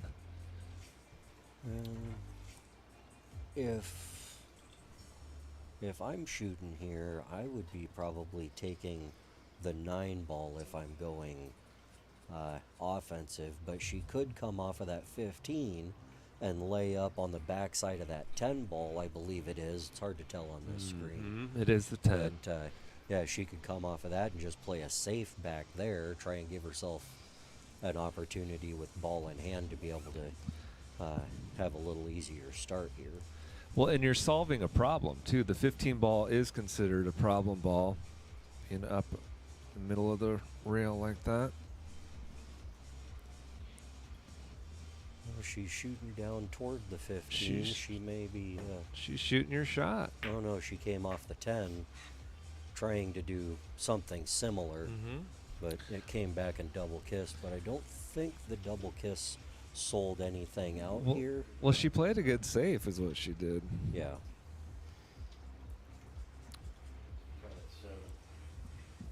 There may be a rail first on the 7 ball here, but it looks like you might have to spin it a little bit to be able to get it there. But this can be pretty touchy because depending on how it comes off that 7, it could be perfect to get natural shape on that 6, or it could leave you underneath it or rolling straight at it. And ooh, he hit that good. More difficult. Bump it. Ooh. He can. Came right past it. That's going to be a real steep cut. You still shoot it to block the pocket, right? Well, he also may have a bank back between the 8-11, but I'd be going for the cut here. Yeah. Yeah, blocking that pocket is huge. The problem is, even if you make this, what shape are you going to have on your 8 ball? Are you spinning this with outside and trying to come around and get on the low side underneath the 11 to shoot the 8 in the side, or are you trying to go down there and risk scratching? Does that pass the 11 in the side pocket on that side? Well, of the if table? it does, that was the shot of the match to date, and it does. Yeah, he's lining it up like it goes. Wow. I guess he played that better than I would have. I don't know about you, but that was really impressive. There was some risk there, but he avoided all the catastrophe that could have been and ended up absolutely perfect by the looks of it.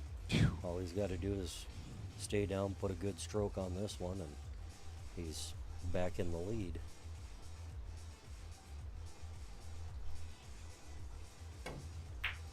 What? Oh, he went for up. Okay, it didn't go. There, it must have been, or maybe it was a tiny pocket. Yeah. He measured it up, and Yeah. he may have seen it didn't go. So, but it landed in a pretty good spot for him. Yeah, but he dropped that back elbow again big time there. You could see the shaft of his cue stick come way up in the air as he was shooting through that cue ball, and that's probably a good reason why that didn't go in. If he stays down on that, he's got a lot better chance of making it. And the balls that he's been making clean in the middle of the pocket, he's been staying down and stroking through it. He hasn't let that elbow drop. Well, Richard, I know you're listening to this back. There's a free lesson for you right there. Sorry if I didn't cover that. If you're just joining us, I've given Richard a few lessons. Here's another good defensive shot by Miss Selman. Yeah, she is not going to go quietly into the night. She is going to make him work for this 8 ball. And there aren't a whole lot of good ways to try and come around at that give you a chance of being able to pocket it anywhere. You know what I do is I slow kick this and leave it. Just try and hit the 8 square into the 13. Mm-hmm. I like it right where it's at. Yeah, you kick it too hard, you risk coming off that 8 and scratching in the corner. Death. Of course. Looks like he's trying to go the other side and come off the head rail into the back side of it and kick it down for the Bad corner. idea. Well, I can't say that for sure. Yeah, see, you don't try to make this shot. Leave it where it is.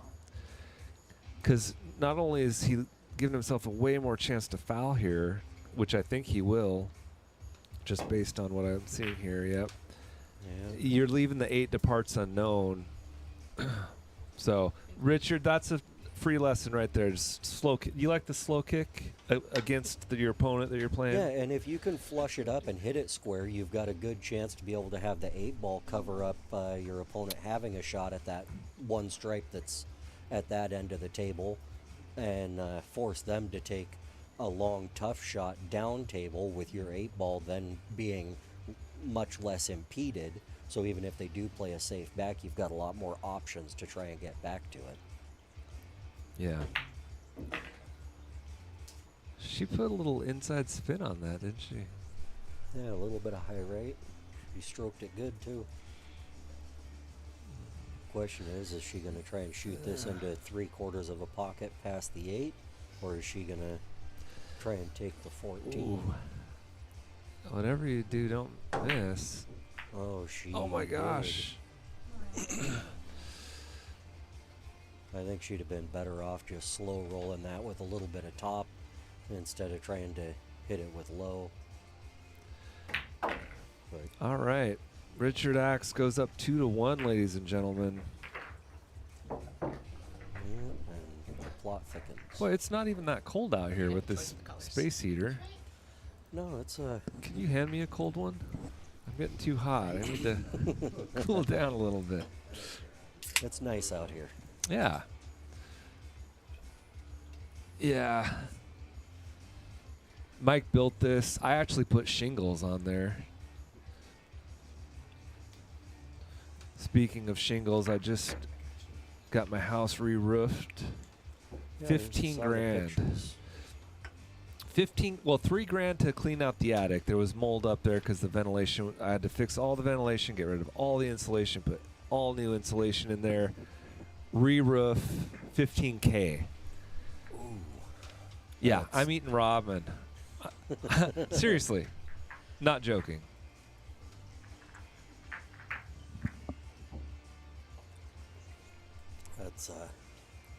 That's a healthy chunk of change to have to pull. You should have talked to my opponent and seen if he could have given you a little bit of a loan after his trip down to Vegas and take a little bit of the hit off of that. Well, you know, there was advantages. There was pros and cons on why to bet on either of you. He's kind of free rolling, but you have experience on the table, a little bit. Yeah. Well, not that much though. No, I played the couple of matches here when I was doing the deal when everybody was trying to beat Daniel. Yeah. And unfortunately, I came up a little short in that one, but that was a great event. That was a lot of fun. Got to see a lot of really good pool. That really was. We had a lot of viewers for that one. So does she have a choice of what to take? Has she got to make a choice about that right now? Well, it's BCA rules, so it should be open off the break. She's looking at the 6 ball. Yeah, she's looking at the 6 up in the corner. The 3-9 is in a tough spot, but with solids, you've got more opportunities to try and develop that as opposed to taking stripes, which I think is the main reason you'd be looking at solids here, because stripes is definitely a lot easier start, but you're limiting yourself quite a bit to what you can manage after that. Well, that just changed everything. Now stripes has that breakout. Yeah, you've got that 11 up there for it now. But those were some wise words to remember, folks. When you're choosing your group, choose the one that has the better breakouts. That just for one rule of thumb. Yeah, There's a bunch of other rules. Yeah, I see a lot of people that get wrapped up in trying to take. They'll make 3 balls on the break, and they'll make 3 solids, and they'll immediately want to take solids because there are more of them that are already down. But you analyze the table, a lot of times taking the ones that have more balls give you more options, and you have the more options you have, the more you can have breakout opportunities, and you also have backup balls if you miss your shape a little bit on something. And a lot of times taking the ones that have a couple more balls on the table are actually the better choice, unless everything's wide open, and then take whatever you want. Yeah, I heard a wise player tell a student or a person on his team, you shouldn't even be counting how many balls are in the lead right now. Don't even do it. You made a ball, pick a group. You don't even need to find out what ball you made. Yeah, before I shoot my first shot in 8-ball, I look to try and see where the bad balls are, which ones have more balls tied up, and then what I have avenues to be able to try and develop them from. And then whatever I have the best opportunity to develop those bad balls off of, that's what I take. And it doesn't matter one way or the other how many balls are on the table of that specific suit. Yep. Yeah, that's exactly what I do. And moving the template. And another thing that I like to teach my students when we're talking about 8-ball, you need to understand what problem balls are. They don't need to be tied up. The worst spot a ball can be on the table is on the rail next to the side pocket. Right there. So count that one as a problem ball. Absolutely. And if all things are equal, I've heard this said, and it makes sense. If all things are equal, go with the group that has balls closer to the 8-ball. Sounds like a vague bit of advice, but it is true. Not always, but they're going to be better out balls. The last balls to shoot before you get on the 8. Yeah, as long as you don't have a wired combination to knock the 8 in when you go to try and break them open. If they're stuck together, then I don't mean solid. tied up balls. I just mean Yeah. balls, open balls near the 8. Yeah, That's your and group. That's a smart way to do it. It's always difficult when you have to try and hit tight little windows to get shape on the 8 because it's surrounded by your opponent's balls. Yeah, right. Looks like Miss Selman's got a tester here. Long and pretty straight in. Looks like she missed it just a little bit. They both have really good form, though. They both look good. And I was 2 feet away from, I was sitting on the love seat there, and they're not shaking. They're playing. Oh, they're rock solid. Yeah. Go for a breakout here. I would. I'd roll this in with a little bit of high left easy and try and catch the backside of that 3 to kick it out. That way it gets away from the 11-9 so that you have that pocket available. When you run into it firm going that way, all those balls track together. So you did get it open more, but now you have to play short side shape to it somewhere to be able to pocket it. I know exactly what you mean there. But he's shooting good. Yeah, but you watch the really good players, and the really good players, when they're going for breakouts, rarely do they hit them very hard.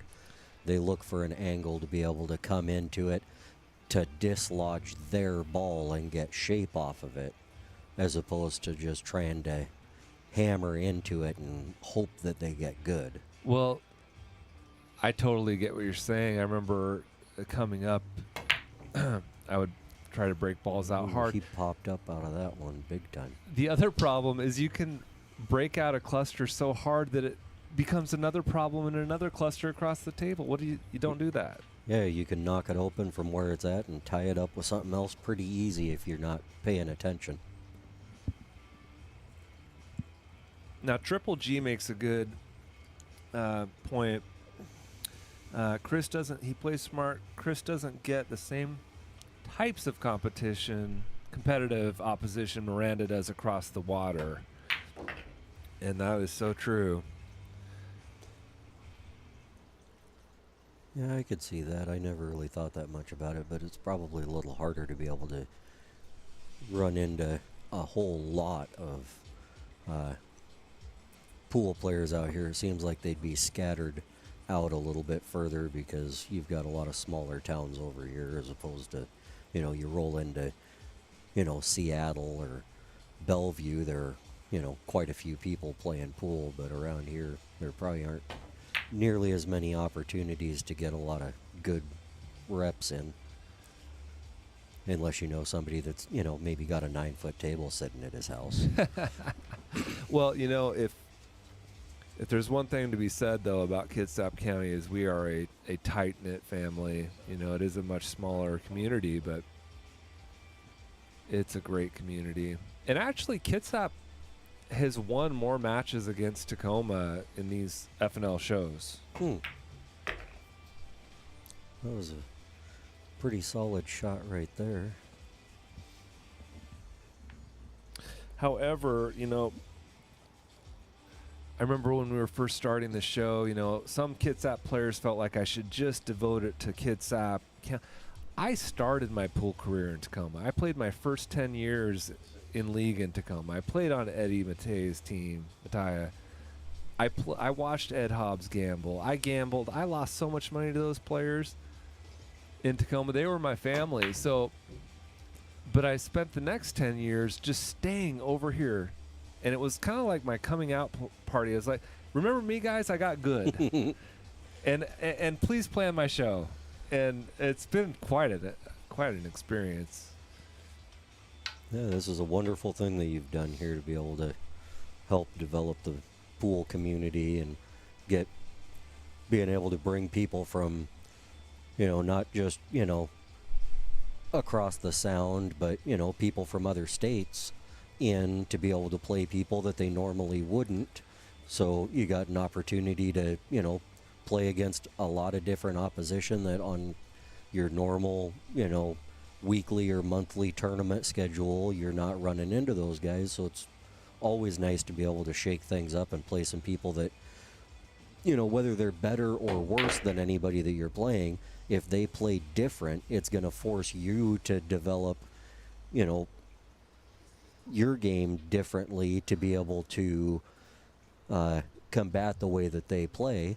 And you're going to have to hone skills that you generally don't if you're not playing people that, if you play the same 5 people all the time, you understand how to be able to play against those 5 people and be competitive. But you throw 5 different people in there, and those tricks that work on the guys you play all the time aren't going to work on, at least 1 or 2 of those guys that you've never played before. And they could be, comparable skill level or even not quite as good, but they play different and they understand the game different. Absolutely they do. I knew that was coming. That was another really good soft roll and safety by Miss Selman. Well, and great shot there. She's got a great touch on this table for those little ticky-tack little safeties. Right. But back to your point, it's so nice to play new faces. I remember I joined the Tap League. Let me promote Ed Hobbs Tap League, because I played that for 10 years, and then I played here, and I played a session of Tap just to get some new faces. This was like 5-6 years ago, but here we are playing brand new faces from different states. It's just too good. Yo Hendry Abraham was a great addition to the FNL family, which you are a part of, by the way, if that's not obvious. Well, thank you, sir. Enough. Always nice to know that, I'm welcome somewhere. That hasn't always been the case. Well, and can I say Miranda Selman, absolutely part of the fam.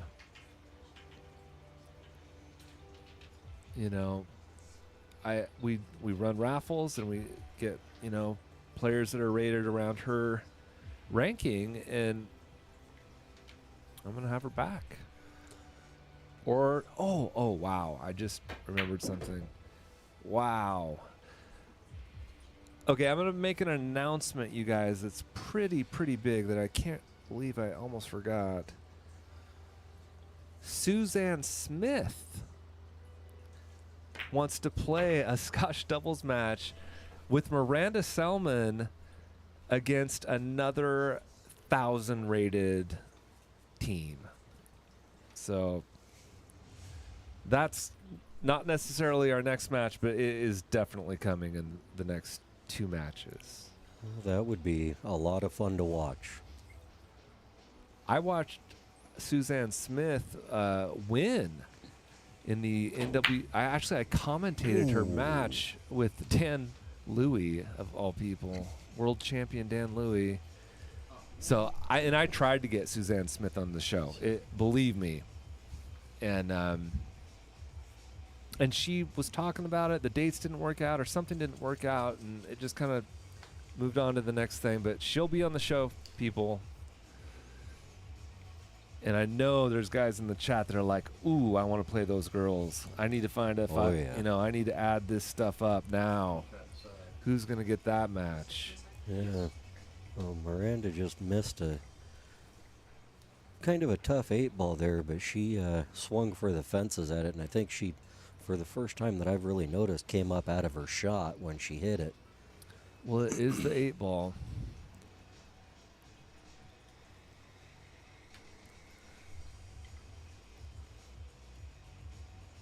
Leaves a tough back cut into the side with a chance of scratching in the other side. If he strokes this good, this could work out pretty good, but I think it might he's playing be it safe. I was going to say it might be better off if he just shoots the 6 down table and tries to roll up underneath that 3 ball. Okay, he was never. Oh, what a fortunate. Okay. So when I mentioned the worst spot on the table, he knocked the 6 ball into that area that I was trying to describe, but he got lucky in tying the 8 up.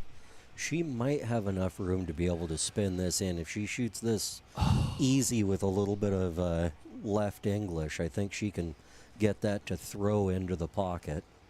It's tight, but well, I think it goes. Please don't make this a tight hit. I think it goes.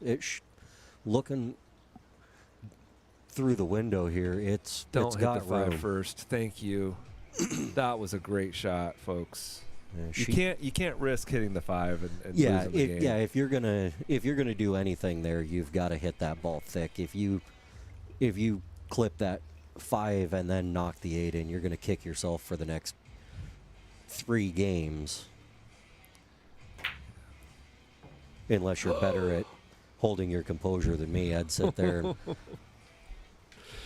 beat myself up for having missed that or lost that game if I'd have clipped that ball. Well, she's being rewarded now for playing the shot right. Yes. Nice. 2-2, folks. We have got action. I'm going to have Rich Roddle join you. Is that cool? Sure. Are you cool to stick around a little longer? Yeah. Okay. I'm going to go get it.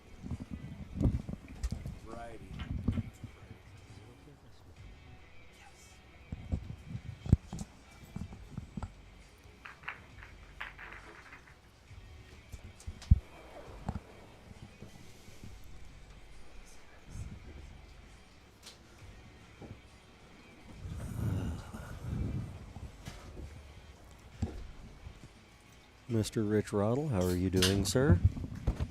Welcome back to the ice box. Back in the saddle. Yeah, it's chilly out here, but we got a heater. Last time I was out here, it was pouring rain, and the overhead wasn't solid, and we're pushing up the tarps to get the water to pour off. That's never fun. Sounds like most of my camping trips as a kid. So we got a good battle going on here. It's like, yeah, it's interesting. You watch one game and it looks like Marissa is shooting really good and about to just dominate this match, and then you watch the next game and it looks like Richard's the one that's in stroke, and it's flip-flopping every single game who seems to be in control of this.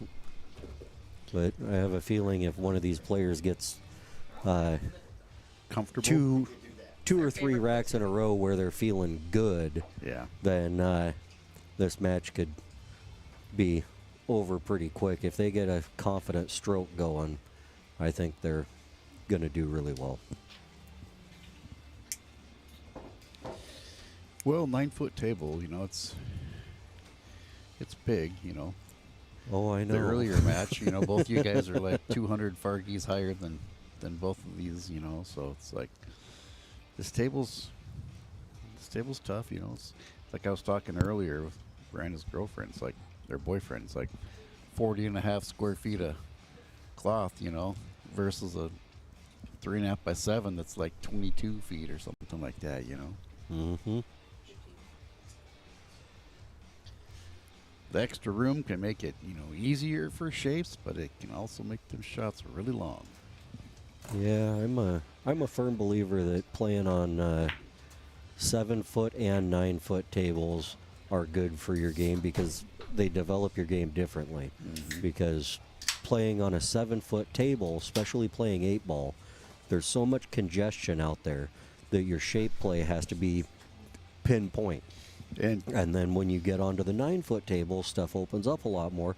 Then it becomes a shooter's game, and you have to develop that accuracy in order to be able to run racks on the bigger tables. So being able to work on both tables, I think, develops two very important parts of your game, your shape play and then your accuracy. And if you can go back and forth, then you're going to be real dangerous. Yeah, the breakouts are quite a bit different on the two tables too, because the little 7-footers, sometimes you break them too hard, you just put them in trouble somewhere else, you know. Yeah, that was something that Mr. Baldwin and I were just talking about Oh, really? a very short time ago about the last game where I believe it was the 3 ball was tied up with like the 9 and the 11 over by the corner, and Mr. Axel went to try and break it out, and he hit firm into it, catching the 3 first, and kept it kind of clumped up with him. They opened up a little bit, but it never opened up an avenue for that 3 to go to that pocket, whereas if he'd have hit it easier and caught the rail first with a little left to kick the 3 away from the rail, then it would have, I think, developed better for him. And we were having a discussion about how, you know, when you're opening balls up, sometimes easier is better, because if you hit them too hard, it's really easy to have them just end up tying up with another ball somewhere else and Find just another bad creating another problem Yeah. instead of solving one. Yep. Jump from one bad situation to the next. And if you're good like me, you can get up there and you can hit one ball that's tied up and find a way to tie 3 different ones up. Yeah, I've fallen into that trap too. Well, this is got a tight cluster down here. She's going to shoot some sort of defensive shot. Yeah, this is looking like a couple of one-pocket matches that I've been watching from Derby City.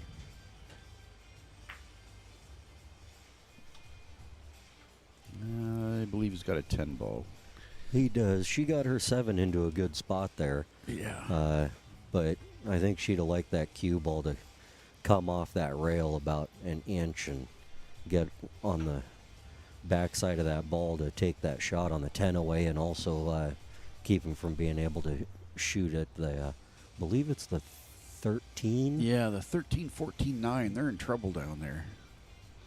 If he gets the right angle, he could actually possibly get it right here.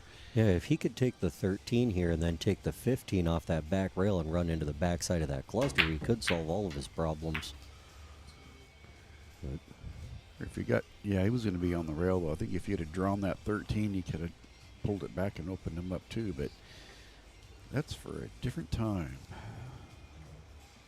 yeah, but sometimes in games like this, you know, picking and choosing when to be able to open that up is important too. Maybe he thought that it was too high risk this early in the game to try and open up all of his opponent's balls along with his. Maybe he's more comfortable being able to open his stuff up with the position that his 13's in at a multitude of opportunities during this match, where she's very limited on her ability to be able to open up that stack. Yeah, she's really only got the one ball, the 5. Unless she can happen to get over on the side of the table where it looks like that, what is that, the 6 and the 3 that she's got down there, that may plant as a combo into the corner pocket to be able to open it up if she can find a way to get shape over there, but that might be a little bit of a tight hit past his ball. But that may be an opportunity she'd be looking at later.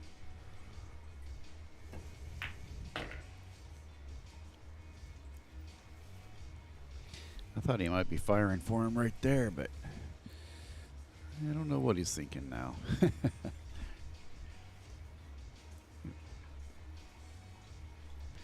He can do it here. If he comes off the rail a little bit on the 10, he can stroke the 15 with draw and come back into him. But yeah, he stayed right on the rail.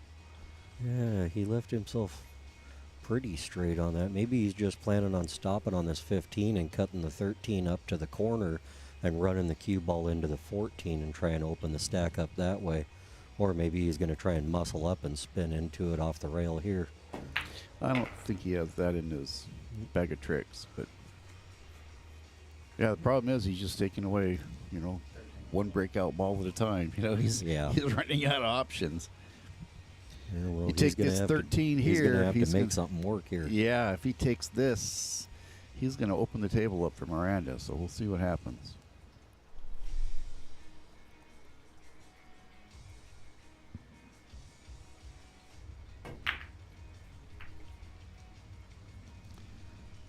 Well, he got lucky and that 9 ball ended up rolling right into position to be able to block that combo from going. Yeah, the 8 blocked the 7 too. Yeah, the 8 ball blocked the 7, so she's gonna have to come up with some sort of a safety or go for a 4-5 combination or come up with something a little craftier than the straightforward options that I'm seeing at the moment. Although with where, what is that, the 14 that he's got over there? Yeah. If she were able to make that 3 ball combo to take his 9 ball away and leave that cue ball over on the end rail, she may be able to impede him a bit, but that's a risky move.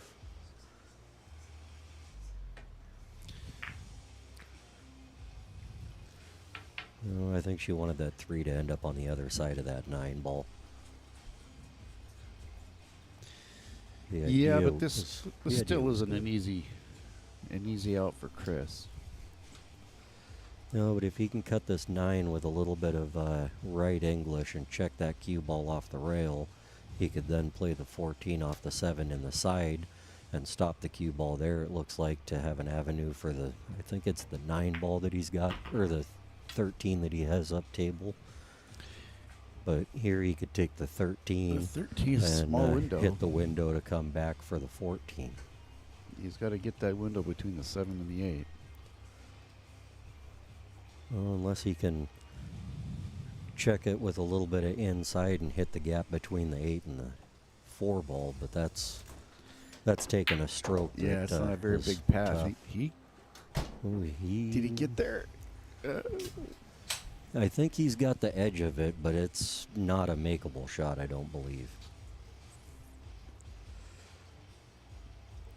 He can try and squirt around it, but I don't know if he's got that in his bag of tricks either. Yeah, but then again, I've seen a lot of shots in my day that I didn't think it'd go, and somebody calls it somewhere, hits it, and somehow it ends up going in there, so you never know.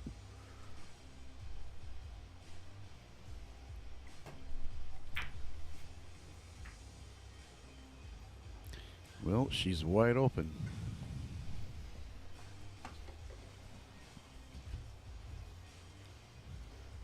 Yeah. 2, 3, 7, 5, 4, probably.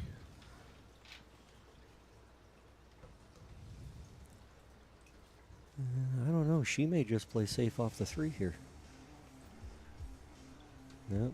That's what it looks like. Yeah, I kind of noticed this on one of her other games, though. She had an out. She didn't take the out. She shot a safe and ended up with the ball in hand taking a tougher out than I think she originally had the first time, you know. She was laying pretty good right there. Yeah, she definitely had the opportunity. to do So some with the damage ball there. in hand here, I'd say one of those two balls has to disappear, the 4 or the 5. I don't know if the 4 goes by the 15. I think I'd put the 4 in this bottom side right here and then go from there. I think if I'm shooting this out, I'm short-siding myself on the 4, shoot it in the other side, roll out a little bit to play the 5 down in the corner, roll up for the 6 or the 2, whichever that is. Sorry, this is hard to see on the monitor. Oh, It the is. 2 ball. I call them wrong So quite a roll bit. into the 2 ball, make that, roll up, take your 3 ball, and then cut that 7 in the side and bring the cue ball off the head rail back to the middle of the table for the 8 in the side pocket. She didn't pull that back as far as she wanted.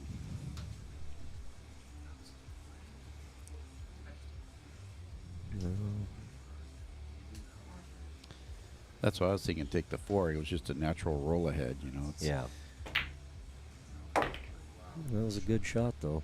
But she's not doing herself any favors getting back down to that 3, which is the ball that she really needs to do something with. The 7's past the center of the pocket, too, so she's going to have to come 2 or 3 rails onto these balls. I think she's going to probably shoot safe with the 3 ball right now. Yeah, I think she's going to just go right back to bumping that 3.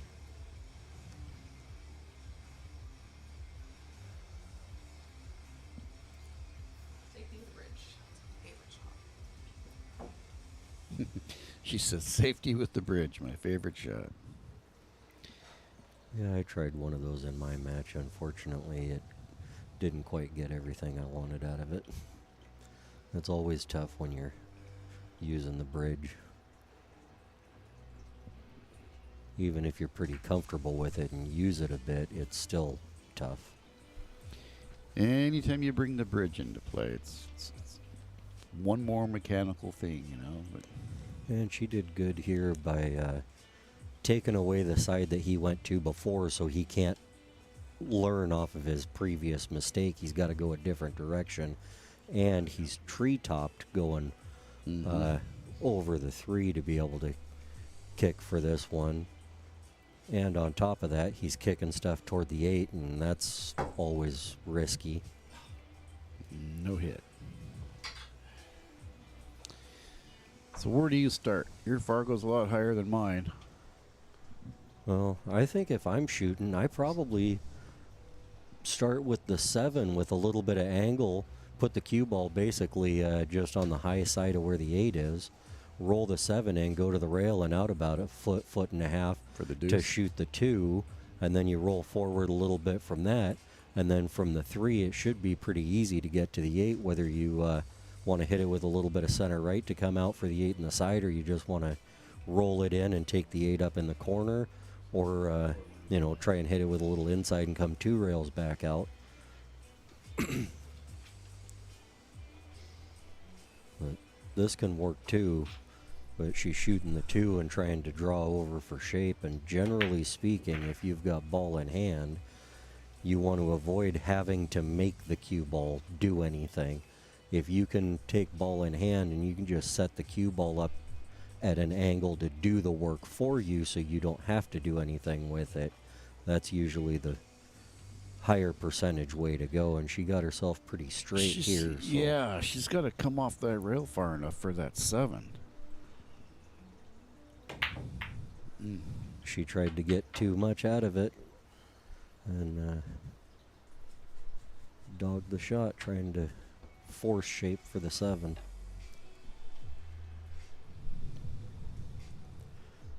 Luckily, she left a bit of a tester here because there's scratch opportunity in both corners, or both side pockets, depending on what corner he goes to try and cut this 14 to. You called bottom left.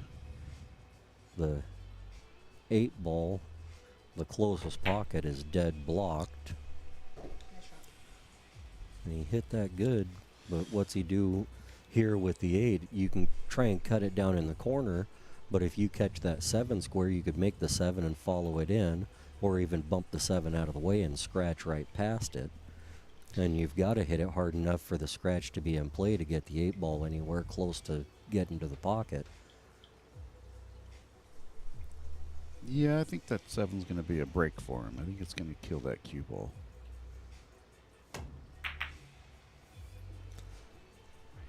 He hit it considerably harder than I was thinking. Yeah, I'd have rolled I was that thinking dead weight. Yeah, I rolled it soft, and if you plug the pocket to where the 3, even if you make the 7, the 3 doesn't have a pocket, you know. Yep. But she's got a shot on the 7 here, but she's going to have to roll it. Does a 3 go? I can't tell. The 3 goes, but it's tight. I think it may brush the rail just before the pocket, but it definitely goes. But you're going to have a pretty steep angle on it if you slow roll this 7. And she caught the tit trying to be too cute and cheat that pocket too much.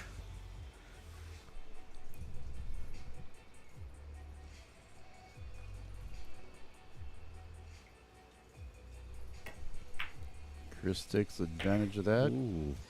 3-2.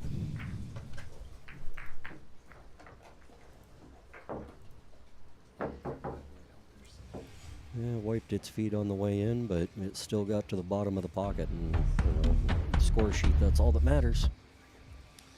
Yep, the W and the L column. You can't see the little slippery ones, you know. Yeah, they used to say there's no box scores in pool, and then APA put it in, so yeah. You can't really say that anymore.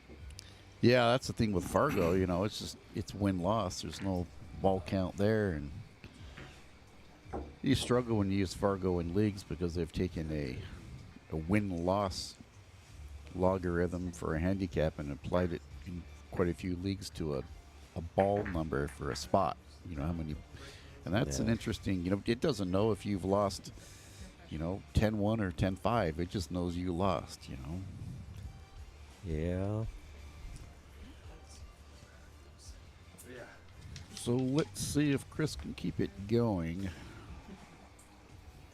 If he gets another one, if he gets to 4, Miranda might start to get a little bit nervous, but they've both had quite a few innings. They could, either one of them could pick up a stroke here. Oh, let's. Well, that's pretty nice of her. She's going to give him that break again. Yeah, I don't think I'd be quite so nice.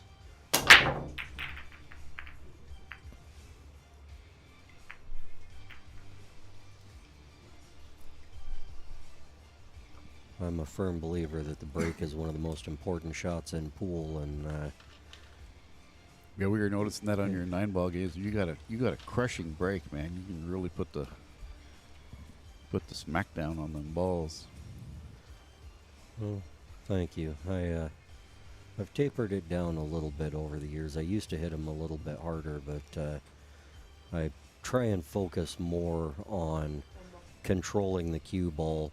There were a couple of breaks that I was trying to squat the cue ball and did decent at. But then I had a couple of other breaks where when I was noticing when the 1 wasn't going, it was coming up table toward the corner.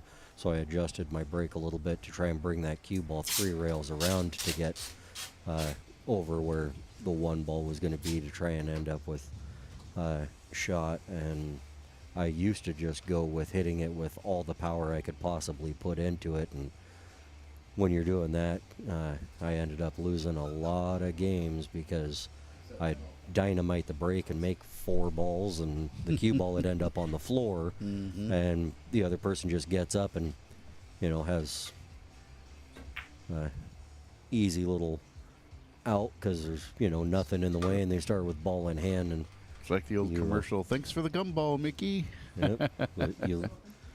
Took me a lot of losses to figure that out, but eventually it got through that I needed to learn to control the break. It wasn't, you can put power into it, but you need control to go with it. If you can't control it, then the power doesn't do you any good. So Chris tried solids and didn't have any luck. So Miranda takes them, but she didn't help herself here. No, she put herself in a fair spot of bother, in my opinion, here. I mean, she got a hit on the 7, but that's about all she's got unless she's going to free this ball up. I think she's going to bump that open and just roll onto the back of the 10. Yep. I think that's the 10 ball. It's the 12. Ooh, she didn't get there. No rail. No rail. So now all she did is just open up his ball. Opened that pocket up for any of 3 of his balls that could potentially go into that pocket. So now his big point of concern has got to be that 9 ball. But if he takes his ball in hand here and puts short side shape to just shoot it in the far side and roll out, he should be looking pretty good. Yeah, this is a classic. I see a lot of people as they're learning. They take the easiest ball on the table. Yeah, you've got a couple of balls that are in trouble, and you line up with your ball in hand to take the one ball that's wide out in the open in the middle of the table. I think you got love right here, and everything knotted up. I don't know if she can clip I that. think I think she's got the combo. You think so? Think she Yeah. can clear that 9? Yeah, I guess she can.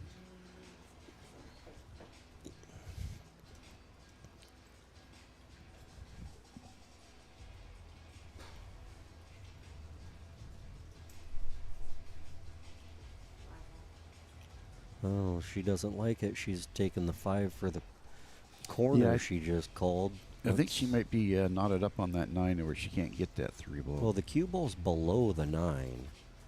So the 9's not an issue for that shot, but maybe she just didn't like it, or maybe she was just not comfortable with trying to be able to get shape off of it, or didn't want to open that pocket up anymore for her opponent there. But it's hard to tell if you're not inside somebody's head when this game's going on. Or standing at the table. You know, it's the old saying, I've never missed a ball from back here. Oh, I did once, but it took a lot of tequila. No, and another one rattles out. Yep. Good old 9-foot diamond pocket. Well, he's seems like he's hitting the cue ball instead of stroking it. And usually when you do that, the object ball doesn't get a good roll. So if it does catch any tit or part of the rail, it tends to rebound a lot harder and it's less likely to drop. If you can stroke that ball, you get a better roll on the object ball. So it's more likely to go into the pocket, even if it's not hit perfect, but you hit it with a good stroke.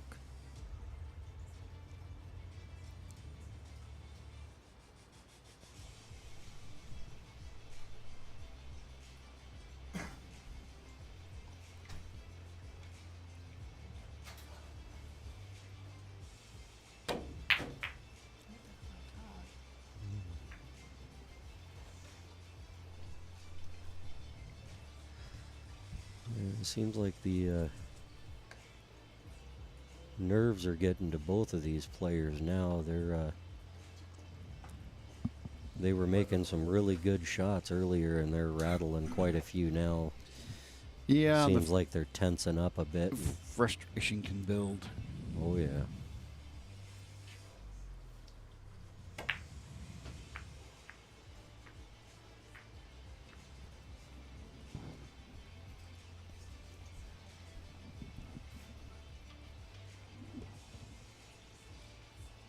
Chris has got quite a few, for lack of better words, 7 balls a half around. unintentional, lucky rough leaves. Yeah. Hasn't been selling out too much to her. She's going to bump the 7 on the rail and stick the cue right Yeah, there. I think she's going to try and end up on the back side of it. That was a great shot.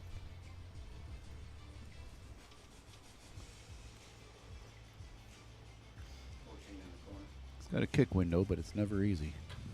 Yeah, he's calling the 14 in the corner. Maybe combo? Maybe he's got a piece of it, and whether he can make it clean cross corner. But he's going for it. Oh, yeah. Oh, he had enough. Yeah. Yeah, because he hit it fat. Yeah.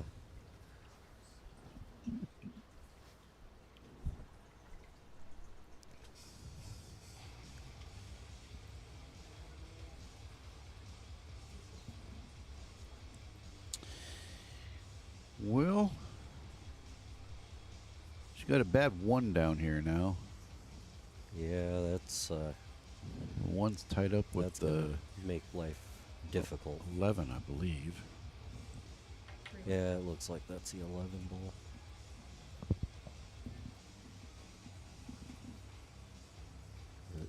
I don't think she can see the 6. She trying to 3-7 combo? Yeah, I think that's just about all she's got here. Oh, she went for the bank and Nice made shot. it. Great shot. And the leave to boot. There's a little bonus.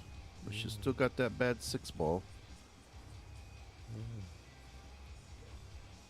Well, if she banks that good, how come she hasn't hit a couple more of those?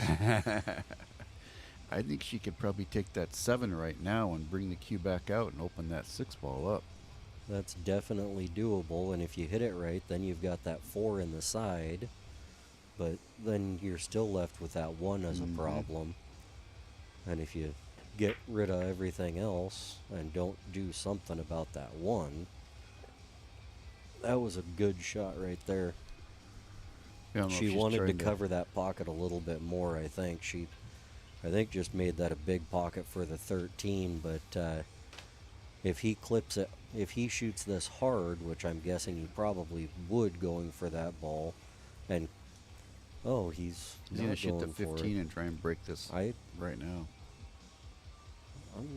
I'm not against shooting this, but if I'm shooting, I'm taking the 13, and I'd be shooting it with inside and trying to run into the 11-1 from the other side, because with that 6 ball blocking that pocket, unless the 13 clears it out, then you're not giving yourself a high probability of an open pocket for the bad ball you're trying to open up. If you come into it from the other side, the 11-1 separate, and then the 11 can go in this pocket you're hitting it towards. I'm not sure if Chris has a cue ball movement like that in his bag of tricks, though.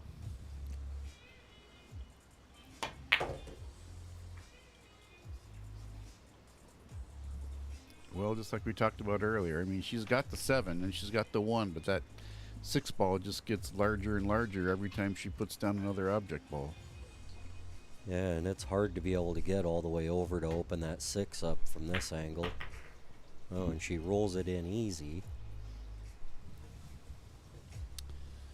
Eventually, she's got to open that up.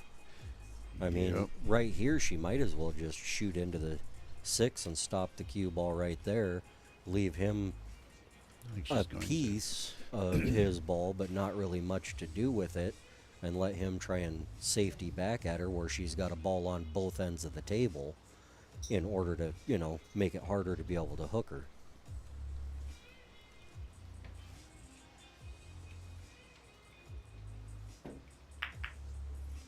Didn't get it to the rail. Nope. And opened his ball up. Yep. And the idea was sound, I think, but I'd have hit that little more firm with some low and just tried to stop that cue ball right on the backside of that 8. She's probably going to have a piece of that 12 ball that he would have been able to come off of. So it wouldn't have been, you know, dead hooked, but it would have kept him from making anything and would have opened her stuff up. I don't think he wanted to be, well, I guess he's not too straight. Well, I think he's got enough angle to be able to make this and come back up for the 13 if he's wanting to get rid of that ball. Yeah, I wouldn't even run into that 13. It goes. No, come past the 1 to shoot the 13, not run into it. Yeah. Although I would have wanted a little angle on this. Now you've got to stroke it to get out of there. But he came with a stroke when he needed it. I wonder if he's got that 12. Yep.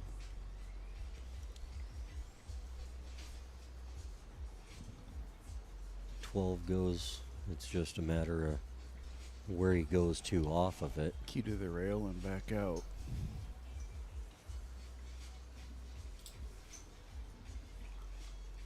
Yeah, does he try and play over to get that ball by the side pocket? Pulling it back.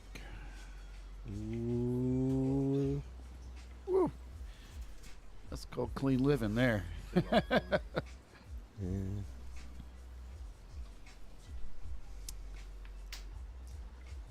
he doesn't want too much speed on here. He's got to stay down there for the 9, see what he can do.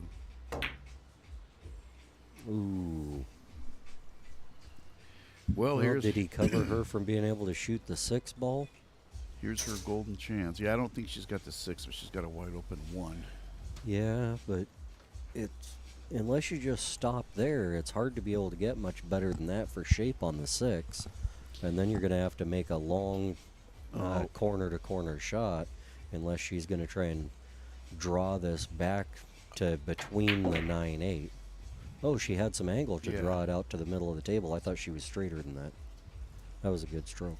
Yeah, I was thinking Good shot. cheat the pocket with top and pretty much accomplish the same thing here. But where's the depth of the 6 compared to the 8? The 6 is a ball up table from it. I think if she's pretty straight here, she can just stop and then shot. take the 8.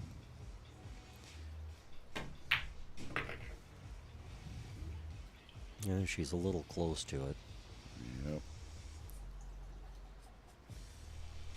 She'd put a little bit of outside on it, a little bit of right, trying to pull the cue to the right, but shot it too soft and it rolled over on her. Well, she's definitely got an opportunity to make this, but these are always nervy when you're that close to the ball and you've got a scratch looming. Mm-hmm. That side pocket looks hungry. And if you try and do too much to try and avoid it, then it makes that shot on the 8 that much harder. That's that hungry side pocket I was talking about right there. Pause. And generally, I try and shoot that straight low and pocket speed and let that cue ball have a little bit of time for that English to grip and try and lengthen it out to go toward the middle diamond of that long rail. But Yeah, that's little pop draw right there instead of that that's- stroke That's draw. hard to do sometimes, especially when you're so focused on just wanting to make sure you make that 8 ball and you don't want to do anything to, lessen your chances of that ball going in.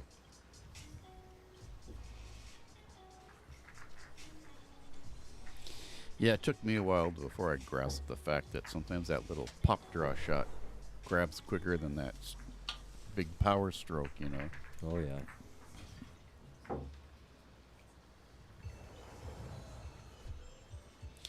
So Chris goes up 4-2.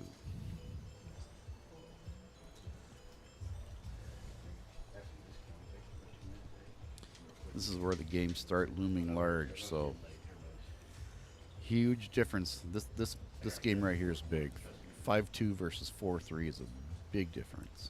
Yeah, especially in these shorter races. I mean, if they were doing a longer race like 211 or something like I just got done with, 4-2 is not that big of a deal because it's still pretty early. But when you're going to 7, you get over that halfway hump and your opponent's, barely on the scoreboard, then all of a sudden, if you're on the low side of that, nerves really come into play. Yeah, the pressure mounts.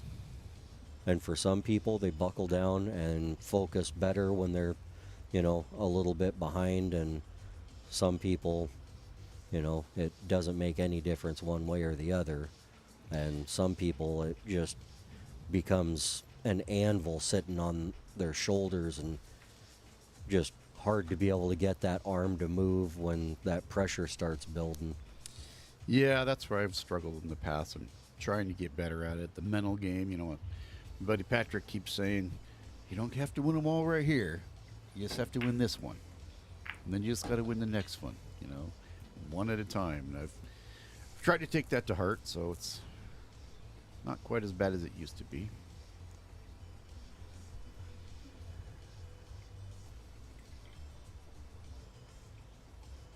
Yeah, but we've all got areas in our game that we can improve on, and we've all got, strengths in our game that we rely on, and being able to, figure out, the ability to execute on the things that we're good at when the pressure's on is, you know, an important thing to try and develop in your game. Because it's easy to shoot the shots that you like when there's no pressure on it. But when that pressure starts to build, those shots that seem real easy when you're just playing a couple of racks with your buddy at his house and you're just firing the ball in, but all of a sudden you're, you know, you were ahead, you know, 2-1 or, you know, tied 2-2, and now all of a sudden it's 4-2, and you're starting to doubt a couple of things, and that stroke's not as free as it was, you know, in game 1 and 2. Then sometimes it's hard to be able to pull the trigger, even if you know that that's a shot you like. You start second guessing things because the rolls aren't going your way. Confidence. Yep.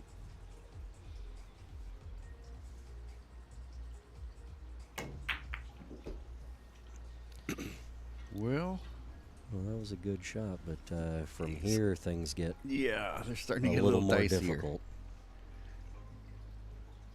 9 doesn't go by to 6. Got to run the 12 all the way down, what I see. Yeah, and he made a shot like this earlier and put it dead in the middle of the pocket, so we'll see if he can try and replicate that here.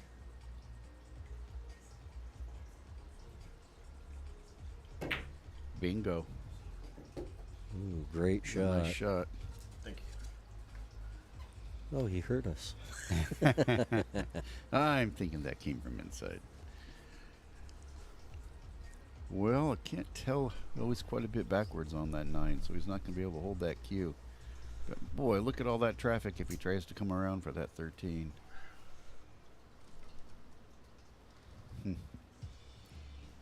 Yeah, I think he may be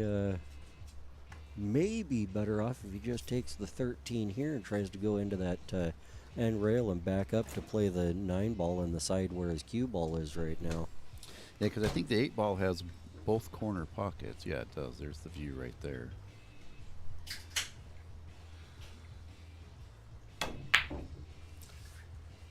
Well, he tried to do that, but he I tried to do too much. Up out of that shot a little bit, and too much with the cue ball.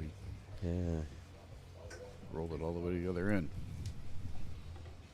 But he also missed that shot by a little bit because he popped up. So if he were to have made it, maybe his shape would have been a little bit better. Hard to tell.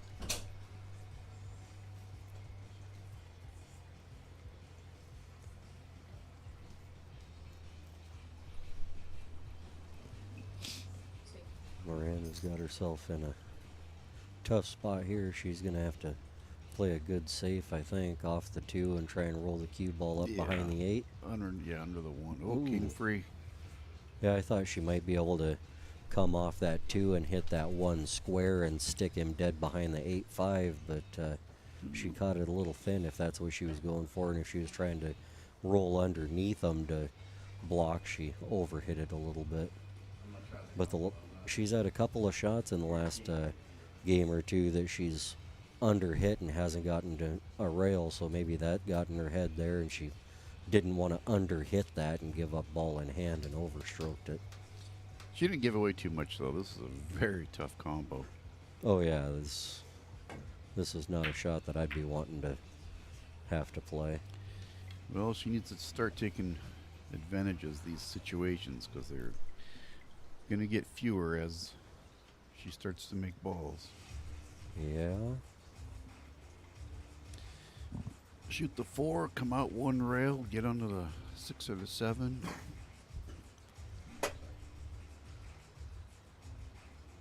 Yeah, you just got to try and make sure you don't try and get too much out of this, because I've seen people try and get to that 1 ball right here and scratch in the side pocket because they're trying to make sure they get down table away from their opponent's balls and end up giving up ball in hand. Yeah, I think I'd be trying to get on either the 6 or the 7 right now. I'm not sure if she can do that.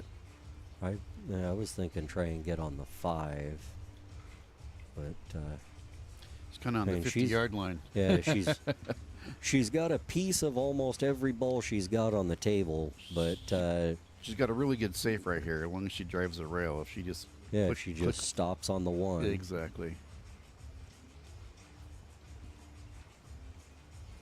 but I think she'd be having to use the bridge to be able to do that. And she mentioned earlier how much she loves shooting safeties with the bridge. So, Yeah, especially speed safeties like that. ooh, good effort on that back cut to the side pocket.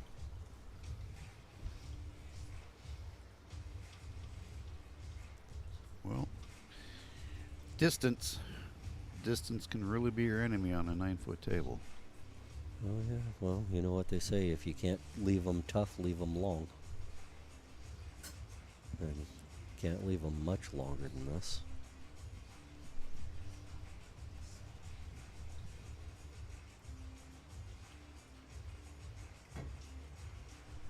Got it.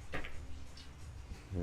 Wow, that was a nice shot. Yeah, he's got a habit of dropping that back arm down, but he stayed through the shot before he dropped that back arm down on that one.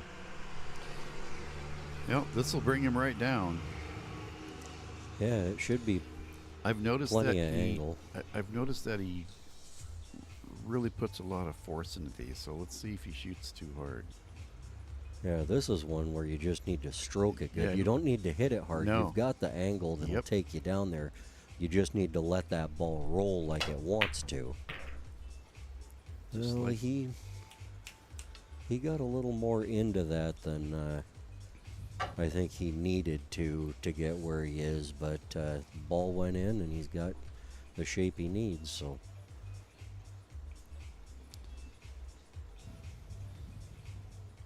I think he caught that ball just a hair thick, which is why it rattled in. And if he'd have caught it clean with a little less effort, he'd have been real good. Ooh. Wow, I did not expect that. No, after the last two shots he made, I figured that was easy money.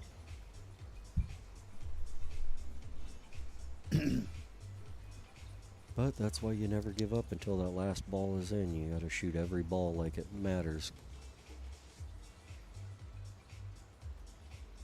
I've seen some crazy miscues come at the most unfortunate times, you know. Get down on some easy shots. Well, this is easy. You don't take that same pre-shot routine and Well, I saw a guy years ago. I was playing in a bar and they had the doors open and it was summertime. And guy was playing another guy and I can't remember what they were playing for, but they were playing $500-600 a set. And it was hill, and the guy shoots the 8, rolls up for absolutely perfect shape on the 9 ball, dead straight in, and didn't take his time to shoot, just got down to fire it. And right as he was coming down to shoot, a beetle landed on the table between him between the cue ball and the 9 ball, and he shot right as it landed, and that cue ball hit the beetle and the cue ball jumped off onto the floor. And the guy went up there, took his ball in hand, shot the ball in, and took the match. wow. But if he'd have taken his time and seen that bug coming, he could have stopped himself, got it out of the way, shot the ball in, he wins the match. But he got a little excited and just rushed up there to go shoot it in. And Yeah, I didn't see it, but I know the person that did it. There's the old story of around here in a county championship. It was on a good old Valley Cougar table and shot directly into the side pocket. Hammered it so hard, it went across the transfer and popped up and came out the other side pocket onto the table. Yeah, I've heard of that happening before. I've never I didn't see seen it. that I didn't one, see but it. I've heard of it before. What's she doing here? That 5's too far past. That was a really touchy safe when she had the 7. Wow.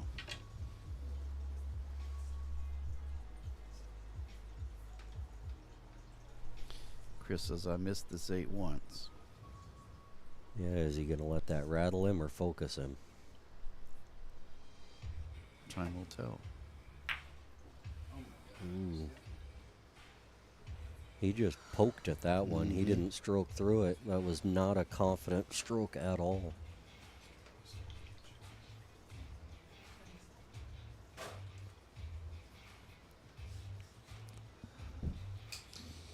I think if Miranda can come back and win this game, that could change the entire momentum of this match because he's going to be. Oh, that one might so seal the much for deal. that idea. Is she going to concede? I would have said a lot worse. She conceded. Yep. Man, that hurts. Yeah, it's a big game. Yeah, if she could have come back and won that with the opportunities that he had, he could very well have been kicking himself for the next 2 or 3 games, and she'd have had a really good opportunity to not only tie the match up, but, you know, potentially take the match over at that point.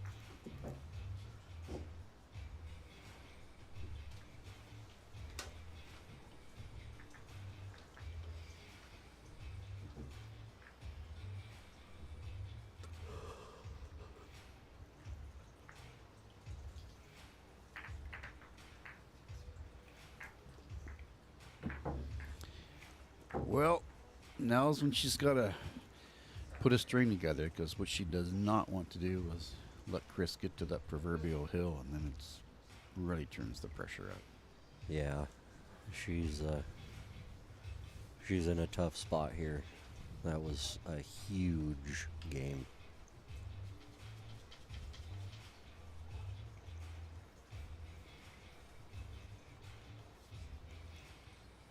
And she started out shooting lights out in this thing. She was making balls from everywhere, and she's struggling now a bit.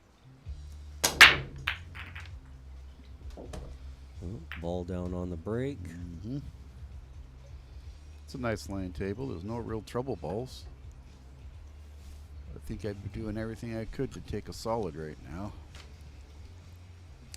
Has to deal with a 3, but I think getting on that 3 or moving it's easier than getting on this 14 is down here. Yeah, but the 6 isn't great either. You have to move the 7 out of the way to be able to get good on the 6. He's got it right now. Oh, that's the deuce, I guess. Yeah.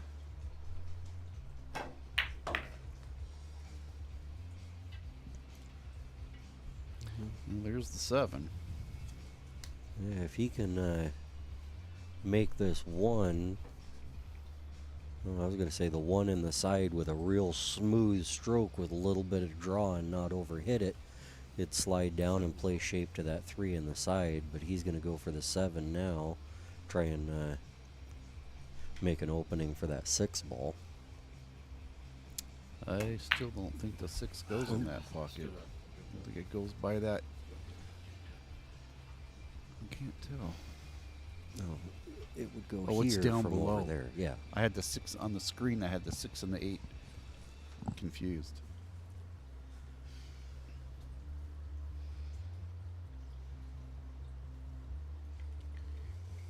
Well, she needs to focus and get this game.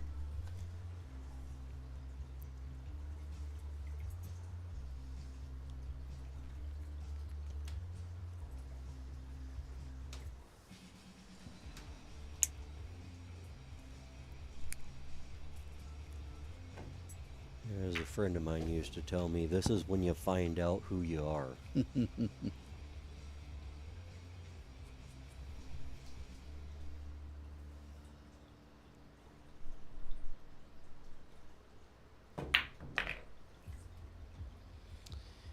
know, she's got the 10 now. And if she rolls that, makes that 10, roll into the 1, and bump that 15 toward the rail, she could be pretty good, but she's going for the 9 ball, which is a tough ask going for that ball because it's hard to get any shape out of it. Yeah, kind of put her in Never Never Land there.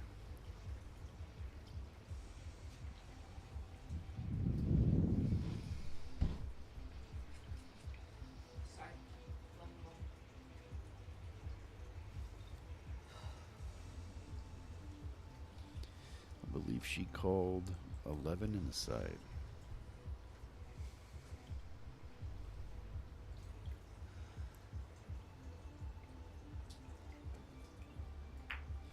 She's not going to get a rail again. Man, that's a couple, and she put it in that dead no man zone there, right by the rail, right by the side pocket, where you're going to have to find some way to. That's 3 times kick that I it out of remember. there.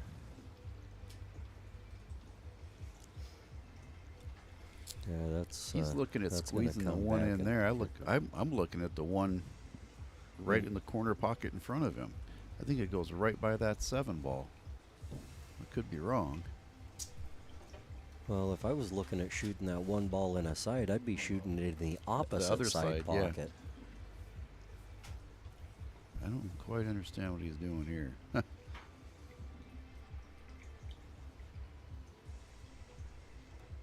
Diamonds do have big side pockets, but I'd Maybe much it- rather take a full pocket than 3/4 of a big pocket any day. But he ended up That 11 good might- on the 3. He can get from the 3 to the 6 pretty easy. And That 11 might be further down than we think it is. It's kind of tough to tell.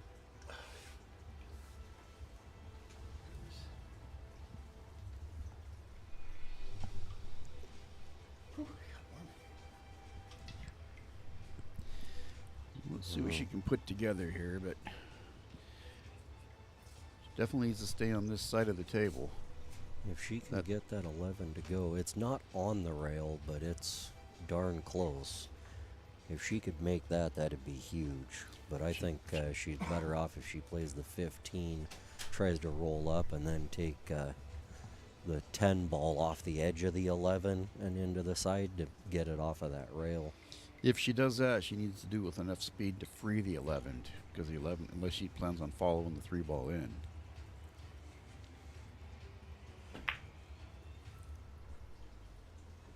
Ooh. Did you kind of see the look Didn't on her quite face work. there? Oh, She's yeah. she's starting to get down on herself, I think. Yeah, she's.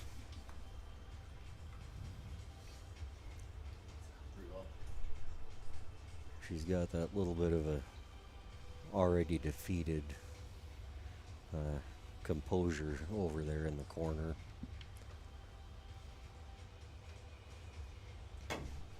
Well, I feel for her because I have definitely been there, done that. Yeah, I'm familiar with that myself from earlier tonight.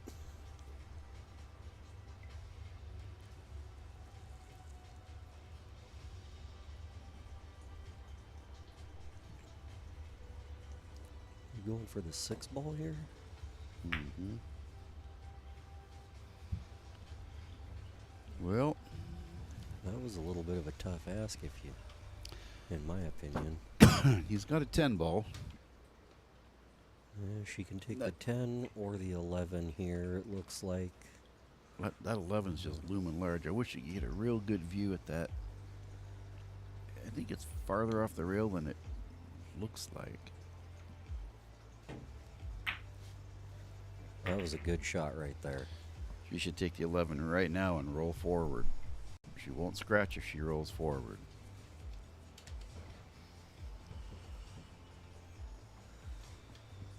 But I don't think she's going to.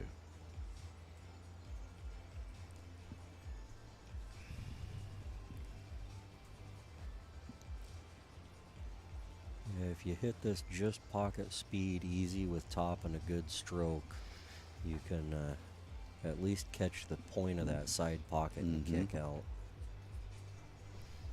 But if you try and draw out of this and hit it firm, you're going to slide straight into that side pocket every time.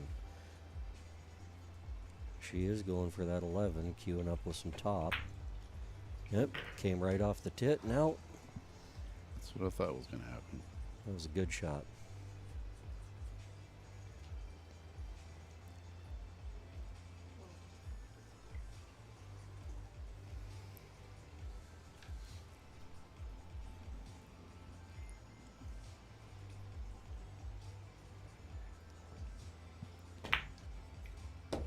Ooh, got that one.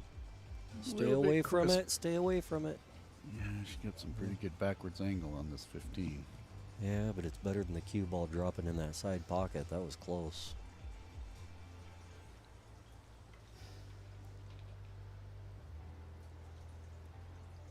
But if she can manage to make this and miss that 5 ball coming around, it should be pretty natural to get back for that 8 ball. But the problem is if you hit this thick, that scratch is in play in the corner. I think she'll Did come she call around the the 5. bank? Did she? She pointed that direction. Yeah, she played the bank. Wow. I think she was trying to take the pocket away from the 5 as much as it's kind of a two-way shot right there. Yeah.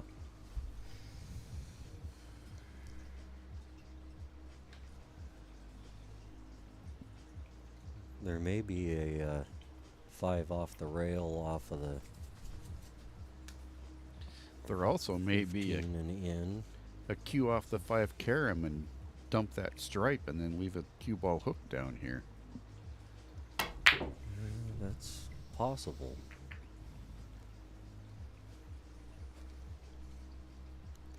That's not in play anymore. No. Bank to her left. Cue ball come right around for her. 8 in the same pocket. That's a tough ask.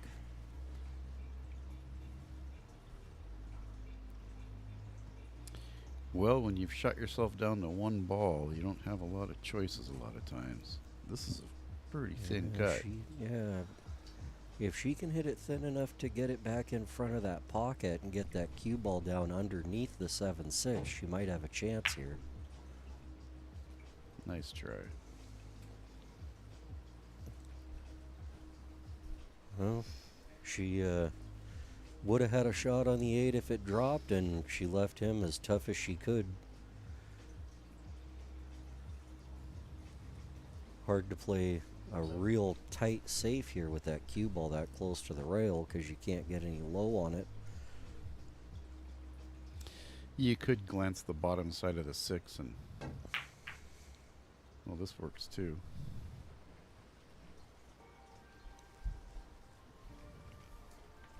Yeah, but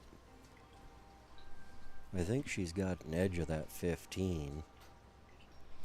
Yep, sooner or later she keeps getting these slight hits. Sooner or later, I gotta think with 3 balls on the table, Chris is gonna catch a leave out of one of them. Yeah. But does she try and thin that over and get it in front of the 7 ball? And if you try that, are you gonna end up scratching right back where you're at?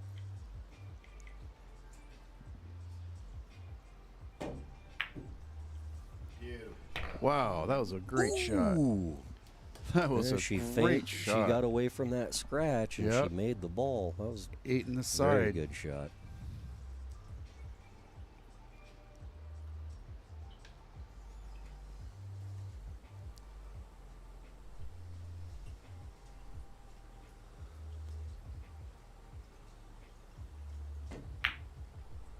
Nice Look at shot. that. Good out. That's a huge game for her right there. Yeah. See if it helps her psyche out a little bit. Incredible. Wow. Amazing. Wow.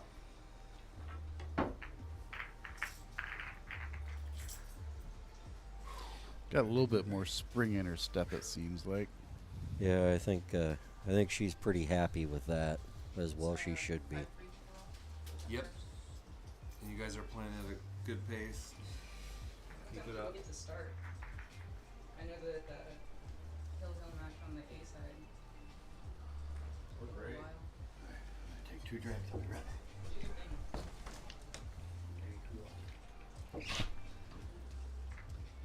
Chris is going to run out and take a quick break when she's racking here.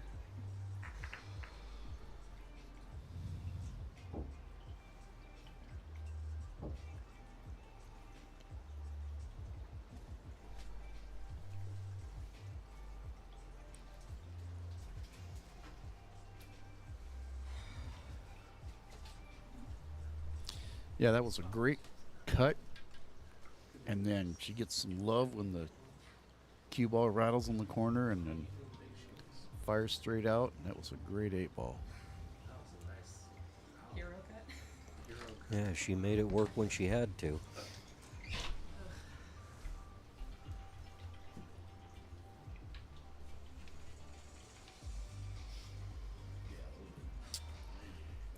Well, see if she's rejuvenated here. 5-3. Well, she had a dynamite break earlier. Let's see if she still has that same vigor left in this one. Oh yeah, she hit that with a purpose. No love off of it, but didn't really didn't pocket anything either. Yeah, didn't leave a whole lot for her opponent either. So I don't think he has much past the deuce in the side. Yeah.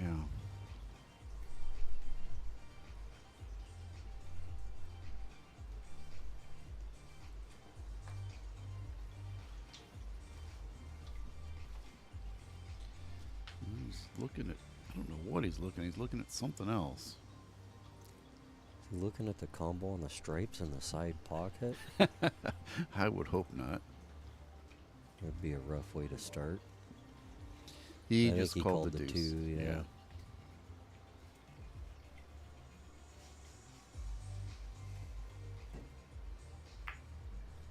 Ooh, dogged it. Little thin.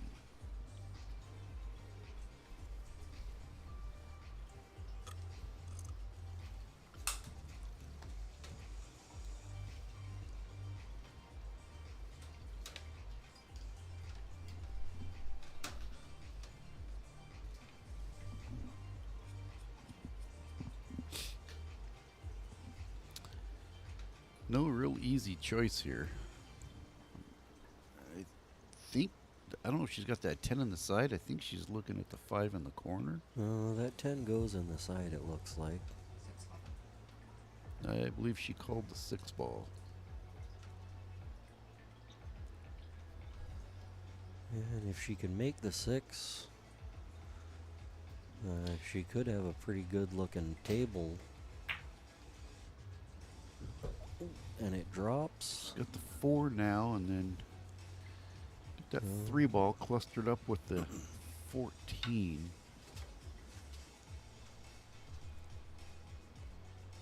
The problem with shooting the 4 here is you're going to run into that 9 ball, and it's hard to get much out of this for a follow-up shot.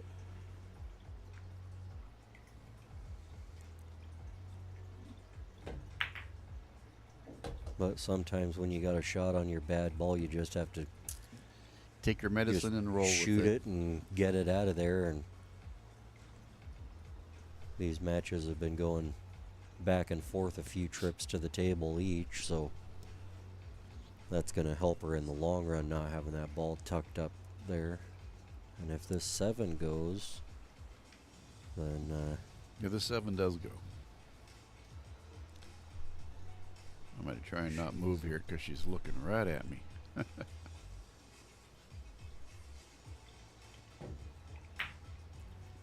Nope. Ooh, close.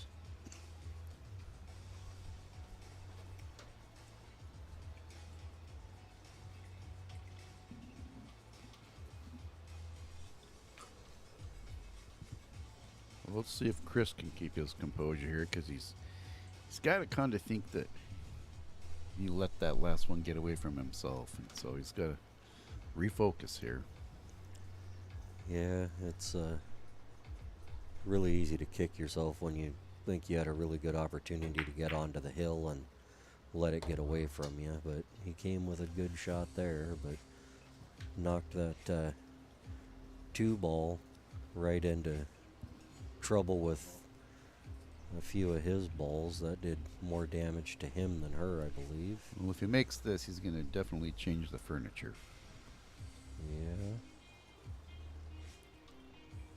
Yeah.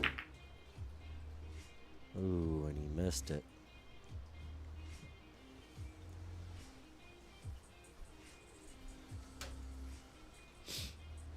That can always be tough when you're reaching out a little bit, trying to shoot across yourself.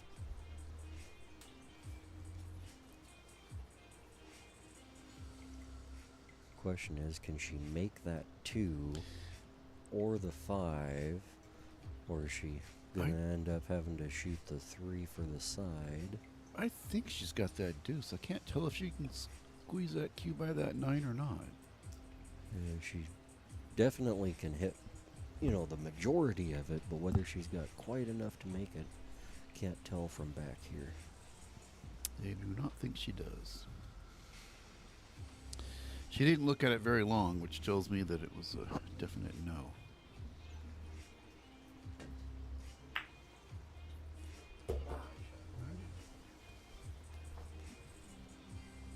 She underhit that a little Yeah, bit too. say a little bit more speed would have really done her some help.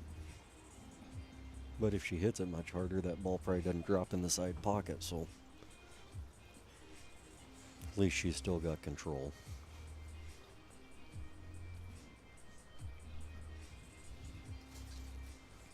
I wonder if she can make this 5 and settle the cue.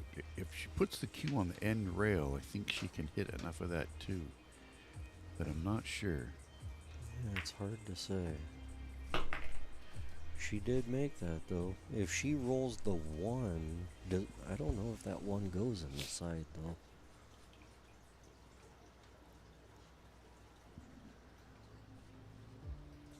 Be rough having to try and shoot the 7 from here and then get shape. Because that 1 doesn't really have a pocket down at the other end of the table. Ooh. Did she catch that little tiny window on the deuce right now? I don't know. She might have. I don't even think she sees it, but no, she's not even it's looking very at close it. on the screen. Yeah, she didn't even look to see if she had it. She's trying to figure out what to do with the 1. I think she just had tunnel vision there, trying to get on the 1 and didn't even want to take a look. Yeah, which is that's not going to be easy hard to enough. do. There's no rail there. No, she got to the just rail, barely. but she didn't cover that pocket.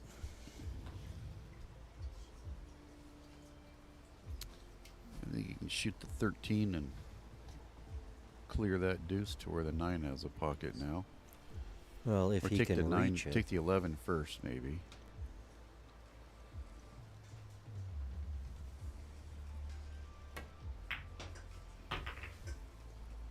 Now take the 13. Yeah, but he's still going to have to figure out what he's going to do with that 14 that's married up on the 8 ball. It comes down to the upper left corner right now. I would have shot the 13 there, try and get that 9 ball open, and have one more ball on the table to be able to potentially get shape on off of that breakout.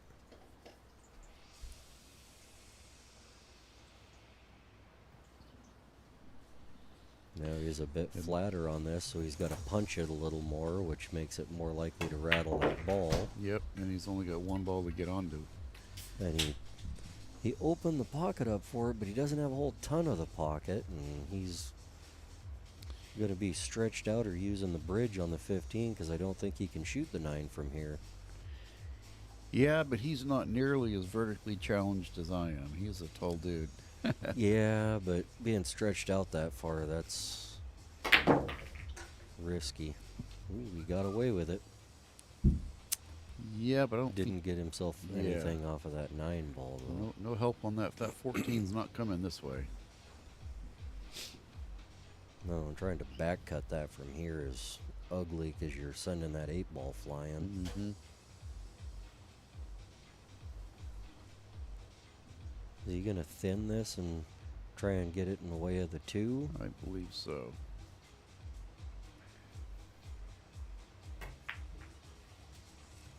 Yep, good shot. Left her in a tough spot, but if I were her, I think I'd just try and shoot that 2, combo the 9 in, bring the cue ball to the other end of the table, and Then you got the 2 and the 1 right by the corner pockets, and he's got to shoot at that 14 that's tying the 8 up, and he's not going to have a pocket for it going down that direction. Yeah, she doesn't even really have to worry about holding the cue. She's got this whole side of the table that doesn't go into. I would just, like you said, just shoot that combo. Put the cue to the middle of the table. She's going to take the 1, though. She's going to try and just tap it and play safe off of it, but that could really backfire. It's only a ball out of the corner. Just like that. Oh, I thought it was going in. at least she got something to a rail this time, so not giving up ball in hand off of it, even though I don't know how much good that would have done, because I don't think there's room to be able to get the cue ball in to shoot that 9 ball even with ball in hand. But I wonder if that 9's on the rail.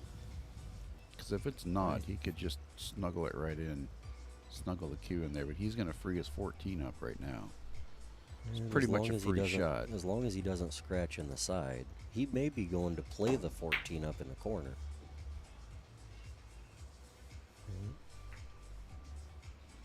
Well, here's her breakout shot.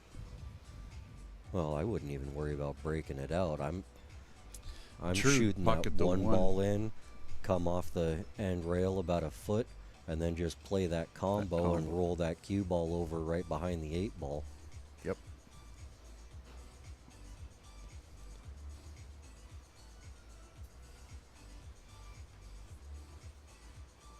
She's a little steep on that to try and make that combo and hold behind the 8 ball, I think, from where she's at right now. Because ideally, you don't want to have to take that 1 out of play if you can avoid it. But Well, I think it's the best play, though.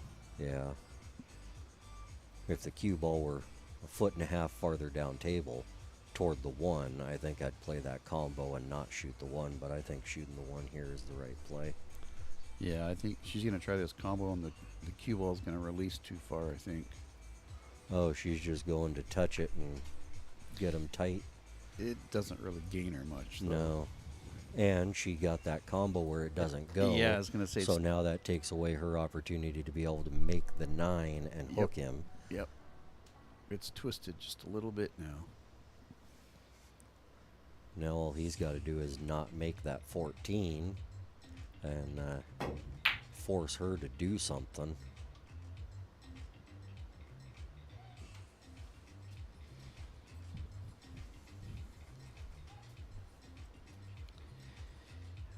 I think if I was her, I would bank that 1, try and get it in front of the 9, and give myself a breakout ball. I think I might try and 2-rail the 1 over underneath the 14 and bring the cue ball off the side rail with a little middle right and try and come back up 2 rails to the middle of the head rail and hopefully get the 8 in the way. Yeah, I'm not quite sure that. I mean, at this level, they have that much in their bag of tricks. I'm not sure if that's a shot for her, but I think she might have been trying the idea you were going for, but cut that 1 ball a little too much and put it out of play. He needs to clip this 9 with the 14. Let's see if he does. I don't know if he realizes he needs to.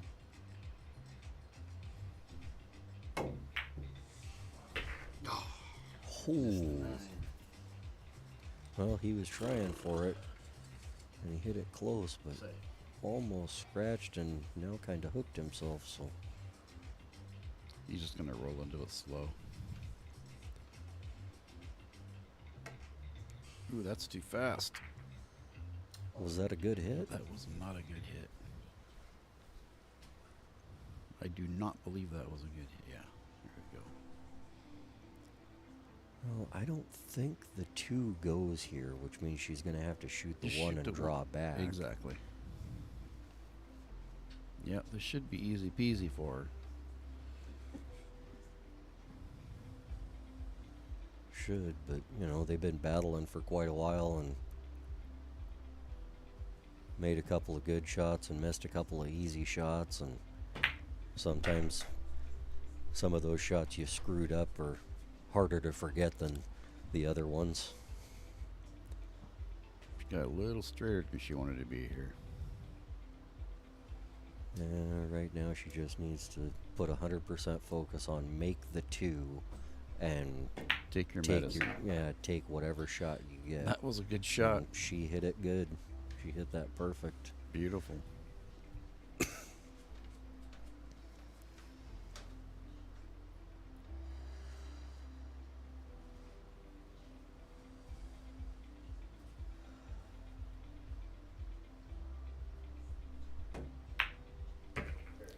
Monday. Great out. 5-4. How's that?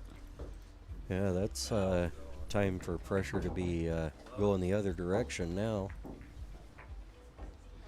Yeah, even though you're behind, sometimes it can flip around because the person that's in the lead just, God, they're saying to themselves, God, I let another one get away. I let another one get away. And all of a sudden it just builds. Could have had that one. I could have been on the hill. If I got that one, then that one would have put me. I would have won if I got that one. And then you get up to the next one and go, okay, I can't do it again. You know? Yeah, it's easy for that pressure to flip. Been there, done that.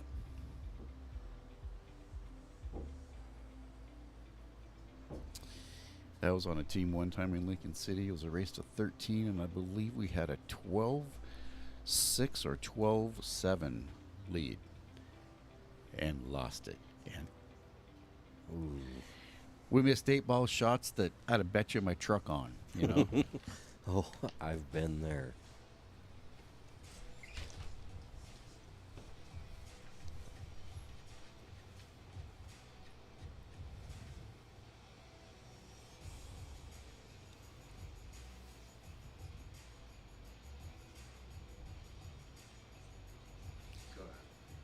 So Greg says Patrick's on the hill. Did you get a spot there, Triple G? You might have spotted him one or two. Always something to drop. Good for the Next person coming in.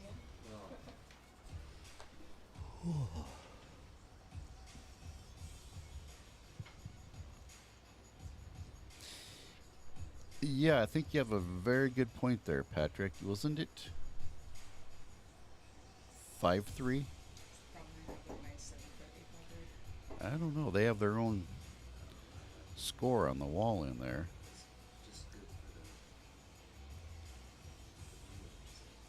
Yeah, because he was at 5. How he went backwards, we I'm were, not yeah, sure. we were talking about him needing one more to get on the hill, remember? Yeah.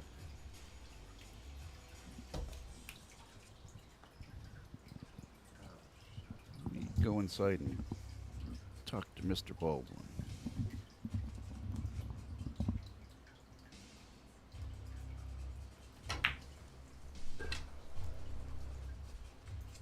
Good confident shot in the side pocket there.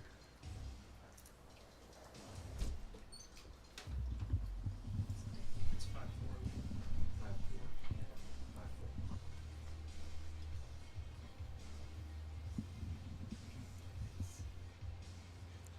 We're trying to get the scores corrected. They're a little bit off, we noticed, but we've got people on it right now to try and take care of that so everybody can see what the up-to-date score is. Should be seeing 5-4 in favor of Chris really quick here.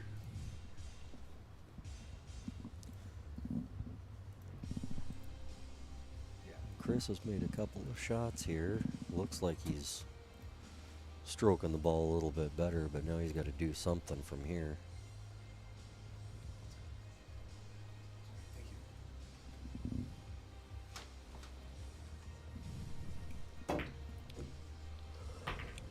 Ooh. Really nice back cut there. Ends up with a look at what appears to be the 9 ball, according to the monitor. Mm-hmm. No trouble balls. No, I mean, he's got to get to the 13. Yeah, cue ball movement, but not really trouble. He can draw right into it right now. Yeah.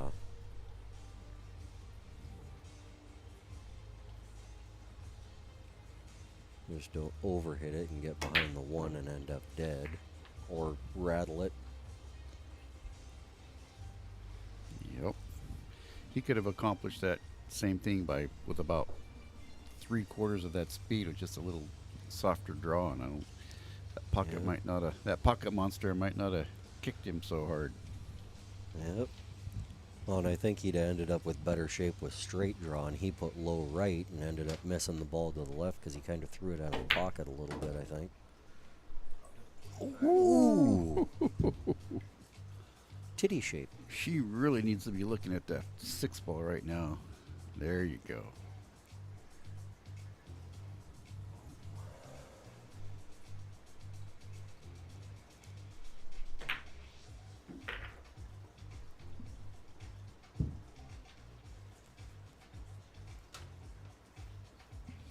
Yeah, I have no stake in the game. I just want to see a good match, and right now Chris is probably starting to feel some heat.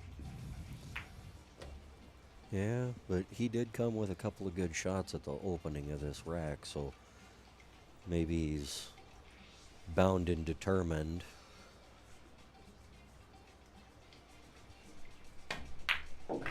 Well, this is about the best run I've seen her put together in a couple of games, so maybe she's maybe she's obviously settling feeling back in. Yeah, feeling better about herself and settling down a little bit. She's definitely carrying herself with more confidence than she was a couple of games ago.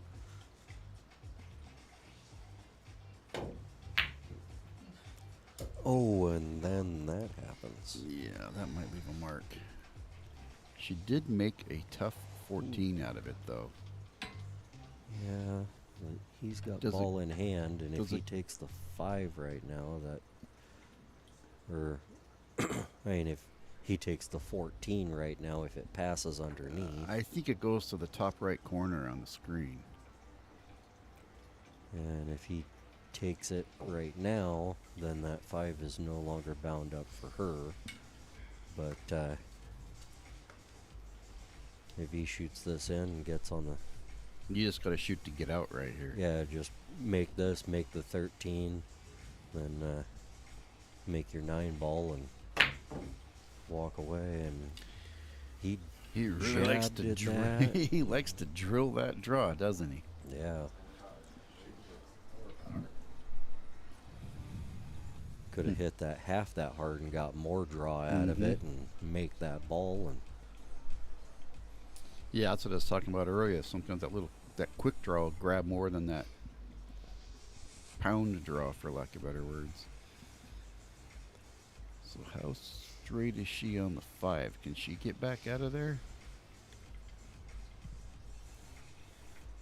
I think she can get... Yeah, she didn't really help opted to herself go there. forward.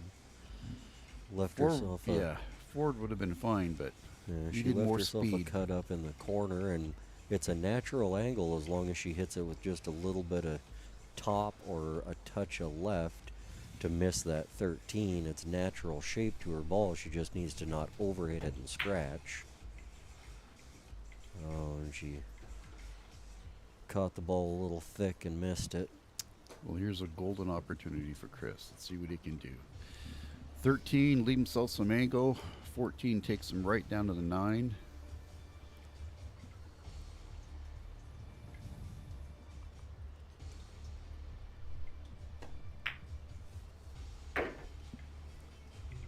He's a quarter of the way there. Yeah. It got a little. It'll work for him, but he got a little bit steeper than he wanted. The cue ball Yeah, would have but- stayed over by the rail more. It would have been a little easier, but yeah, that's The speed he should shoot this in order to get good on the 9 should make should that work. pocket more accepting. that should work. Wow. Woo.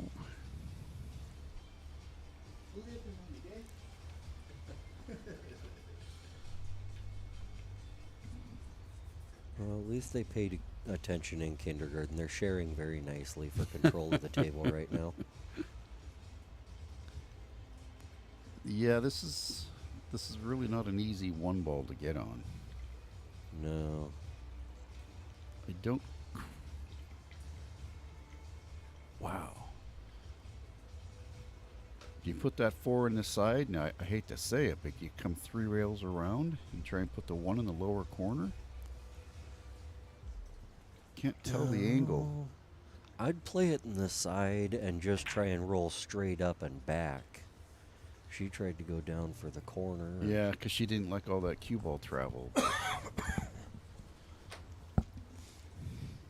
Well, I've seen people get themselves in trouble before with these, well, on the diamond with these balls this far into the jaws. We watched Miranda follow one earlier. Yeah. I've seen people try the rail first and go right around them and never touch them. Oh, yeah. I think we've all done that before. Unfortunately, with Miranda missing that shot, she didn't do herself a lot of favors with her ball position here, because even if she does get back to the table, she's that one for the side is super tough. Chris is gonna try and jack this with draw to not scratch in the. I think he's hitting it with high right. There you go.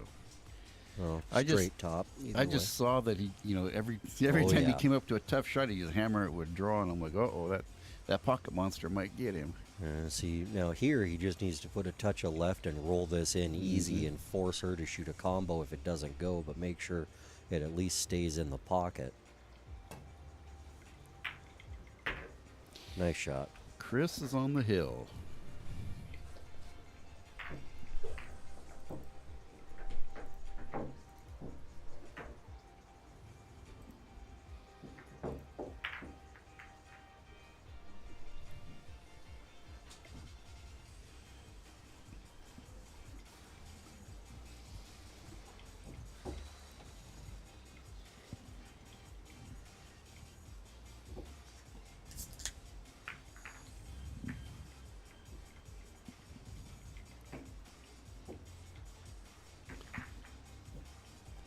So Chris needs to keep his focus.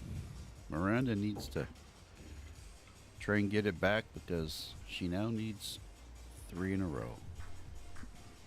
Yep.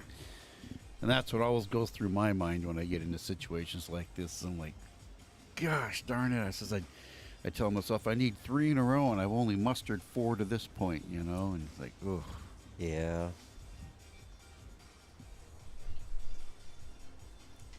But you just got to think, you beat him one game. You just need to beat him one game 3 times. Just like we talked about earlier. Yep.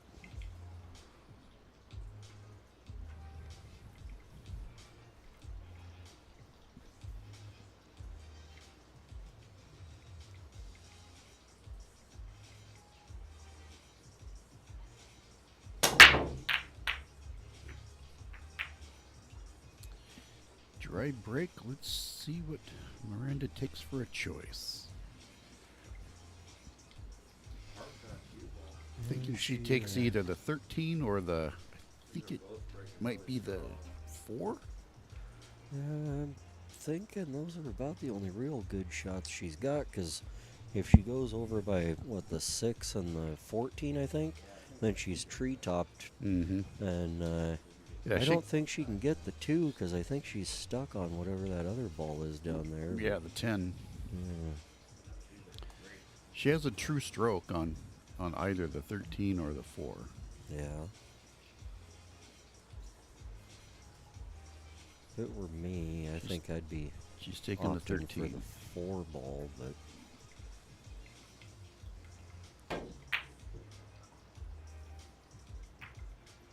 It's always hard when that cue ball's impeded in any way. So.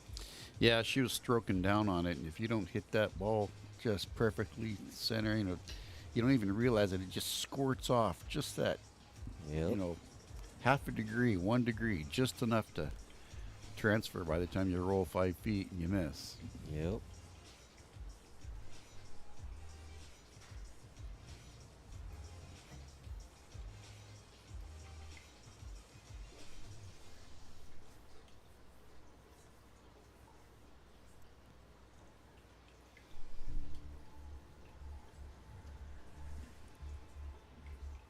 Let's see how well he hits this one. He's calling the 6.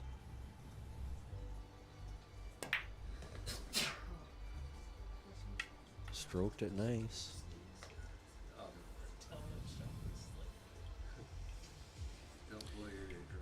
Really, his only bad ball's a 3. He's gonna have to do something with that. Yeah, but I think if you can.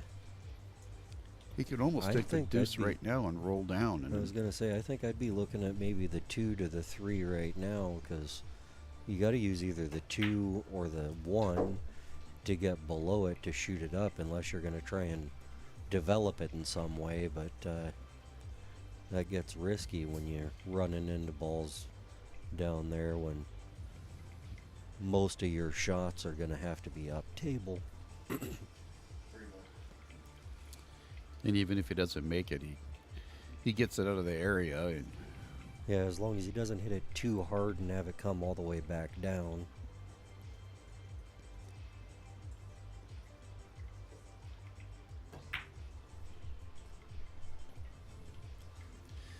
well, it's definitely not the worst thing you could have done, because most of these games have been multiple inning games, so yeah. Most likely we'll get another shot at it.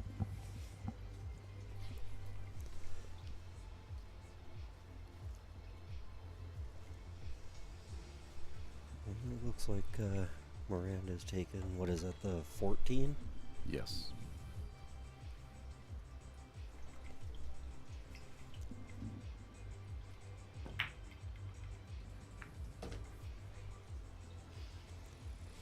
She got a bad 12 there. Yeah. If it were me, I'd be looking at trying to take that right now. I'm not sure she think can she reach can. it, though. Does it go by? It clears. Oh, there it does. I couldn't tell from this view. Yeah, it's a reach. I think if she can get back on it with the 15, get herself less of a reach. Yeah, but I think if I'm not taking that, I'm taking the 11. That was a nice shot, though.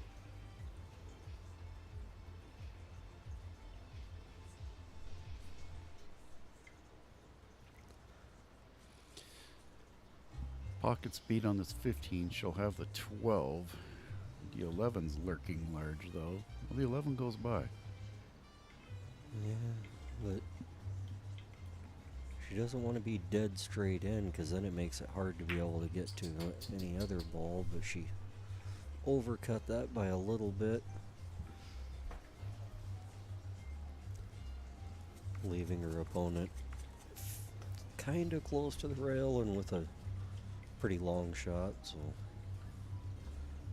unless he's going to try something with the 1 ball, but I don't see that.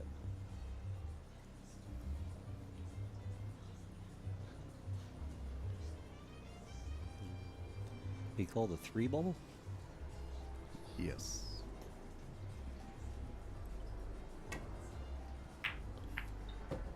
Good shot with shape. Nice little bump.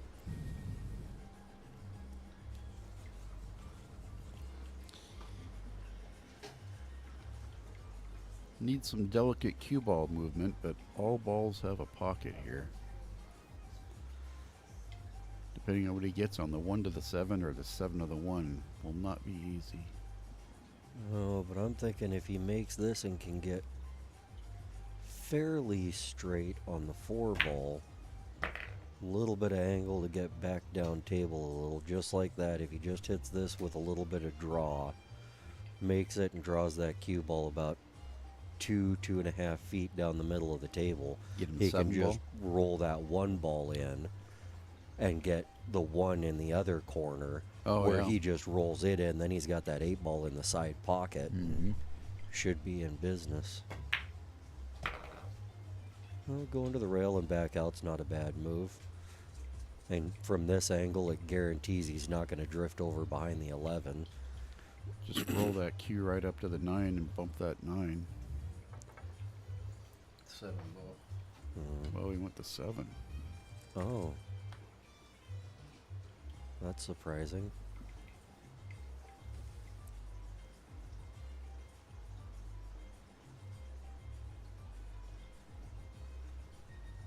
And there's nothing wrong with it as long as you make it and get shape, but getting from the 1 to the 8 is a lot harder than from the 7 to the 8. Yeah, because you had to come all the way back around instead of just a foot of follow.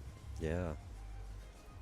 Yeah, if you shoot the 1 and just roll forward a foot and then shoot the 7 and pretty much stop there, you've got a good shot on the 8. So maybe he got tunnel vision on that ball's in a bad spot, I need to move it.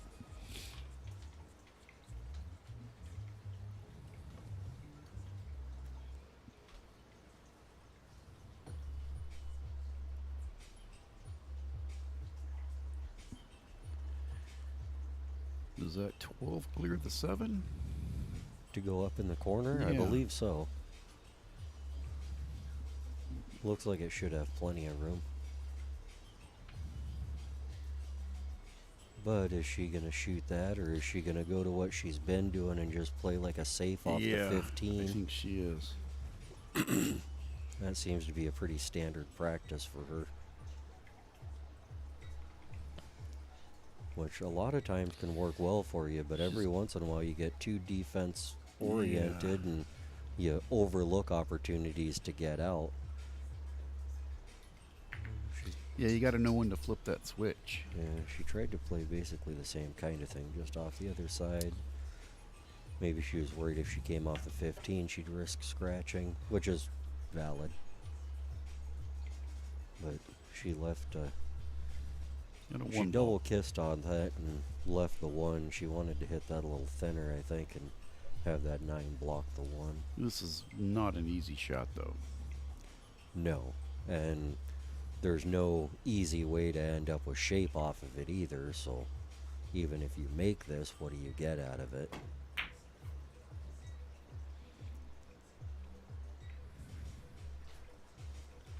But got that cue ball by the Take your pick, 9 or 15. I think I would take the 9, because if you roll after it to the other rail, you'll have the 13 down here. The 15 kind of gets you into Never Never Land on the other end of the table.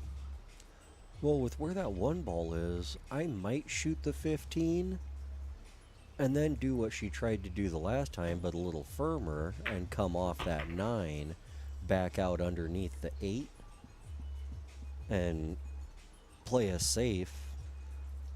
But shooting that's not a bad move, but now anything that you go aggressive at, you're selling that 1 out pretty hard. Well, she's got that safety on the 15 right now, like she's done in the past, like you're talking about, and going at it at this angle, she won't scratch. Almost looked like she just called the 11 up in the corner. Maybe she was just looking at something, but no, I think she's going for it.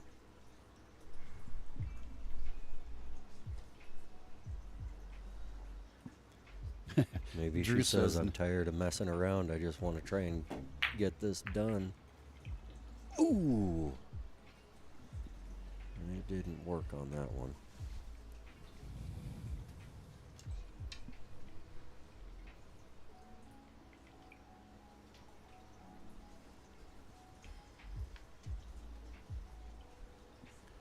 With about 6 inches, or I'm sorry, if I said 15, I meant 7, with about 6 inches of roll and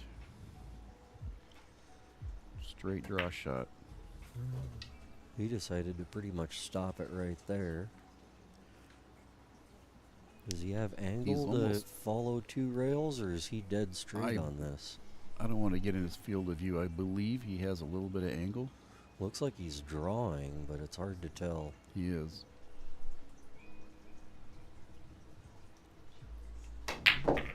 Well, he made that work, but he got himself dead on the 50-yard line here. Yeah, but the 8's below the spot, so he's not looking at a scratch. Yeah, but the question is, I was going to say, do you cut it to the left? I go left all day long. Or do you cut it to the right thinking, oh, if I miss, I end up getting it in front of their balls, but then they can trap you all day long. Exactly.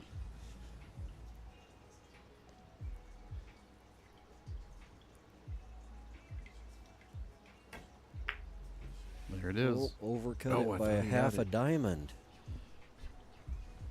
Ooh. He's grabbing his tummy like he had the butterflies there.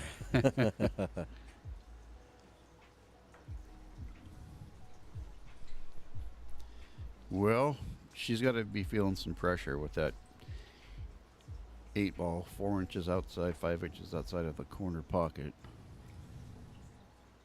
Yeah, I'm thinking right here you go rail first on the 15. Just try and get shape on that 13 in the side, and try and get up table for the 11, and just try and get out that way. She's trying to cut the 13 down past it and hit it dead into the middle of it. Yeah, Did she get away with it? I think she might have. There's a piece of it, but can he get enough of it to make it? I don't think so, but the cameras can do funny things. Yeah. There's another one where I think you're better off to overcut it, because there was a shot earlier where we're talking about how, you know, if you thin their ball and make this 8, you're going to be kicking yourself.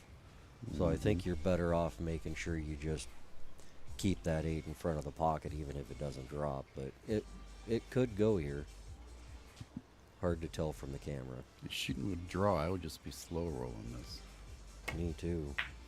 Great match, Oh. you guys. There we go. Great He had Well more of done. it than we could tell. Yeah. Wow. Well, there it is. Wow. 7-4. Great match by Chris. Great match by Miranda also. Yeah, she played really good out the gate, and she came on strong a little bit there at wow, the end. wow, but wow. Little short. Great show, you guys. I'm really proud of you. Richard Axe, congratulations. You won yourself $200. You won the raffle. You shot well. I'm proud of you. Come on over real quick. What'd you think of the match? She's a very strong player, very strong player. I think if either one of us had more time on this table, she probably would have murdered me. She had some great runouts, so I just got, you know, lucky on capitalizing on just those little moments that made it work for me, you know. So the hats off to her. She's a great player. So look forward to shooting with you again sometime. It'd be fun. Class act.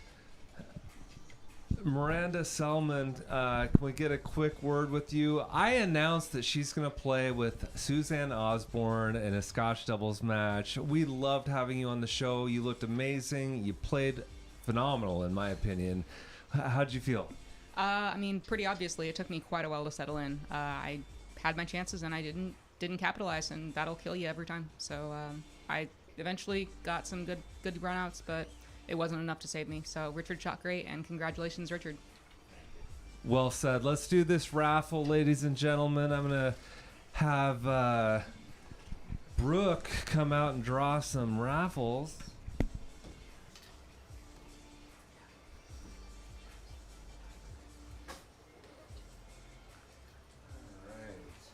Can you grab that stool in there?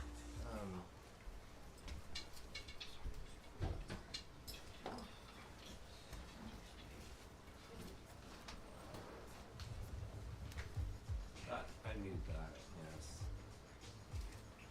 Alright, and can you spin that around a little bit?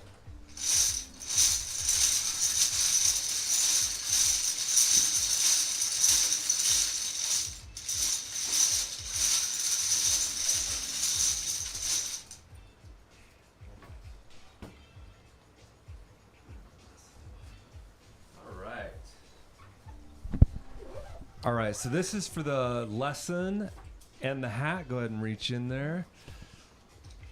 You get a lesson at Baldwin's Billiards. You get the tour. We've got Patrick Nix. Congratulations. You get the tour. I've actually given that guy a lesson before, and we had a lot of fun. We'll do it again. All right, what's the next prize, Mike? The Spire Gear Predator Chalk. Okay. The Spire Gear and the Predator Chalk goes to Evan Olson. Next is the third prize. Oh, I'm sorry. That's the TAP membership. TAP membership goes to John Curtis. Congratulations. And now we're just drawing for balls. Ball number 4. Don't giggle. Eric Sawyer. Ball number 5. Angela Carlson. And I'm going to leave these out so you guys inspect it. I'm not fixing this. This is legit. Stephen Els, ball number 6.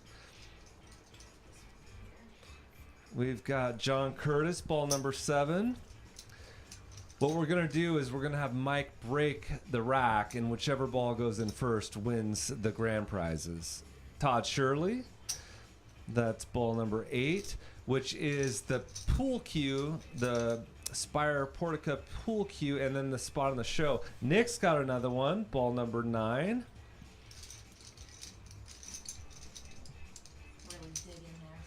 Exactly, it's fair as fair. Oh, Dane Mounts. Love to have him back on the show. That's ball number 10. We need 15 balls. 15, okay. Yeah.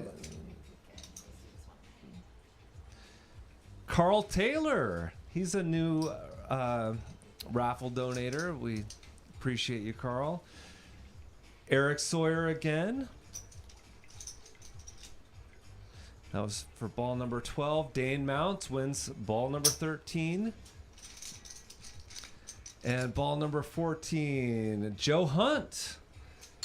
And the final ball, this is ball number 15, is Dane Mounts. All right, we got action. So I'm going to leave these on here so you guys know everything's legit. Mike is going to break. Can we gather around to watch which ball goes in first, as long as you don't block that camera? Can we change it to that camera, Brooke? The camera 1. And we have got action. This first rack. Hey Jack, can you rack again? You did it so fairly last time. Yeah, if I can get my fingers to start working after being out in the ice box the whole time.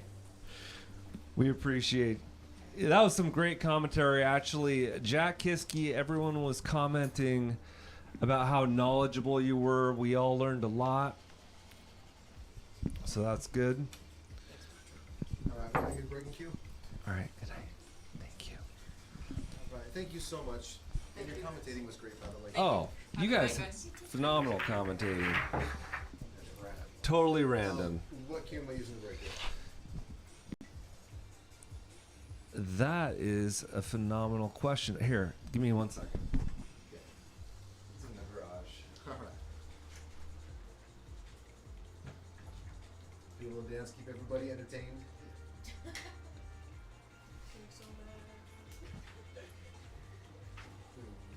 All right, thank you. All right, so where's the names? Okay, I'm going to grab this. I see. All right, thanks again to Golden West Games for donating the cue. Whoever has the ball that goes in first wins the cue. All right, for the cue.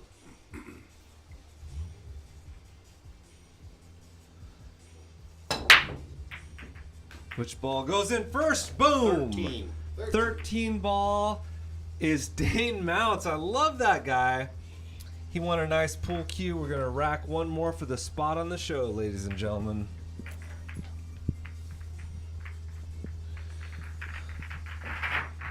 The first time Mike did this, it took a few tries to make one, but ever since, you've been making balls on the break pretty efficiently. Thank you. Had a good teacher. See this guy for lessons. You give lessons, right? Oh, occasionally. Mike is an incredible guitar instructor. He taught me how to play guitar.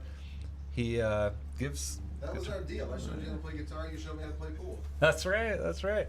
This is for the spot on the show. Other than the break? couple other things. Here we go. Who's gonna get the spot on the show? Get a couple witnesses to watch which ball goes in first. Whoa, drama. Nobody home. Dry ball. Oh, no love. I love it. Commentator curse. So close. That's so true. I did curse that. I was saying he makes the balls on the break efficiently, and then we go dry. I'm not superstitious like that. Okay. Well, I appreciate everyone that is still watching. We really didn't lose any viewership as the night went on.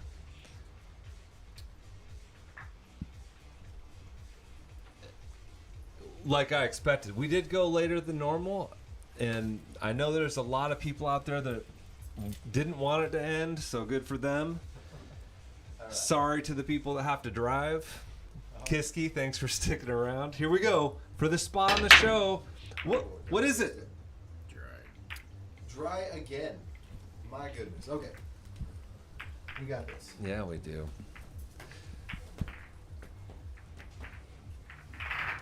Thanks to everyone that bought the raffle tickets. Looking at this list of people. That was my bad. I miscued on that. I hit it twice. You know, I was just saying earlier, Patrick Nix has bought so many tickets. It'd actually be cool to see him win. Yeah. Or Where's Carl Taylor's? See if he can get on the show. he's ball number 11. Oh, right there. All you got to do is knock it in that pocket. Is that all I got to do? All right. Ready to go. For the spot of the show, still counts. 10 ball. I love My it. goodness. I love it. Somebody else want to break this? Or get Brooke out here to break? No. No. It's like I said in the commentator booth, if I do it, the ball is going to fly off the table. All right. Justin now. We've got Nix, we've got Evan Olson, John Curtis, Eric Sawyer, Aaron Carlson, Stephen Els, Todd Shirley, All right. Dane Mounts. Oh, yeah, they're all still pool balls. See if you can do it Taylor. the first time. For the spot on the show, 10. We got action, folks. My goodness. Hey, you know, there's. Is it your fault or is it my fault? Which one of us is screwing this up? You know? No, I love it because sometimes the chalk box Roomba goes too long and sometimes we go too fast. This is a nice happy medium. All right. We had a Roomba raffle that went 14 and a half. 14 and a half minutes last time, so don't that all? don't feel bad. All right. Thank you, Mike, for the incredible camera work. Oh, my pleasure. I love doing this every time. All right, here we go for the spot. I think they know it's for the spot of the show. 4 ball. 3. Are you kidding me? You're not gonna stop breaking, brother. I'm not giving up on you. Oh, man. We got a can of spinach back here. I mean, I'm spreading them like glitter at a Ren fair, but Boy, not going in. this is the ultimate commentator curse. He's going to wake up tomorrow, his biceps going to be all cramped up. One of them will be buff. Yeah, have you seen those tennis players? Their right arm is twice the size of their left. That's crazy. Yeah, but they're making millions, so Yeah. I'd risk that. Here we go. You know what? I'm going to scooch it just a bit. Oh, there you go. That's what it was the whole time. There you go. It's getting worse. 2 ball. 2 ball. 2 balls in. No, it's not. 2 balls. Oh, poor Evan Olson. Oh, my God. I was tempted to break wind down and as hard as I could. Boy, Rich, you called that too. You've been around to know that wasn't going. It was closer. Oh, it was very close. It doesn't get much closer. Jack Kiske, you can tap out if your back is getting sore. Man, you got to drive to North Bend. Yep. You can stay the night here if you want, bro. We could. Oh boy, you got to get up at 4. It's all right. It's Saturday. Richard We got a hard Axe. day at work. I can sleep most of it. Okay, this is it. Oh my gosh, that was so close. Bueller. I'm going to get tired before All right, the time's Kiske's over. gonna break. All right, Kiske break. All right, All right. somebody else rack them. I got you. I don't want people Can you- getting mad can if you I rack rack it? and somebody I know wins. Oh, okay. You're like, Well, he broke. Yeah, we'll keep it random. I've seen Kiske break hard earlier tonight. If memory serves, I like his. This is not a time for the soft break. Get it like they owe you money. This is a classic FNL episode. I think both matches were really great, frankly, and now a great raffle. Because again, the people that are watching now are in the raffle and they're loving this drama.